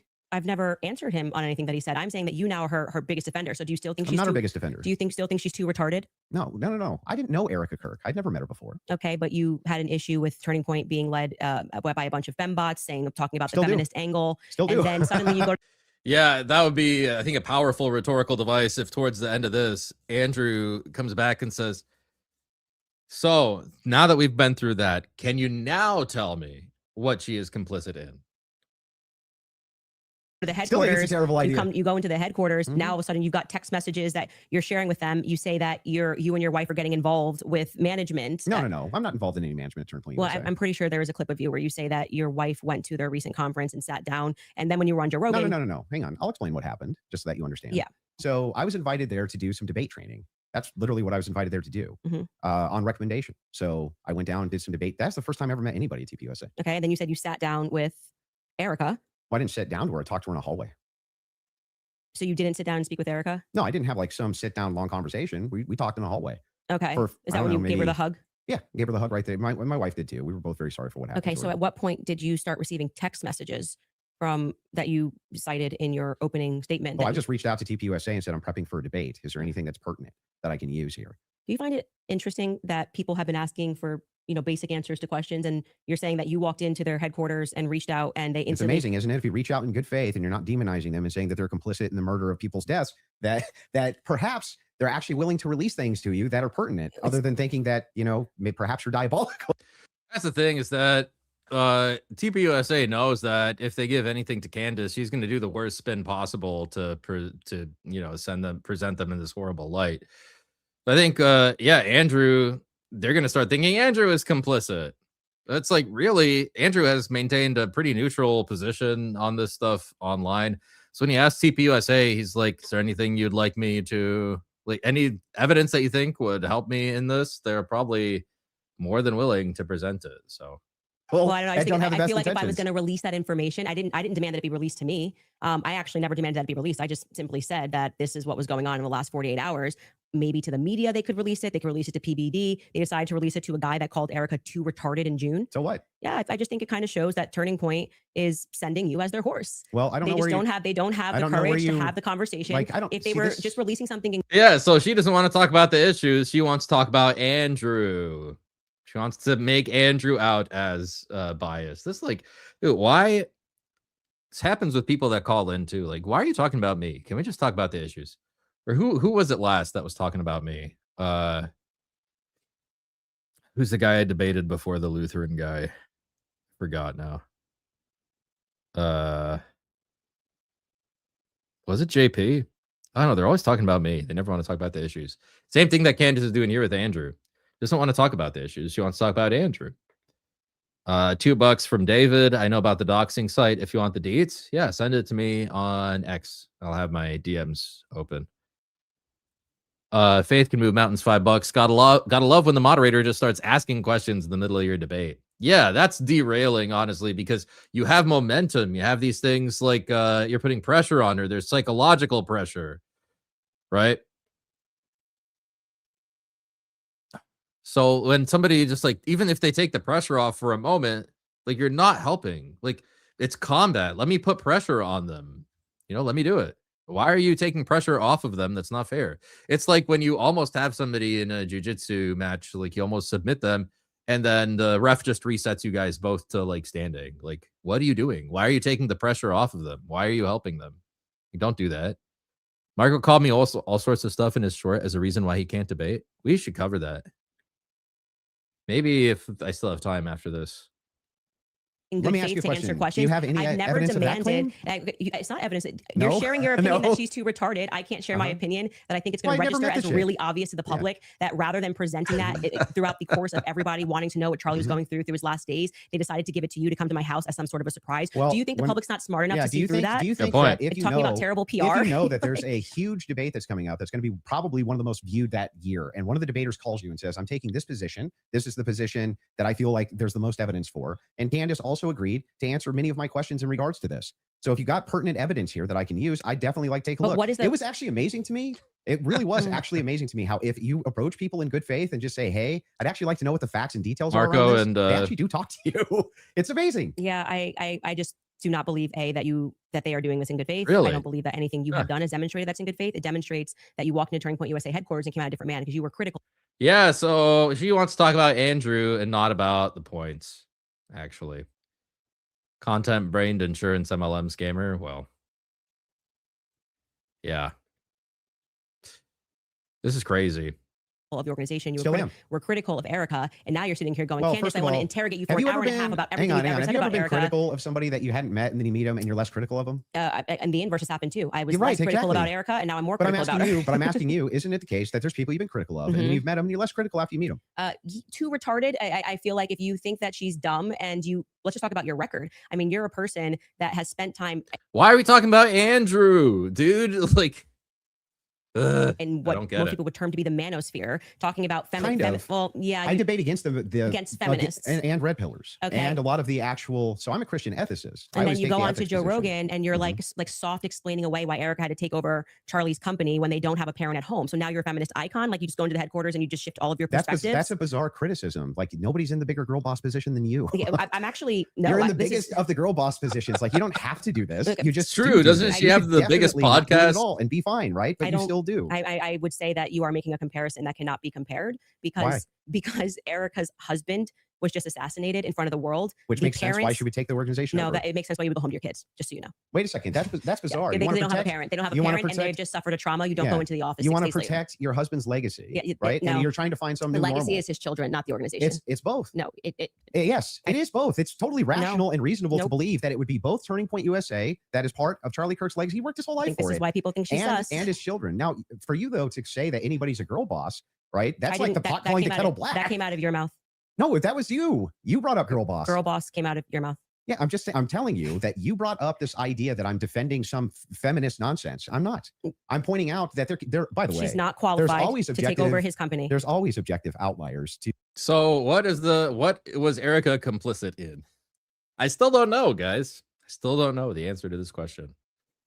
It's all fake. It's all fake and gay. each situation. In fact, it's the exception that proves the rule. And the interesting thing here is like, I'm still just as critical of feminism inside of TV USA as I've always been. And I'm just as critical of any pro-Zionist position as I've ever been. None of that's ever changed. By the way, I would think it's the most rational, reasonable thing on planet Earth to do if you wanted to actually see an organization change, to try to work with leadership or reach out to leadership to try to do so. Doesn't that make the most amount of sense? I would like to state for the record that I think Erica is underqualified to run the organization. Sure. And So what? What is she complicit in? on the more emotional aspects, I agree with what seems to be a majority opinion. Just not gonna say it's scientific, that any woman that would leave her kids and go right into the office after their husband was publicly assassinated does not have their priorities straight. Okay, well, I understand that you can have those criticisms, but I'm not understanding still how that would make her complicit. I don't have to. Ah, keep thank answering the you. question, Okay, so but let's, do you let's feel your like you team got is an answer asking- to how it's your- complicit? Your team is asking to play a clip. So if we Okay. want to play this clip to just finish this segment on the Erica Kirk topic, we can spend some time on that as well. So Okay. if you guys are ready in the back, we're ready. and causing that 30-6 diameter, as would happen with a pet and explosives, as we've demonstrated to you in the past, it accidentally, because of how Charlie was crouched, went up and hit his neck. And that ruined everything. That ruined everything. It was problematic. It's the reason why Terrell then had to scramble to get the cameras down, because they were never supposed to see it. They could have said reasonably that a 30-6 got eaten by Charlie, much more reasonably, obviously, than saying that the chicken bones in his neck stopped it because he ate vegetables. they panicked. That was what, then that's why Terrell's nervous on the phone with I mean, that was one of the more compelling points to me, that there was some sort of setup involved. But, you know, with Andrew's expertise in guns, saying that it's very likely that the bullet could have shattered just because they do that sometimes. This is like a common occurrence, that the bullets explode on impact. And then Candace had no answer to that. I found that a very compelling point from Andrew, especially since Candace had no rebuttal. Right? Check her face. Yeah, she's not happy. $10 from Nathaniel. Thank you for covering this, Alex. You're welcome. This is a lot of time to invest just to help a slow boy like me understand this all from a lawfully correct perspective. God bless you and your wife. Thank you. I appreciate that. Thank you very much. Yeah, I think just having a background in litigation helps cut through some of this nonsense. Like, if you didn't know about how the hearsay rule is applied, what actually is hearsay, that a lot of hearsay is actually admissible in courts, you might be convinced when she says this hearing is all hearsay. That doesn't mean anything. It doesn't mean that it's not going to be admissible at trial. A lot of that probably could be admissible at trial. So, yeah, I think it is useful to have that background. me. Again, this is my theory, and I am now very much sticking to it. Okay. They panicked. It's the reason Erica had to step out. That's why she would have gotten on the phone with Terrell so quickly, because I was going, why is Terrell saying, well, I didn't want Erica to relive? Oh, that's why I did it. He didn't have an answer. He was nervous. It was crazy. But he acknowledged it. He spoke to Erica immediately. Why did you speak to Erica immediately? So do you believe that there was a shape charge that killed Charlie? Hey, can I ask you why you keep starting clips mid-sentence? Probably to get to where the clip is. No, it doesn't seem that way, because you can always start a clip at the beginning of a sentence. Like, you're just like it's completely out of context. Wait, But I didn't so prepare the clip. Okay, so her objection is context. What is the context? Look, remember, the point of any objection is to cure the question, right? So fix it, right? If she's just going to complain that it's out of context, how? Why? If I add context, will that change the meaning of the sentence? Like, it's her burden to do that, right? Bullets do weird things all the time. Yeah. I've been to the range a few times, but I'm not an expert on guns by any means. I enjoy them. I think they're cool. But yeah, you can read. Thank you for the $5. Faith can move mountains. So, I mean, I'm inclined to, if Andrew, he has a background in gunsmithing and he knows this is his opinion, he deals with this frequently, and Candace's response is nothing to refute that. I mean, yeah, she would definitely make a point if she could. Yeah, she's panicking here. I agree. Her frantic way of speaking is kind of funny. I do have it on 1.4, I think, 1.3 speed, so it is sped up a little bit. You can always start a clip at the beginning of a sentence. Like, you're just it's completely out of context. Wait, But I didn't prepare the clips, but I think I didn't. But it's fine to ask him to back Like it I up. said, I don't need to say what's happening here because the internet will clock it. But in this episode, we are now going, and that's why I said we're now going to look at some alternative theories. I made it very clear that this was a theory that I didn't want to look at. This is, I believe, because I don't have every episode in my head, but I'm pretty sure this is an episode where we presented the evidence that was in the car, the photos of what was in the car, right? And so we are now inferring off of what we see in the car that this very much does look like that we see a bunch of shattered Rode microphone, which was an early theory that I was actually interested in, but couldn't really wrap my head around what was the shape charge explosive. As I say at the beginning of the episode, it was just not my expertise. And I was concerning myself with timelines and stories and statements that didn't make sense. Without question, Terrell Farnsworth is someone who made me think that we were missing a big part of the story. So I'm walking them through John Bray's theory. If we started to insert what we are actually observing with the evidence that we're taking a look at and what took place that day. So we're completely in the hypothetical right here. And you're now introducing this. If that's the case, if you're just hypothetically exploring it, that's why I'm just asking directly. Yes, but that's obvious when you watch this episode. So that's why it feels like I'm in the middle of an interview with CNN when they like pull up random clips and they're like, "What's this? What's this?" You watch the episode, you know what it is. I'm just trying to make sure. Do you think? Quick to Listen says, of course she doesn't have every episode in her head. She can't even remember her own position from earlier in the day. She contradicted herself bad a few times already. 8 months from Shane Paisios. Thank you for the 8 months, dude. New conspiracy. Alex Soren is a Maroon Beret Marine Army sniper. He admits he thinks guns are cool. You know who else thinks they're cool? Mossad. You got me. BB, send me the $7,000. Thanks for the 8 months, Shane. You're the man. Think that your alternative theory. Do I you think John believe- Bray's theory should be explored. Yes. Okay. Do you think that Charlie Kirk was killed with an explosive? I think that is a possibility. Mhm. Yes. Okay. And it good. should be explored. He's done a lot of work on it. John Bray has done good work, and I think that that's why that theory is now starting to gain steam since we released the second set of the photos of what was in the car. I think You it's got vital. So this was the big thing I wanted to get into with you on the explosives too. Mhm. What is it about that theory that's actually compelling to you? So I looked into the explosive mic theory multiple times, and the biggest thing that stood out to me is there's no explosion. there's literally no explosion. In fact, there's videos when the shot rings out that kills Charlie. At least it sounds like a shot to me. People are actually like looking up towards where the gun is being fired. They're looking away for where the sound is. Like, where's the actual explosion? Month, Well, day, for every year. person that you say looks away, there's going to be a person that was looking forward. We have former Marines that have gotten on and said, it looks to me like there's an explosion under his shirt, right? You obviously saw Rob O'Neill go on to, I'm forgetting which platform it was, where he said, it's the first thing I thought was, it looked Rob like, O'Neill is the man that killed Osama bin yeah, Laden. and I think he's qualified to say what he believes he saw. We should actually, since they're pulling clips, we should run that clip of Rob O'Neill and what he said and what he That's fine. observed and his experience. Yeah. So I'm going to take that. And also there were people who immediately spoke to the media that day who said the same thing, that they thought that something happened under his shirt. That was actually, if you go back to like my first episode, when I was just observing what I saw with my eyes, I was asking the serious question. I was seriously saying, Wait, does she believe the exploding mic schizo theory? She said it's a possibility. She also said earlier it's a possibility that he was shot, that it was not an exploding mic. So why is it like somebody shot him from underneath? Why is his shirt moving first? she's It doesn't make sense to me. non-committal And on this. I'm That's not, because of air dispersal from the bullet. So whenever a bullet is shot, a projectile shot, you can actually run this experiment yourself if you have a rifle. Mhm. Take like an empty box of ammunition and put it on the table, and then fire it near the muzzle, and that box will actually blow off the table. okay. So question for you. Does that box go sideways off the table? It can. It can. Yeah, it can. It depends on the You dispersal. shoot 3,000 pounds of energy or 2,000 pounds of energy coming at you. That's how much it carries. Well, So it's not 30 2,000 pounds of energy. Well, we can fact check that. How That's- many pounds of energy is it? A 30-6 being shot 150 yards away. That's I a don't- great question for Grok. I'm going to say when we looked at it, it was between 1,500 and 2,000. I'm pretty sure pounds of energy coming at you, and you just go upward and to the side. I don't really buy that. I'm going to just say I just think that that's not Yeah, right. But possible. It doesn't go through on the- top of that. So it's another miracle. You didn't get blown backwards. It didn't But go if through. air is But I also want to say that you're saying Good this point. can't happen, and Rob O'Neill is infinitely more qualified, I think, to speak on that. why? And well, because he's actually shot and killed people. Why would that have anything to do with anything? Well, Did he because slow down all the videos of the people he shot to see if their clothes moved? well, why are you able to assert your position as a fact? Because I'm gonna tell you how projectiles work. He's not even gonna I guarantee you this guy's not even gonna disagree with what I'm about to say. If it is the case that you have energy and you have mass, and the mass is moving in the air has to go somewhere. It doesn't have a choice. I think you're totally BSing right now, man. not I'm only am I sorry. not being How is he BSing? That seems like a very reasonable thing to say. BSing, I'm telling you the think you're truth. just- no, you- If a bullet I is think moving one in of your air, things- air has to move out of way. Yeah, the air has to go somewhere. It's not where the bullet is. Has to move out of the way of the bullet. Bullet. But maybe not at the bottom of a shirt here. I don't know. I disagree with that. I'd like to say for the record, I've watched some of you do. I disagree that the bullets displace air.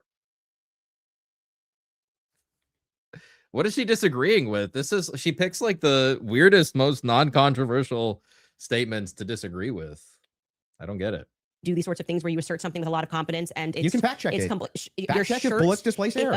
not about whether it displaces air. It's where it dispersed the air. Underneath his shirt here. It's not underneath the Okay, shirt. but bullet's this big, and you're telling me it's going to hit his neck, Candace, and then it's not it is underneath beneath the the shirt. shirt. The It shirt starts up cuffs. here, and the collar's moving, and then you see the wave here as he's moving backwards. No. Yeah, That's not true. it's not. And we the- obviously the can't show that idea- clip. I disagree with you. Okay, I understand you can't show it for TOS purposes. That's Exactly. fine. I disagree with you. People can go watch and make up their own minds. We don't need to debate it. Whether or not it was the first thing I said was, why is his shirt moving first? That didn't make sense to me. It almost looks just like this. It goes across. His necklace breaks first before Charlie even reacts. If you watch it in slow, his necklace breaks first, which I thought was very odd. And then you see a puff here, and then the next thing you know, there's the entry You see wound on his smoke? neck. I would not confidently assert that I see smoke. I've never said it on my Do you think platform. that an explosion generally has smoke?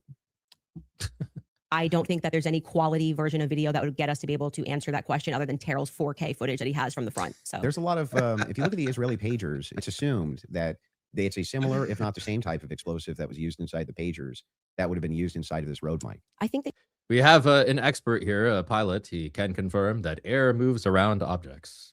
Thank you. As we need experts for these things these days, because you have people like Candace that I don't think that's true. You It's should, real. since you love debating, you should debate someone like John Bray, who's worked on that theory for 11 months, and ask those sorts of questions of how shape charge would work. I presented the evidence of what was in the car, and I also, at that episode that you're clipping, said John Bray has done an unbelievable amount of work on this, Mhm. and I think he has debated a ton of people actually regarding this topic.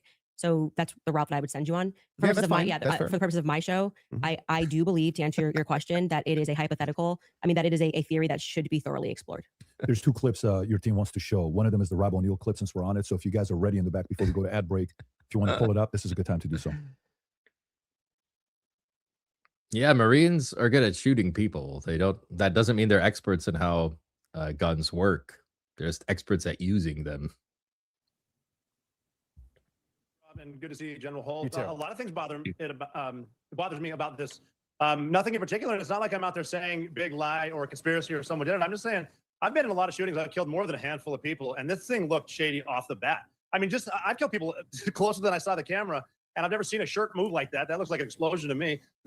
Just the fact that no one started doing first aid to Charlie Kirk, they were more concerned about getting SIM cards out of cameras, removing cameras, and then getting him off the X somehow. There didn't seem a lot of concern for his life. It seemed like just clean it up. And then, I mean, I've been told they paved it over a couple days later. And So he's talking more about the behavior of the people around Charlie.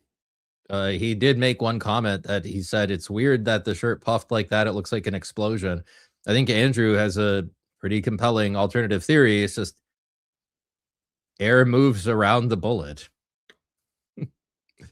then you get Erica Kirk behind all the razzle dazzle, and she's really quick to forgive the alleged shooter, which technically says that was him because I forgive him, but then she can't forgive Candace Owens for having an opinion or asking questions. And they mock people by saying, "Oh, I'm just asking questions." Yeah, I'm a SEAL Team 6 sniper. I'm asking a lot of questions. No one wants to answer them.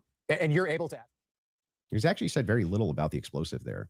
So I he's Oh, actually yes. observed, he said he's shot people up close, Yeah. and he's never Andrew and I on the mind melt there. We have the same reaction. seen a shirt No move like dispute. that, and it looked to him like an explosive. That's no, what he no just dispute. said. But when I play that video at full speed, I can't see a shirt moving. I can only see a shirt moving when we slow it way down. So if I'm in real time, I'm just It's like one assuming this, frame. right? I mean, if I was in real time, and Maybe I was two. in like a close quarters combat, you kill somebody situation, and I shot them, would you even see the shirt move? Well, I just feel like 5 minutes ago you were arguing that it was because the bullet carried air. Now you're saying you don't see the shirt move at all. Yeah, but that's if you slow it down, the disbursement of air, that's where you're going to see it, right? It's going to be very quick, very, very, very, very fast. Yeah, and then that's over. not what I saw, and clearly it's not what he saw, and he thinks that there could be an explosive. So I'm just saying to you, When you, people disagree with you. Your Yeah. opinion's not a fact. That's all. I I understand. think that's a good place for us to, if we have another break, and then we can keep answering your questions. Yeah, I mean, I think, yeah, sounds good. Perfect. We'll do a quick 3.5-minute ad break. We'll be back for the last segment. The last segment. Okay. We'll do some super chats. Zodi HD, $5. Beyond a reasonable doubt, may be hard to prove. I agree with Andrew that there's no sensible alternative. Yeah, I think that's what he was meaning to say. At this time, with the evidence that we have, there is no sensible alternative. Great live as usual. Have a blessed day. Thank you. Appreciate that. $5 from Faith Can Move Mountains. She's a fence-sitting schizo wine mom. Yeah, she doesn't want to commit to anything, even though she has on her show. Now she's being confronted and scrutinized on what she said. She's not actually going to commit to anything. It's very weird. Especially when there are clips out there of you saying committal things about those positions, right? Ecumenical Elbow, $2. Private Andrew Pickles, Army Sniper at your service. We have experts all over the chat. Thank you guys. And $5 from Dog-Headed Servant from experience. A crack means a shot was fired and the round passed in your area. When you hear a zoom sound, like "sew," means you are the intended target. I thankfully cannot speak from experience on that, but thank you for the donation. It's pretty useful. Octavian said also, I flagged this one to revisit it. There are explosions without smoke. Sure, they figured something like that out at some point. Very interesting. Okay, let's jump ahead here. As long as this another like 10-minute break. 3.5-minute ad break. Really, 10 minutes.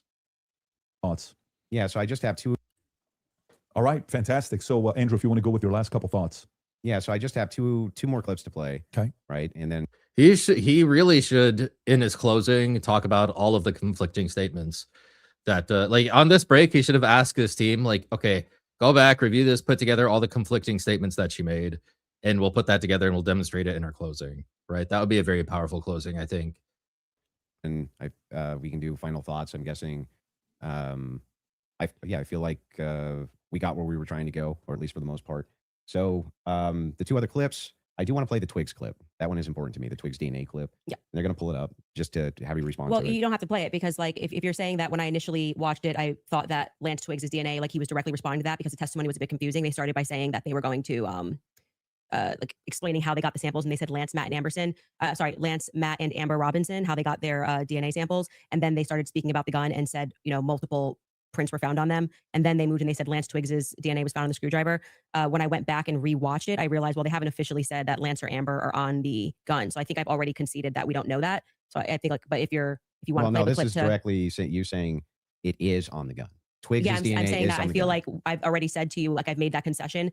But just to be clear, whenever I make a mistake, I just correct it. So that's why when you were asking me 3 times, I've already said we don't know yet, and I've corrected that mistake. So if the purpose of you showing this is to demonstrate that Candace makes mistakes sometimes when she's taking in a lot of information and she's reading through legal documents and she's trying to remember 9-hour testimony. It's just demonstrate something else. It is, in fact, the case. We're all going to make mistakes. Yeah. I'm going to make mistakes. And I've already You're going to make conceded. mistakes in the case. Yeah. But in this case, you were very adamant that his DNA was on the gun itself. Yeah. So I'm just saying that it's not ruled out. We know that there's 5+ prints. I've said this so many times. I had to rewatch the testimony again. It's like 9 hours a day. It got very scientific when they were speaking about this. And I think I wrongly extrapolated that they meant all 3 of them were on the prints when the only person they officially named was Matt Robinson. So we don't know yet if Lance Twigs has his DNA on the prints, DNA on the gun officially just yet. Okay. I've already conceded that. Sure. So that's fine. And then the last one is one with Erica Kirk. Sure. This is like the Erica Kirk. All right, Well, Erica, you could just sit down with me, Erica, but we could do it this way. This goes back to a previous claim that you made. Yeah, sure. Bringing it up. Straight to jail for questioning, at least, Erica. I don't care who's mad. I really do not care who wants to be upset after this episode. Really, you'll be wasting your breath. You can spend $1 billion on influencers because this is all becoming increasingly inexplicable. You are asking me to be an idiot, actually, and I cannot do that for you. Someone once commented beneath this show that if the situations were reversed and there were this many verifiable lies. So straight to jail? Yeah, so that's the show intro, and straight to jail is a monopoly term. Okay. Like, So do not pass go. Yeah. Do not collect $200. Yes, it's obviously tongue in cheek. And then we explain that actually I think that she should be brought in for questioning because of inconsistencies. So this is the exact episode when I started to think that she should be sat down and questioned. And I still believe that. I still hold the perspective that Erica should be sat down and she should be properly questioned. Do you know that That's like the most non-committal statement ever, to say, I think this person should be questioned. Well, of course, everybody's going to agree with that everybody should be questioned. Like everybody, even like relatively close to Charlie Kirk, should be questioned. So hasn't been? No, actually. It's a very non-committal position from Candace. That would be a great thing for the spokesperson of Turning Point USA to say that she's already but sat through. why do they, I mean, my guess would be she hasn't because they returned everything to her. Yeah. But why do they owe you that though? Why they don't owe me anything. That's my show you're watching. Just, the clips that you're pulling are from my show. So if I want to say something on my show, I can say that. I didn't say they owe me something. I don't think that's ever, unless you have but another if you clip. say like you need to be sat down for questioning and you don't even know if they haven't been, that's strange, right? Do you know if they have been? No, I have no idea. So you're just saying, what if they haven't been? Yeah, if you're just kind of filling the air. He's just saying you don't know whether she's been questioned or not. You're saying she hasn't been questioned. You don't know whether she's been questioned or not. You know a really easy way to find that out? Just ask her. Have you been questioned on this? If your entire thing is junk. No, it's not junk. If the query is why is it that Erica Kirk's not being sat down for questioning, but you have absolutely no knowledge whether or not she's been sat down for questioning or not, what that does is it creates an innuendo. It creates an inference. It creates out to the ethos that this should be happening because something's wrong here, when you actually don't have the knowledge that anything's wrong at all. I just think that my opinion is that she should be sat down and questioned. But you're not sure if she hasn't been. Yeah, and you're not sure if she has been either. So, like I said, I feel like now you're just kind of filling the air. That's Andrew's point. He doesn't know and she doesn't know. So why is she saying that she was not questioned? When in fact, neither him nor her know whether she was questioned. It's crazy. I posted this exact point on X. Candace fans will claim the W because she showed inconsistencies. I don't even think she really did. Like, what inconsistencies? She said that there are many possibilities. Like, she said there's a 0% chance that Tyler pulled the trigger. Yeah. She said that. It's pretty crazy. his turning points. Like, we want to my to make knowledge, sure that you go in there and you nobody- defend Erica. And I have to say, I don't think you've done an extraordinary job Great, at that. but I'm not here to defend Erica. The thing is, though, is like that since 4 out of 5 of the clips that you Yeah. had on the ready when we asked you guys ahead of time. I mean, I want to just assert how professionally we have dealt with this debate. As you can see, we have not planned any gotcha clips for Andrew. I expressed to him that what we were going to do You could have done that. Nobody stopped you from doing that. was just to use people for fact checks, and because I might not remember something, or These are fact checks because she said that that she never implied or said that Israel was behind it or that Erica was behind it. And they had clips showing that she said Israel was behind it. Erica was complicit in something, but she can't say what. I do remember something and you're saying no, and that is what I think will register to people as very Well, wait, I fair. expressly We did not s- take out of wait, what? context clips of Andrew But to I try to expressly said please that don't I cut was me gonna off. bring We claims, did not. right? No, when you said you were going to bring claims Your that you want me to claims. speak to, you didn't say I intend on sitting you down with out of contexted clips to which we said to you Out of before in an email. contexted. Any clips that you want to share with us, send it Mhm. over. Let's assert a debate claim so that we can both be ready to respond to it. This just That's not really what happened. well Discovery that's not- what period? did- yeah, this the way that you're framing the exchange, What that's do you not mean? that's not actually what happened. We were negotiating. It is true we negotiated out the claim itself, right? Which one's going to take which position? I wanted to make sure that I had at least an hour and a half on mine, That's it. and you got the time for yours to question me. We did. We got through your hour and a half on mine, roughly an hour and a half now on mine. That's basically how this went. But in the beginning, I did not take an hour and a half to just pull out of Good. context this with Andrew. I actually debated the substance of what's going on in this trial and this hearing, and I do She think that never you fell- did. I think you She fell short of lit- that. There's nothing. She literally never debated the substance of this debate. I don't think she addressed it once. When she tried to, she didn't know how to apply the rules of evidence or how they are applied. So she really didn't speak to the substance at all. She might have tried to, but she failed. She did not do so. And you- Out of hang on. And There's I did nothing not here say, except I'm holding just you to going to account get for you your to say claims. yes or no. Well, hold on. We Yeah. were supposed to be debating the case This and is whether part or of the not case. there was Dating. overwhelming evidence. These are your claims about the case. No, you then admitted that now you're getting into another sphere and you want to talk about the transcendentals and things that I And we said. got through. And like 4 yeah. out of 5 of your clips are about Erica Kirk. So the general I don't think 4 out perception of 5 even is were. your turning points course. Oh, I so you think just- quite a you few just- of them were. you Were just- there 3 just made it Ericas up? or 4? So you're just making stuff. So she's just gonna make stuff up about Andrew. Meanwhile, asserting she's gonna say stupid stuff about Andrew. Meanwhile, asserting that she talked about the substance. She never did. Can we get a count of how many were about Erica? I feel I like think it was Yeah. 3. 3. Three. Okay, Yeah, 3. I three. said 4. But those are extraordinary sorry. claims, which is why you're asking Okay, about them, well, right? okay, but the point being is now you're veering into trying to get me to defend my opinions, and then you completely shirk responsibility when I point claims. out yours. No, they're not claims. When No, you they're tweet Erica claims. is too retarded, She you go, doesn't have that's enough just money. whatever, for them and then to you be move on. That's a claim. Uh, that and I'm responsible for the claim. Well, earlier when I brought it up, you said that it was tongue in cheek. Yes, sure. That's me responding That's the to answer. your criticism Okay. of the claim. That's all I'm doing She here. is so was dumb, interested, dude. And She's And actually I'm happy to dumb. get into also the Patsy stuff now if you'd like to. well, Your that team was has one more supposed to clip be they the want to whole play one from thing. more. 7 Okay, days ago. sorry. They got one They more had clip. to. they We want were to getting look into the at Patsy stuff, and you stopped it, and I was explaining to you. Oh, they have one more clip. Okay, let's go. They want to hit the minimum of 4 clips you were saying with Erica. So, She just yaps. This is absurd. okay. And this is the one you're saying from 7 days ago.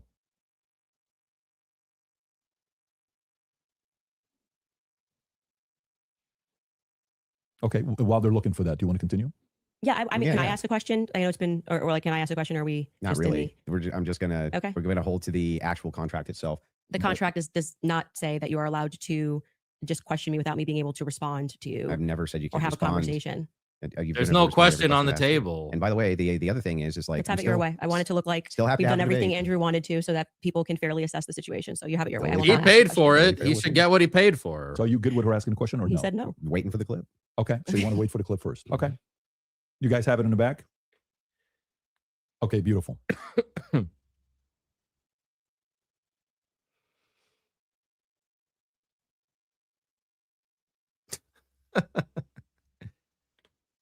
You need the Your Jeopardy team thing. told me they had it. So That's what I heard. Okay, there come we on, go. guys. Did this crime. Okay. Because Lance I can't hear Twiggs this. My has his everyone else just DNA tell me on what the it said on towel. here. It's fine. Lance Twiggs has his DNA on the rifle. Lance And Twiggs to be has his clear, DNA Lance right. Twiggs' Said this DNA 4 times, was but I don't not know why they as feel like they need degraded to- as Tyler Robinson's DNA was on Tyler's rifle. It's Tyler's rifle. Oh, you but also Lance's said it's DNA not as degraded on the rifle. Yeah, because I thought he was one of the things, but I've Right. already that's what I mean when I say that. Like, it just seems like you're not actually here trying to engage. Because I even before you got to this, and I knew that you had some secret clip planned. I said to you when I rewatched the testimony, I realized that they didn't explicitly say Lance Twiggs. They said The 5 secret other clip is her profiles own were on it, words. This and is that so his was the weird, most dude. degraded. So I hope your team feels fulfilled in playing that. She is so is there any dumb. more- She I'm literally happy to doesn't play know every clip that he anything about has the on the debate. ready. Anybody? You said There's no critical thinking coming out of Candace at all in this debate. It's like no logical coherence. Just she has no substance, no response to it. Like the secret clips are her own words. If she can't defend her own words, that's a big problem for her. you had some new evidence at the beginning of the. Oh yeah, we debate should you had show that something text new. message that you Did read you just wanna because share I that? think that's important for the public. You shared it out of context. I'll do it on my show. I'll share the text So you're going to message. read it on my show, but not show it. Correct. Okay. So I'll show it on my show, but that's what I'll do. I'll show it on my Can show. I ask why? Well, because I want to drip out the evidence. You know, it's got to drip out that evidence. Keep She doesn't even get that he's mocking her right now. people coming back for the show, right? I don't know if That's what she does. He's mocking her. She doesn't even get it. snark serves you so well. I'm just saying, like, yeah, I'll release it there. Yeah, that's my intention. But yeah, I'm fine with closings if you want to do closings. Well, I also would just, if I may ask a question, is that permitted? Go ahead. Just so I also have clarity, since your basis has been evidentiary, you keep saying that you have evidence or like you are following evidence. Which one of the charges against, or all of them, do you think Tyler Robinson is guilty of? The specific charge? I don't think that Yeah. was the point. Yeah, at so issue. what I think is that Tyler Robinson shot Charlie Kirk. Yeah, but of the 7 charges that he's being charged. Yeah, can we list them real quick? I'll tell you exactly which ones. We'll pull them up. Well, do you know any of the charges that he's up for right now? Yeah, of course. But Can I you- want to can you make sure name that we one? have them listed. Yeah, but like can you name one? Because my general perspective is that you don't actually care about this case. You're not Is following that the it? case. That's the Yeah. question. You're just not but following it seems, enough. It seems Who pretty like if cares? you're going to engage, you're going to say the evidence is overwhelming that Tyler Robinson is guilty. Maybe he doesn't know the exact charges off the top of his head. Who cares? The point at issue is whether he pulled the trigger or not, and if there's evidence for that. So again, I think oddly enough, she's complaining about Andrew trying to get a gotcha. Really, she's the one trying to get a gotcha here, because whether he remembers the exact charges or not doesn't have anything to do with the substance of the debate. I just think that you should All like. right. Can you tell me one Then let's do the charge that counter. he's? You can really, yeah, this is a great No, gotcha. no, no. You Pop just got to quiz, ask me, Candace. play Yeah. clips out of context, Yeah, put me yeah. in the hot seat. So Mhm. please just answer the This question. is fair. Can Name you all name- 7 since can- you've been following the case. Okay, sure. Go ahead. You name one. Yeah, you named all 7. I'm happy to do that, but can you name one? I think he's been charged with murder. That's actually incorrect. Okay, great. Now name all 7. He doesn't even. This is like. Name all 7. And I. Can you I name think all 7? I can. Then do it. Sure. You don't have to. Do put it. No, do it. I'll count them. Go ahead. You don't have name to put 'em. your fingers up. I Okay, can do hang on. that. Name them. Yeah, sure. Name 'em. The first charge is aggravated murder because that's what carries a Okay, death so sentence in the murder. state of you. No, Next. that's not. That is literally not murder. Okay. And so next. just for people, no, don't. I don't have to do it in a time limit. There's nothing going on. And just to explain to people the difference of why that really matters and shows that he doesn't actually care about this at all is because aggravated murder, it's narrowly defined, Just and because avoiding it the carries question. a death sentence. I'm going to answer the question. Okay, You're I'm just going to waiting. recognize that your strategy of thinking that people are intimidated when you try to put a time constraint doesn't work, and you'll be better the next time you do. I got it. I got it. Give me the other ones. The more you cut me off, the longer I'll take. Do you want to just wait for me to finish of why that's a big difference? What is so that it? No, I people just don't walk want you away? to list the charges. Yeah. What I'm is gonna it? do that. You just don't get to pretend that there's a time constraint for me to do that. Well, how long does it take you to list 7 charges? Because I'm speaking. You just got to. It sounds like you're just delaying it because you don't know. I know all 7 of them, Then and I'm tell going to me say them. again because you're going to get embarrassed. You don't have to rush this. I'm also showing an. Yeah. Aggravated murder is murder. It's just murder with additional requirements. It's more harsh than murder, actually. So for her saying aggravated murder isn't murder, it's pretty stupid because murder is encompassed within aggravated murder. example of a very flawed debate strategy. I Okay, actually well, am I under got no one. time constraint. I got one. Great. The second charge is the felony Yeah. discharge of a weapon. The next 2 charges are for obstruction of justice. Okay. The next 2 charges are for witness tampering. And What's finally, the specific charges though? that is them. Obstruction of justice, Both of obstruction those? of justice, witness tampering, witness tampering. Okay, wait, and there's no other specifics to them. Well, I can tell you why he's being No, charged. no, with no, it. just the charges and then 7. Yeah. See, the bad thing is when you try to be an a-hole and it doesn't work. What's the 7th? The last charge is Her point stands. He didn't know the charges. So what? So what? They're debating whether there's evidence of whether he pulled the trigger or not. So what? Yeah, I think that's a good comparison. Saying aggravated murder is not murder. They didn't just murder him, they murdered him with a gun. violence in front of a minor. Okay, got it. So then he's being charged with murder. You just say aggravated murder. That's the distinction. You just want to It's a massive. It's Got like it. you cannot Massive. say murder versus aggravated massive murder. distinction. This gets to the entire crux of why him being up for the death sentence. And I actually find the defense's filing about why this is not aggravated to be very compelling of why it's Yeah, you're being mean, Andrew. A woman who is slandering a widow. Andrew says he's mean. How dare you say aggravated dermer? Aggravated dermer is not dermer. not aggravated murder. I actually think that the state was going to even try to pull this off. They should have charged him with just murder. And then I do also, again, want to stress to audiences that that debate strategy of thinking that you have to speak faster or somebody puts your hand up and they try to pretend like it's some sport. I think he thinks it's a blood sport. It's not. It's about being right and being principled when you're engaging. And you can make mistakes. I make mistakes all the time, but at least be genuine in pretending that you care about this case enough to know one of the 7 charges that are up against Tyler Robinson when you say the evidence is overwhelming that he's guilty. He's charged with murder, Candace. If you would like to move to final statements, I'm fine. I want to make sure Andrew has had the time that he has requested. I think your team would like to pull up the 7 charges that he just asked you about. If you guys want to pull that up, just to confirm the 7 you went through. Can you guys zoom in a little bit? For aggravated murder, felony discharge of a firearm, obstruction of justice, which is 2 count 3 counts and of 4, 5 obstruction and of 6, tampering justice. with a witness, and Count count 7, 7, violent as an offense in the presence of a minor. Yeah. That's what So I 5, 6, tampering witness, 3rd-degree felony. Now, I did notice something. I just was curious about. If I'm just wondering, when you pulled out your phone just before you asked that question, did somebody by chance text you that question? You can check my phone. I'm just curious. No, you can absolutely not. I have not had one communication with a single person, not even my producers who are in there this whole time we were here. You want to check my phone? I'm happy to do it because you're just going to get double embarrassed. Where's my phone? You want to see it? I'm just curious. You can literally do that. Here you go. PBD, you're the moderator. Take it. Let's see See it. She just any evidence asked. at all. Now she's. This is the thing All right. that she About will take the an violent charges or opportunity. I'm To looking turn for the anything video into a footage. You have performance. full I'm not gonna permission to give go through my names. phone. I don't need to So cheat. the last one has nothing to do with it. It's just a compliment. I haven't even read my text messages. That's So a compliment. he's reading them. You're okay. You'll give me permission. I'm Yes. just going to read 3 of them Yes. to 11:32 because after that, I don't need to read it. Any other text? Could have been Telegram. Could have been something. All I like have that. is Signal. You can check that too. I only have Signal. Telegram I used in Russia. And that was a download. I'll from take Russia. your word for it. Yeah. Then- I don't need to I Okay. deeply care about this case. I don't need to I pretend get to it. know If you stuff that deeply I care don't about know. the case, I Yeah. just, I have my other question is about Mhm. steakhouse receipt. You just said that you were done asking all your Nothing, just so questions. you know, Yeah. nothing there. There. I don't Yeah. Do you need have to the do that. steakhouse receipt? Is my question. I have said several times that I have never said I have the receipt for the steakhouse. I have said the person Said who's working she's on that story is fine. going to be forthcoming with Yeah. the receipt. And that was what I was responding to. And he then drops the receipt. He redacted elements of it. And I said, stay tuned. He's the one working on that story. Okay. So I you never- haven't actually confirmed that Robinson was at that steakhouse. All I did, as I said earlier in this conversation, was I spoke to the owner when I broke that story. I think it was back in January. I spoke to the owner, understood what had happened, and that there was a receipt. That's it. That's the extent of what I shared is what happened. Okay. So to be clear, there's no receipt. You No, don't- I just said the opposite. I said there's well, a you don't receipt. have a copy of the receipt. The receipt was published online. Yeah. Right. With blurred The out. person working on this story Yeah. that blurred that out Mhm. is what I was referring to when I said stay tuned and keep following his stuff because he went to go do what I hadn't done, which was he interviewed the actual server. So there's no evidence that Tyler was at that steakhouse. I would say the receipt with his debit card number, it would be some hard evidence if that I agree is- with that, Yeah, but- so that's it. But you're questioning me. But is there, as of right now, He paid, She if you're doesn't asking me, have did he it. pay with a credit or debit card? The answer is yes. no. Is there proof that that was actually his debit card that he paid with? And that would be good evidence if that was there, but she doesn't have it. And I think that's what Andrew is pointing to is that the evidence, out of the evidence that's available, she doesn't have anything that really helps her. I think you should follow the person that is behind that story. Well, It's the more reason I'm simply asking that. you is because you always include it in your timeline that he traveled to the steakhouse. Yeah, we've been building a timeline with things that we Mhm. feel are But is there any actual Utah 1102 evidence? approved. I think speaking Yeah. to the owner, knowing that there's a receipt, seeing the Mhm. receipt is good enough to put on But- our timeline. But the receipt itself, the question I always had about it is, couldn't you just call the merchant? Like, if I've ever had a merchant account, I just call Yeah. the merchant Well- account processor and say, what's the name on this? Yep. Yeah, I would stay tuned. I feel that having spoken to the owner, that the evidence I would is stay compelling tuned. enough to put onto my I would personal stay timeline tuned. of what took place on that day. That's where it's going to stay. And if it gets debunked, I'm happy to take it off. If Mhm. that's what you mean, that's how an investigation works.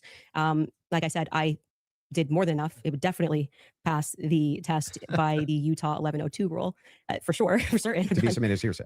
Well, yeah, beyond that, because they Yeah, didn't even but- have receipts. They were like, Bob told But me the this. question is, the receipt itself, it has not been verified to have been Tyler Yeah, I just want to Robinson's, say you're right? holding me to a higher standard than you are. I'm not even holding. in I'm the just prosecution. asking specifically. Yeah, Just- I've been he's very just forthcoming. I told asking. exactly what So happened. I spoke to the defensive. owner. I got the tip, and So I should that be chased it added in down. an official timeline that It's you in give? my timeline. It's my show, and we can add and subtract what we want, and we do. If You we can get do what something you wrong, want, sure, but Well, I'm I just wanted to asking, make sure. should you include a thing that you know hasn't actually been verified to be Tyler Robinson's? yes, you should. If we're trying to build a timeline, you should.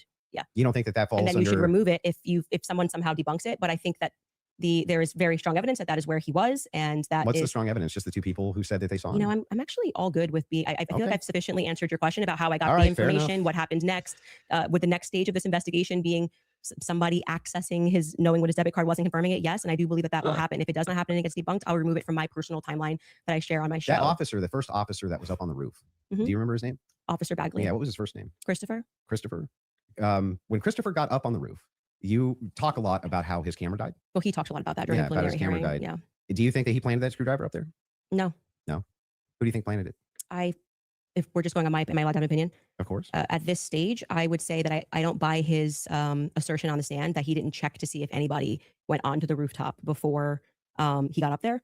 I do think that it's possible. It's at least plausible that the screwdriver was planted. I don't believe him. What I can say strongly is that his cam died at just the right time. His body cam died at just the right time.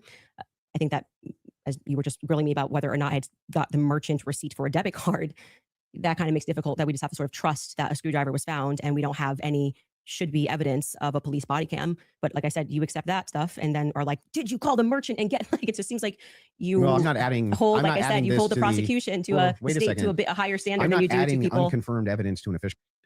That's right. Finesser. Talk about Candace saying stay tuned just proves Andrew's point without her realizing. She's just so used to doing that. It's crazy. Thank you for the $5. $5 from Nazir. Super L paid 300K. Couldn't even answer basic questions. She's insufferable. Wish he would have checked her little slick comments. Yeah, she did. She includes a lot of little passive aggressive remarks in passing. $2 from Compendium. Bruh, it's the black, not so erudite. It's crazy. I'm telling you, dude, she's just wave dashing across the whole thing. Candace sure does feel like a lot. Yeah, she does. She really does. Official timeline that I'm putting out either. What do you mean official timeline? This is my this is timeline. I made it at home. So then it would be official to your show? Sure. Yeah. Okay, great. So then your official timeline, Candace Owens' official timeline, Yeah. includes a steakhouse stop that has not actually been confirmed at all. Well, yeah, it hasn't even been discussed by the prosecution. So it's not like you're debunking that it happened. Well, there's no evidence for it. There's no good evidence for it at all. There's no camera there.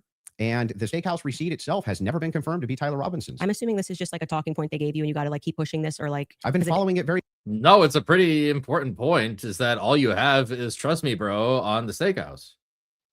closely on X. The receipt, you weren't even following the charges of Tyler Robinson, but you really You wanted to think know. that I've been because- following it do you very think that closely on because- X. Wait, you think I'm following owners of do you know steakhouses that- and having a wait, conversation. You're following Yeah, Convo on I X. literally followed the entire trial or the preliminary live. I was live with an attorney. We covered all of it. You think because I have a momentary where it lapse where I'm like, oh, it's murder? No, it's aggravated murder. Come on. You didn't know any of the That's charges. splitting You didn't, no, that's hairs. not splitting. It means you didn't follow the preliminary hearing at all. No, it doesn't Like, mean you that don't at know all. any of the That's charges that are ridiculous. Pretty sure there's a live stream of Andrew and Ryan breaking down some of the early hearings. I don't know if it was the preliminary hearing proper, but he definitely did follow it. And Tim, when this is like getting literally to the crux, Oh, man, aggravated that's- murder versus murder. It's It's a death ridiculous. sentence. And not only It's that, not murder, just it's out. super murder.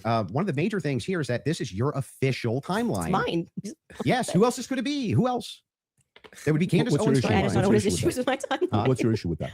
Well, so the issue is that the entirety of the evidence revolves around two people who claim that he was there and supposedly a receipt. There's supposedly a receipt where Tyler Robinson paid for his steak and his soft drink. No Yeah, it has alcohol, nothing to do with right? No alcohol, right? the actual point Know of nothing the about the case.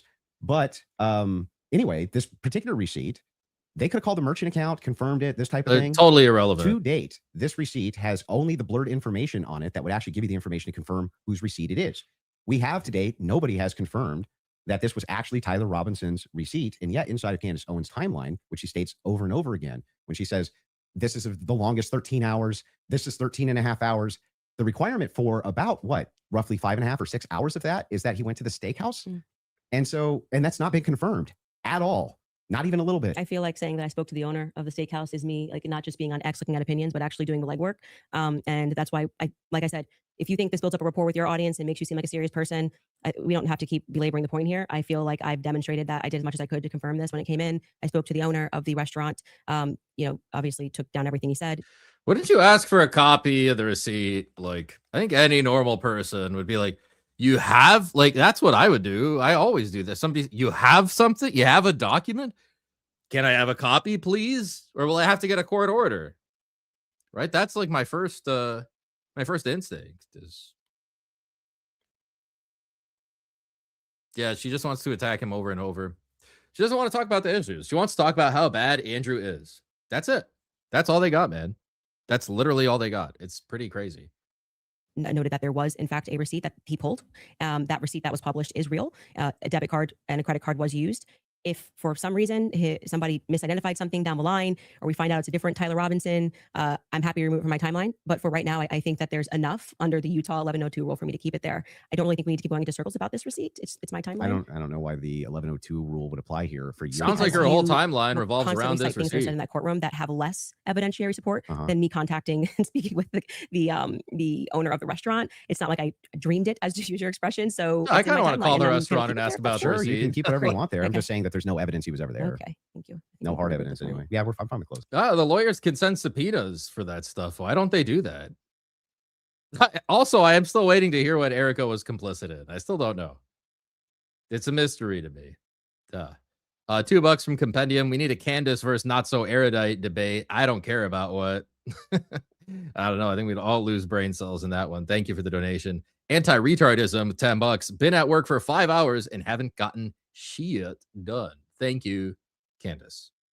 Thank you, Candace. Thanks for the donation, guys. Looks like they're going to go to closings now. Okay, so the last thing we're going to do before we go into ad break, right after this will be final thoughts. I'll be asking both of you if anything on your opinion, thoughts changed on the case, and then we'll finish it up from there. So with that being said, a 3.5 minute break, and then we'll come back for final thoughts. All right. All right, you guys, if someone followed you everywhere that you went, recorded what you searched, and studied your habits, you'd So crazy, dude. She had like no substance this whole debate.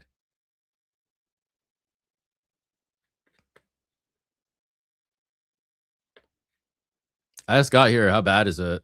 Pretty bad. All right, Pretty- we are finally at the end. For those of you that are watching it, maybe a good commentary. Pretty for you bad would for be Candace. the following on if you're a Basically, the opening, Andrew set out his position like pretty clearly. He said there's overwhelming evidence that Charlie was shot by Tyler.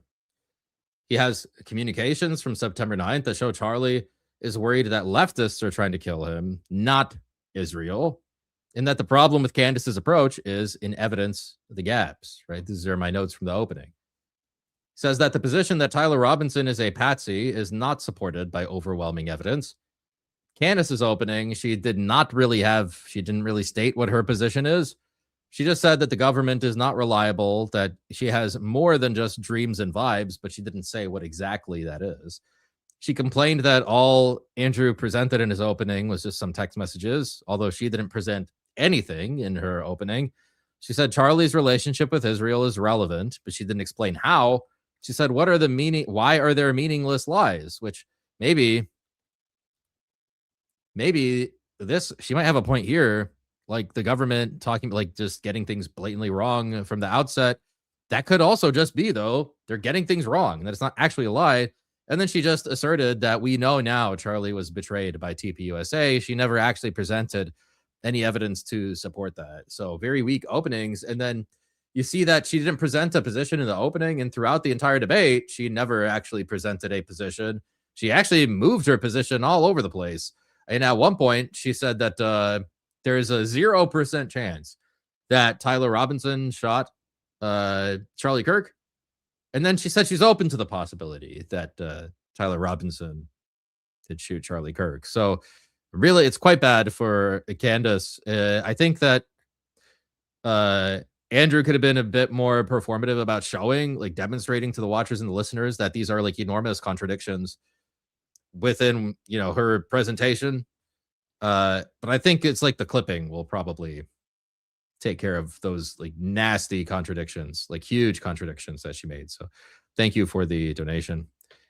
$2 from Disgruntled Docs. Candace in the sunk cost fallacy. Yeah. She's just way too deep in this. Way too deep.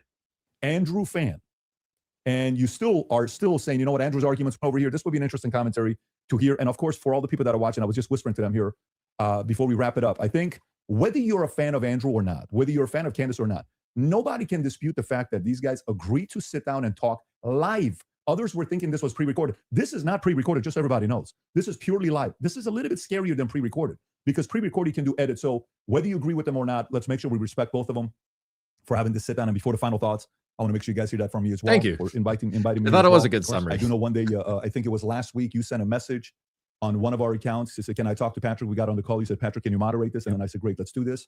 And so before we wrap up, final thoughts, I'll come to you first. Yeah, she had nothing. Just nothing. For all of her claims of patsy, nothing. She didn't have a single claim. She didn't have a single solid piece of evidence. She had no positive evidence Israel's involved in anything. No positive evidence that France is involved in anything. No positive evidence TPUSA is involved in anything. No positive evidence that Erica Kirk is involved in anything. When I ask her about her claims about Erica Kirk, yeah, it's just funning. It's just funning, you know? Or yeah, I do think that she needs to sit down and ask some questions, but or answer some questions. But you know what? I don't even know if she has. Like maybe she has. I have no idea. Yes, I'm going to have an official timeline with unconfirmed evidence. That's just fine. Hey, it's hearsay. If that's good enough for the state, it's good enough for me. But my biggest problem with the state is that they're admitting all this hearsay. It's like she's a contradiction machine. On top of all of this, the thing that I wanted to get out of this more than anything else was to just demonstrate one thing. Yes, it's true. I'm not perfect on the case. I'm not going to ever pretend that I am, and never did. But what has been made very clear to me is that there's nobody with an alternative theory that has any evidence for it at all. None. Zero. Yeah. And the continuous mission accomplished. We're running an investigation. What kind of investigation builds a timeline out on a receipt that they don't even confirm? That they don't have. They don't even have it. Okay, I'm going to interrupt Andrew shortly here because, like, this. Remember whenever I talk about debates, like, there's always an overriding purpose, right? You remember in the debate with Mullally and the who's the other? What I forgot his name. Whatever, the lame leftist guy, where Mullally's purpose was larger than the prompt of the debate, right? He wanted to show that what's his name, Pico or something. You guys in the chat remember his name? Who did he debate? Kind of want to.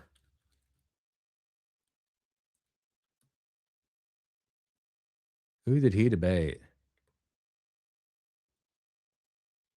Pisco. Yeah, Pisco. Yes, thank you. Pisco. Yeah. He debated Pisco, and his intention was larger than the actual prompt of the debate, right? His intention was to discredit Pisco and to show everybody that he's actually a fool and kind of a coward. So he was willing to be like, yes, sure, I will concede whatever, XYZ, the prompt of the debate. Now answer my question, Pisco. Why are you a snake in the grass, right? So I think that's important to keep in mind that, like, the prompt of the debate, like, Andrew's goal here was larger than the prompt of the debate. All he wanted to show was that she doesn't actually have any positive evidence, and he did succeed in doing that, right? So I think he succeeded in the prompt of the debate, but his actual goal was much larger than the prompt of the debate too. Yeah, exactly. Yes, Andrew just did just that to Candace. Yes, exactly. Yeah, Andrew didn't lose anything, and she has no evidence at all. Yeah, that's exactly right. You guys got it. So, especially in a debate like this, like, everybody has their own goals going into it. You got to remember that it's larger than just the prompt sometimes. So I think Andrew explaining this in his closing is, like, a very good move. Tries to make these bold claims that Israel's involved and France is involved and all these different players are involved, and never shows any evidence. We're just asking questions. It's again, like I said in my opening, it's always intuition, my feelings, how I feel about things, how I think about things. Andrew, how many times? I don't think he lost 300K because he accomplished his goal, right? That's what he paid for, was to show that she won't actually, she doesn't actually have any evidence, and he succeeded. That's what he paid for. That's what he got. How'd you hear this today? Andrew, you can't tell me how I'm supposed to think. Yeah, nobody's trying to tell you how to think. But you should rationally come to your conclusions based on evidence and facts. And the truth is that 90% of what you're saying is simply intuition based. It came to me in a dream. It's intuition. Almost none of it has any evidence at all. Just, I'm skeptical because these people over here said things, and that makes me skeptical. It's like, but no evidence. Note this on what basis? To the audience, to everybody watching. You might hate my guts. That's fair enough. I get that. I'm not the most likable man. I understand that too. But there was nothing. I mean, no evidence at all that Tyler Robinson was a patsy that was ever put forward by Candace this entire debate. Now, maybe you could say that we stalemated when it came to whether or not Robinson did it. She says, I found the evidence convincing. Unconvincing. Andrew says he found the evidence convincing. Okay, fair enough. Maybe you can't do too much about that, but there was nothing. She had nothing for Robinson being a patsy, nothing for any of her conspiracies, nada, zero, zilch. And she backed away on a bunch of them. This is the first time I think she's ever really backed away from the Twigs thing. First time I've heard her back away from the Erica thing, back away from TPUSA, being very cautious about making any of those claims now. Whereas on her show, much more likely to be making those claims. So she just had nothing the entire debate. Zero. Yes. Well, I think that is quite a conclusion. Admitting somewhere, maybe we stalemated. It probably signifies what I've been saying from the beginning, that you didn't feel that you were strong on the actual facts and the evidence, which I was willing to engage with you. I wanted to go over the screwdriver. I wanted to go over the towel and things that you've mentioned, and you wanted to then move the conversation into a defense of Erica Kirk and her character, and what I've said about Erica, which is my opinion. And I have not edited that opinion after discussing with you. I Remember who opened the door to that Erica discussion? That was Candace. Asking him about the tweet that, like, you think Erica is too retarded to have planned this whole thing. Candace opened the door to that line of questioning, not Andrew. I would like to extend a compliment to you for being willing to sit down and to have the conversation. I still walk away feeling that the people who are jumping on the bandwagon about this case don't care about this case. They don't care about Erica Kirk. It tends to be follow that they take a meeting with Turning Point USA and they come out and suddenly have a lot of junk to say about Candace Owens. And yeah, so her position, her response to Andrew's criticisms of her lack of justification is that Andrew is a bad person who's in the pocket of TPUSA, that he's bought. That has nothing to do with the actual arguments that Andrew made. That's all she's got. This is what she does. This is her thing. Why would we expect anything different? I do want to also stress that Turning Point USA tried to pepper him with something as a surprise. He showed clips that were meant to be a surprise. I did no such thing. I stressed to PBD from the beginning that they're clips of her. How are they a surprise? And how are they from TPUSA if they're from your show? That doesn't even make sense. Dude, she just says things. That doesn't even make sense. I was grateful he was taking this on and that I wanted this to be a clean debate because I believe I can win this on the merits, and I believe that I did win this fully on the merits. She didn't talk about the merits. She talked about Andrew. By engaging the evidence of what has happened, I do still believe that there is more evidence which supports that there are more people involved and that Tyler Robinson has been set up. Dude, the whole question of the debate is, what is that? Show it to me. And she can't. That's the whole purpose of this debate, Candace. Why didn't you show that here? This is so crazy. Like, I think I did show that there is a lot of evidence that shows numerous people were involved. Where is it? Show it to us. It's not there. She doesn't have any.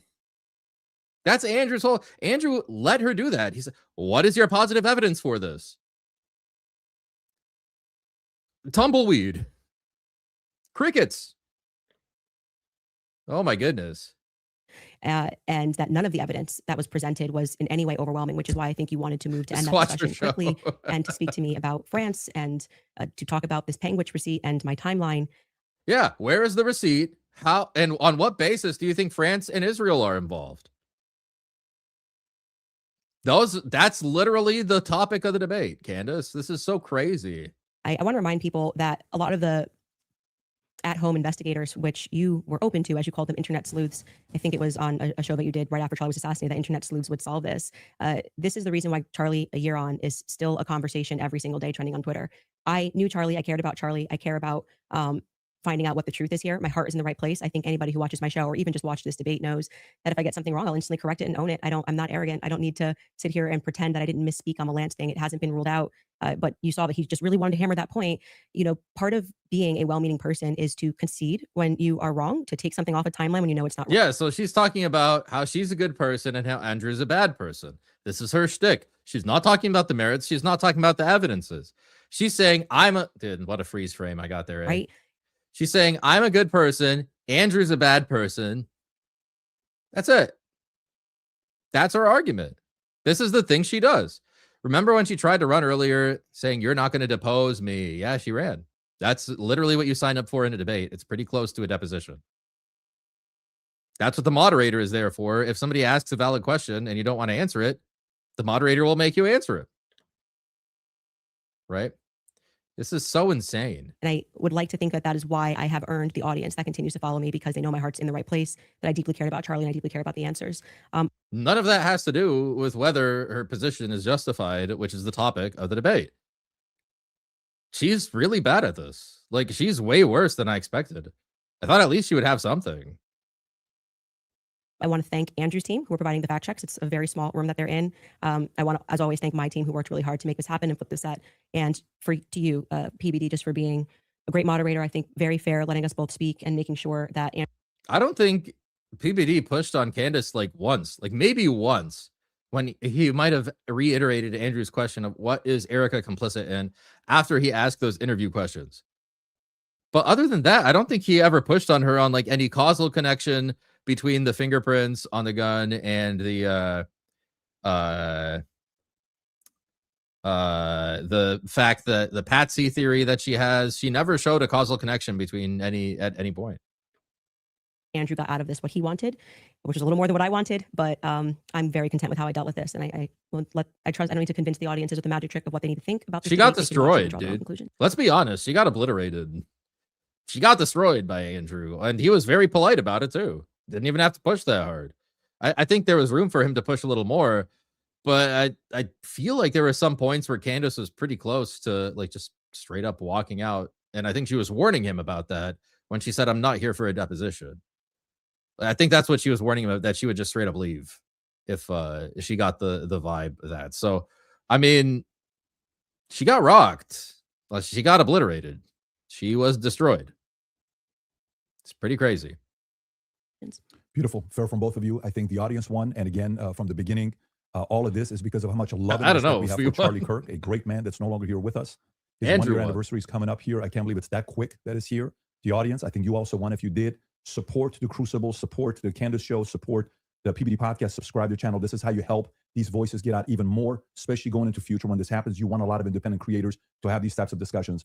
And last but not least, the two of you, I respect you guys again for having this conversation. It is not easy to do so. Hopefully this will lead to more discussions. A lot of different things we talked about. I'm sure there will be a lot of follow-up. With that being said, take care, everybody. God bless. Have a great weekend. Bye. Dude, Andrew destroyed her. That was super one-sided, dude. She had literally no evidence. He gave her the opportunity. Like, what is your positive evidence? And she did not present any. Not even one. When she tried to with the fingerprints on the gun, she made no causal connection to why that leads to you to believe that there's a Patsy theory. Like, how does that support your Patsy theory? It doesn't. It's crazy, dude. At $10 from a cool Slav, this debate demonstrates normies from intellectuals by viewerships. Her side has 200K plus, while the ortho truth side, the rationals, has less than 1/10 of that. Always a great review, Alex. Thank you. Well, I mean, that's why we're putting our views out there. We're trying to win people to our side, and hopefully people will see the reason and logic behind it, and they go beyond just like playing teams, right? You can like Candace, that's fine, but she has nothing, dude. Literally nothing. She made a big deal about this receipt. She doesn't have the receipt. She said, "Trust me, bro. I called the restaurant. The restaurant told me about this receipt." It's like, okay, that's good, but you can't stop there. Continue with that. Get the receipt. Get a copy. Like, get a picture, something. We don't even know that it exists. It's all just like, trust her, bro. Like, I have sources in the Robinson family. Who are they? What sources? What do they tell you? How can I verify any of this? I too have sources, and they told me that the UFOs are benevolent angels. They're not demons. Like, you can say, put anything under the guise of sources. Like, it's just not enough. Faith can move mountains, $2. Not to mention the 300K is a business expense for Andrew. I hope so. $4.99 from Nazir. She was there for the audience while he's there for the debate. Yes. But Andrew actually respects his audience, and he knows that his audience is also there for the debate. I do think that Candace's audience is there for Candace. There are some big mindset differences that you're hinting at there, Nazir. That's a good point. $5 from Philip. Candace's position is purely Gnostic secret knowledge. Yes, just trust me. I have these secret sources.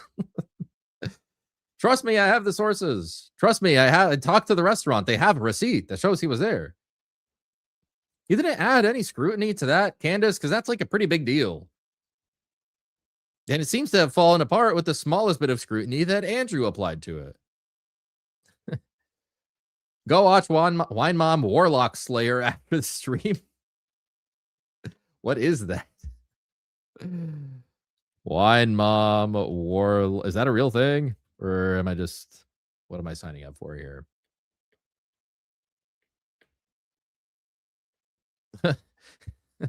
Is that the zebra that Jay debated? Thank you for the $10. Anthony, $5. I thought it was funny. She said on her show, it's all Fed slop.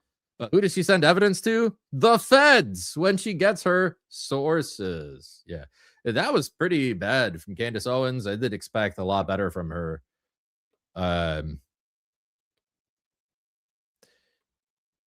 Nah, dude, I won. Good. Octavian, well said. Not worth watching, but respect for Andrew. I think it was worth watching once. I don't think it's worth rewatching at all. I mean, unless you're gonna go find the clips of like her just contradicting herself throughout. PPD, he pushed on the double dates. That's what he decided to push on. Yeah. The audience is lost. She had no evidence for her theories. Andrew justifying the 3006 ballistics with a "this can happen, rare occurrence to listen. Rare occurrence is also an L. L's all around." You think Andrew was wrong with his analysis of the bullet? She had no response to that. I thought that was compelling to me because that's like one of the big hangups that I had, right? I don't think she got nuked hard enough in the debate for her slow audience to be swayed, though. I agree. I think Andrew held back a lot. He could have pushed harder on some things. I think it's also like she's pregnant. So like the presence is different there in person. But he got what he needed.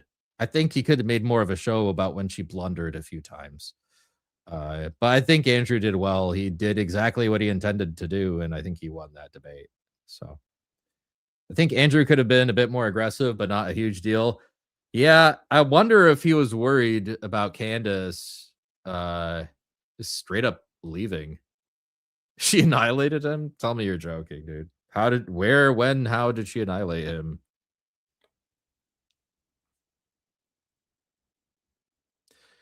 It's a song based off the stream, Cleve. And Alex did with that lady that said she did astral projections. Zoinks.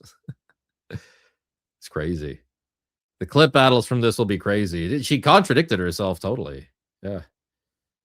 $10 from Mr. Fist. People holding stock in Franzia and pet food companies are the only winners today. Word. I wish Andrew would have leveraged the fact that she said the feds said it would be difficult to conclude anything based off the fingerprints against her claims based on the degradation of the print. Yeah. She hinted at the contract a bit. I think Andrew's hands were tied on pushing worldview and morals. Yeah, I think that there were some instances. I also got that vibe, Bruce, that she was hinting at like she'll just shut this whole thing down if he pushes more on X topic or Y topic. I think you're right. Yeah. Yeah, you guys got it. She annihilated his brain using her alien magic.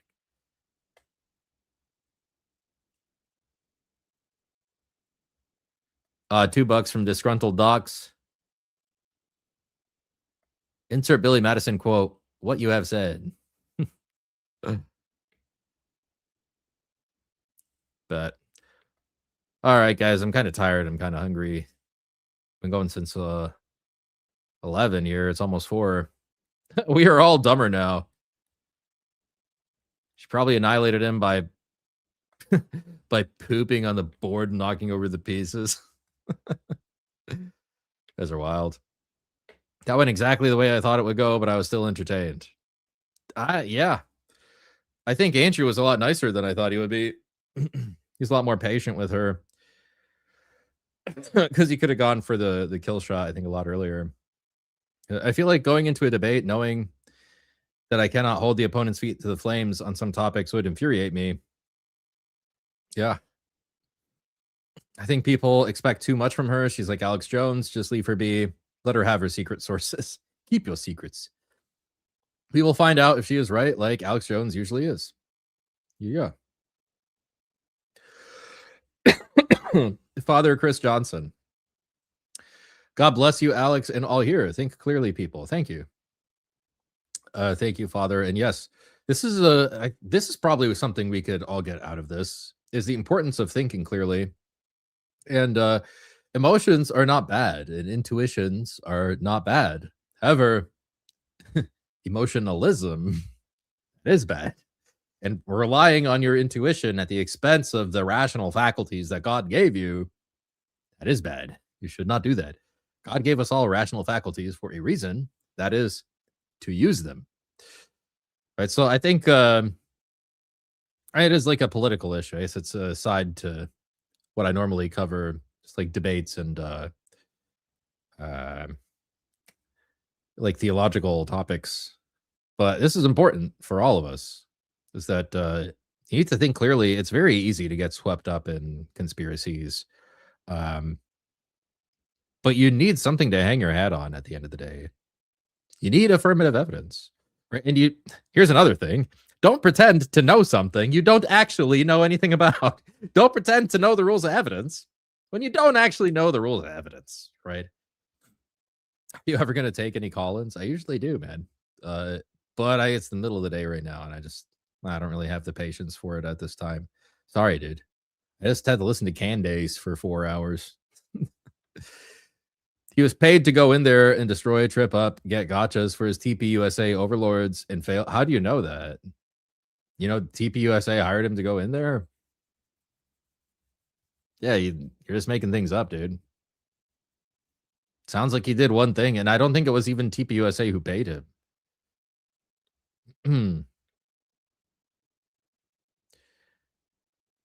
Because he went to, I think, wasn't the story that he went to go train some TPUSA debaters and TPUSA paid him for something. But I think Rachel was saying it wasn't even TPUSA, like that organization, that actually paid him for that training. There's nothing that shows he was paid for this. Unless I'm missing something. Always liked Andrew, but joining with the Zios has put me right off.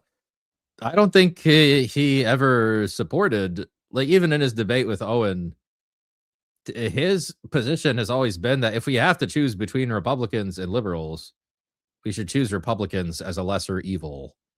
Then he doesn't want to give ground to liberals because of the major disappointments that we have with Trump.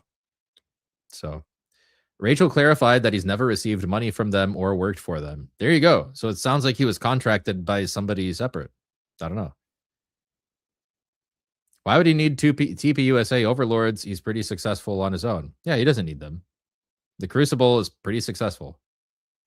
Alex, you always start your time for free, man. Come on, JK.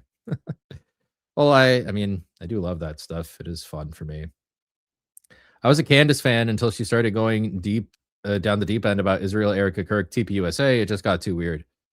I enjoyed her coverage of the Macron stuff. I thought that was like entertaining and presented well. Of course, it's not like a solid case. There's holes in that, you know, but it's enough to get you thinking. It's kind of weird.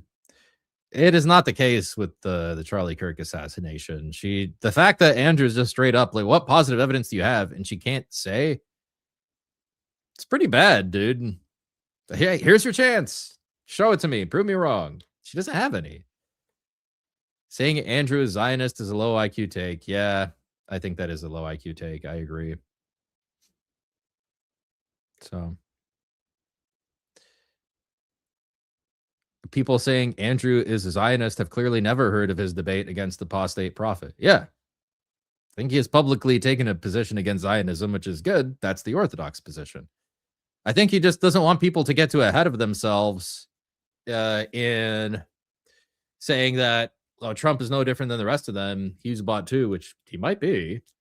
But at the end of the day, it's better for us to have Republicans in office than it is to have Democrats in office. I think that's Andrew's whole thing right now, is that he's trying to reel in the right. And I think he's right in that. So wasn't Candace the one who got paid this time? Yeah, I think she has a bigger audience, so I guess that makes sense. I'm surprised Andrew didn't apologize for the audience because Candace wasted everyone's time. I mean, she had 4 hours to present positive evidence that this guy was a patsy and that he didn't pull the trigger. And in 4 hours, she was unable to present any positive evidence or even make the positive argument. The only thing she has is there is room for this theory in between these gaps in this evidence, which is what Andrew called out in the opening. It's an evidence of the gaps argument. It's not enough. She has no positive evidence to show any conspiracy or collusion at all. Unfortunately, Andrew presented an obscure army article that says a 3006 can fragment against soft resistance, but it's extremely rare to have a 3006. It's like the magic bullet from the JFK situation. Maybe that's something she should have pushed Andrew on. Yeah. It's definitely fishy. I'm not saying I buy the whole narrative. But Candace failed to disprove that today, right? This is like when some courts get decisions wrong because the lawyers on the other side are bad, right? So Andrew won that issue here because Candace just wasn't prepared to address it. Maybe if she had a little more knowledge on that, like seems Octavian, you've researched this issue a little more, she could have taken him to task, and maybe he has a response to this. I don't know. Maybe he does. Maybe he doesn't. Yeah.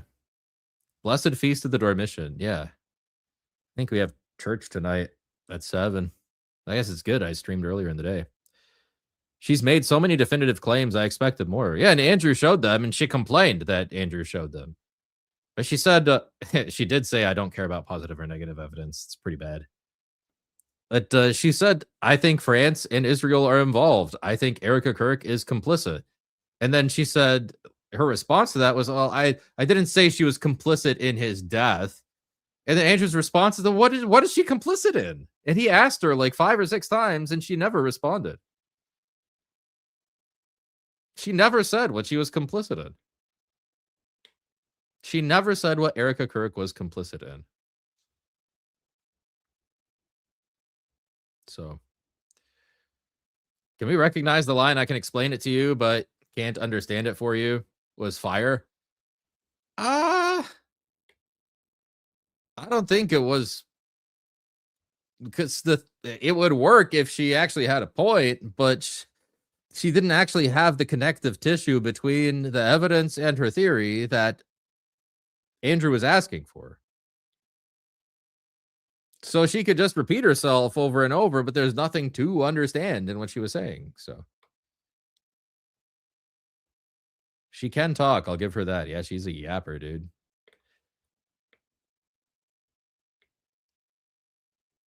So I've shot a deer with the same 3006 ammo, and it can fragment or stay in one piece depending on where it hits. There you go. So, guys, thank you so much. This was fun to watch. I'm glad we did. I think there's a lot that we can take away from it. Rob Noah just finished a short live discussing what happened. FYI. Oh, there you go.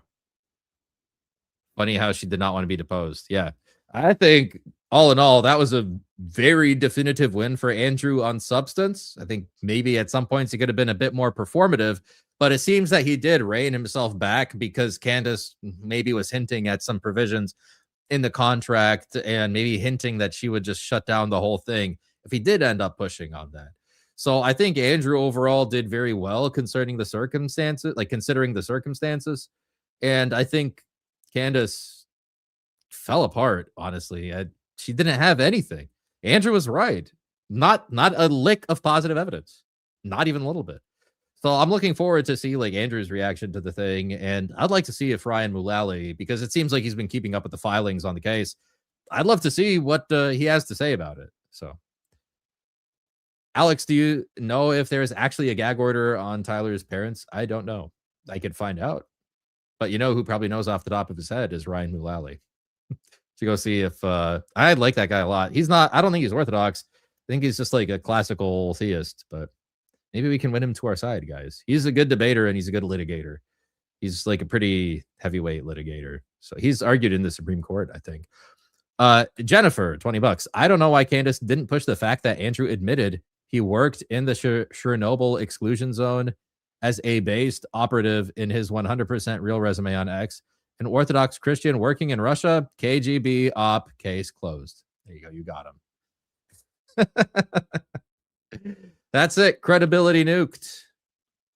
And you know what? Considering that that's one thing Candace is good at, is like talking about people. You'd think that she would bring that up, but she did not, in fact, bring that up. So thanks for the $20, Jennifer. Guys, I'm going to go eat something. I still have some members only streams I have to do. But I love you. Smash the like, share, subscribe, all that jazz, what YouTubers are supposed to say. But hopefully I was able to add a good take. Add a good take to this. And the rules of evidence, she didn't understand them at all. Basically everything she said about them was wrong. if Andrew, I think, was a bit more knowledgeable, Andrew at least had the humility. Yes, the Lamentations of the Theotokos tonight. If Andrew, had the humility to not talk about something he doesn't know about, which is smart, but he could have caught her on that if he knew a little bit more about that. So, all right, love you guys. Bye bye.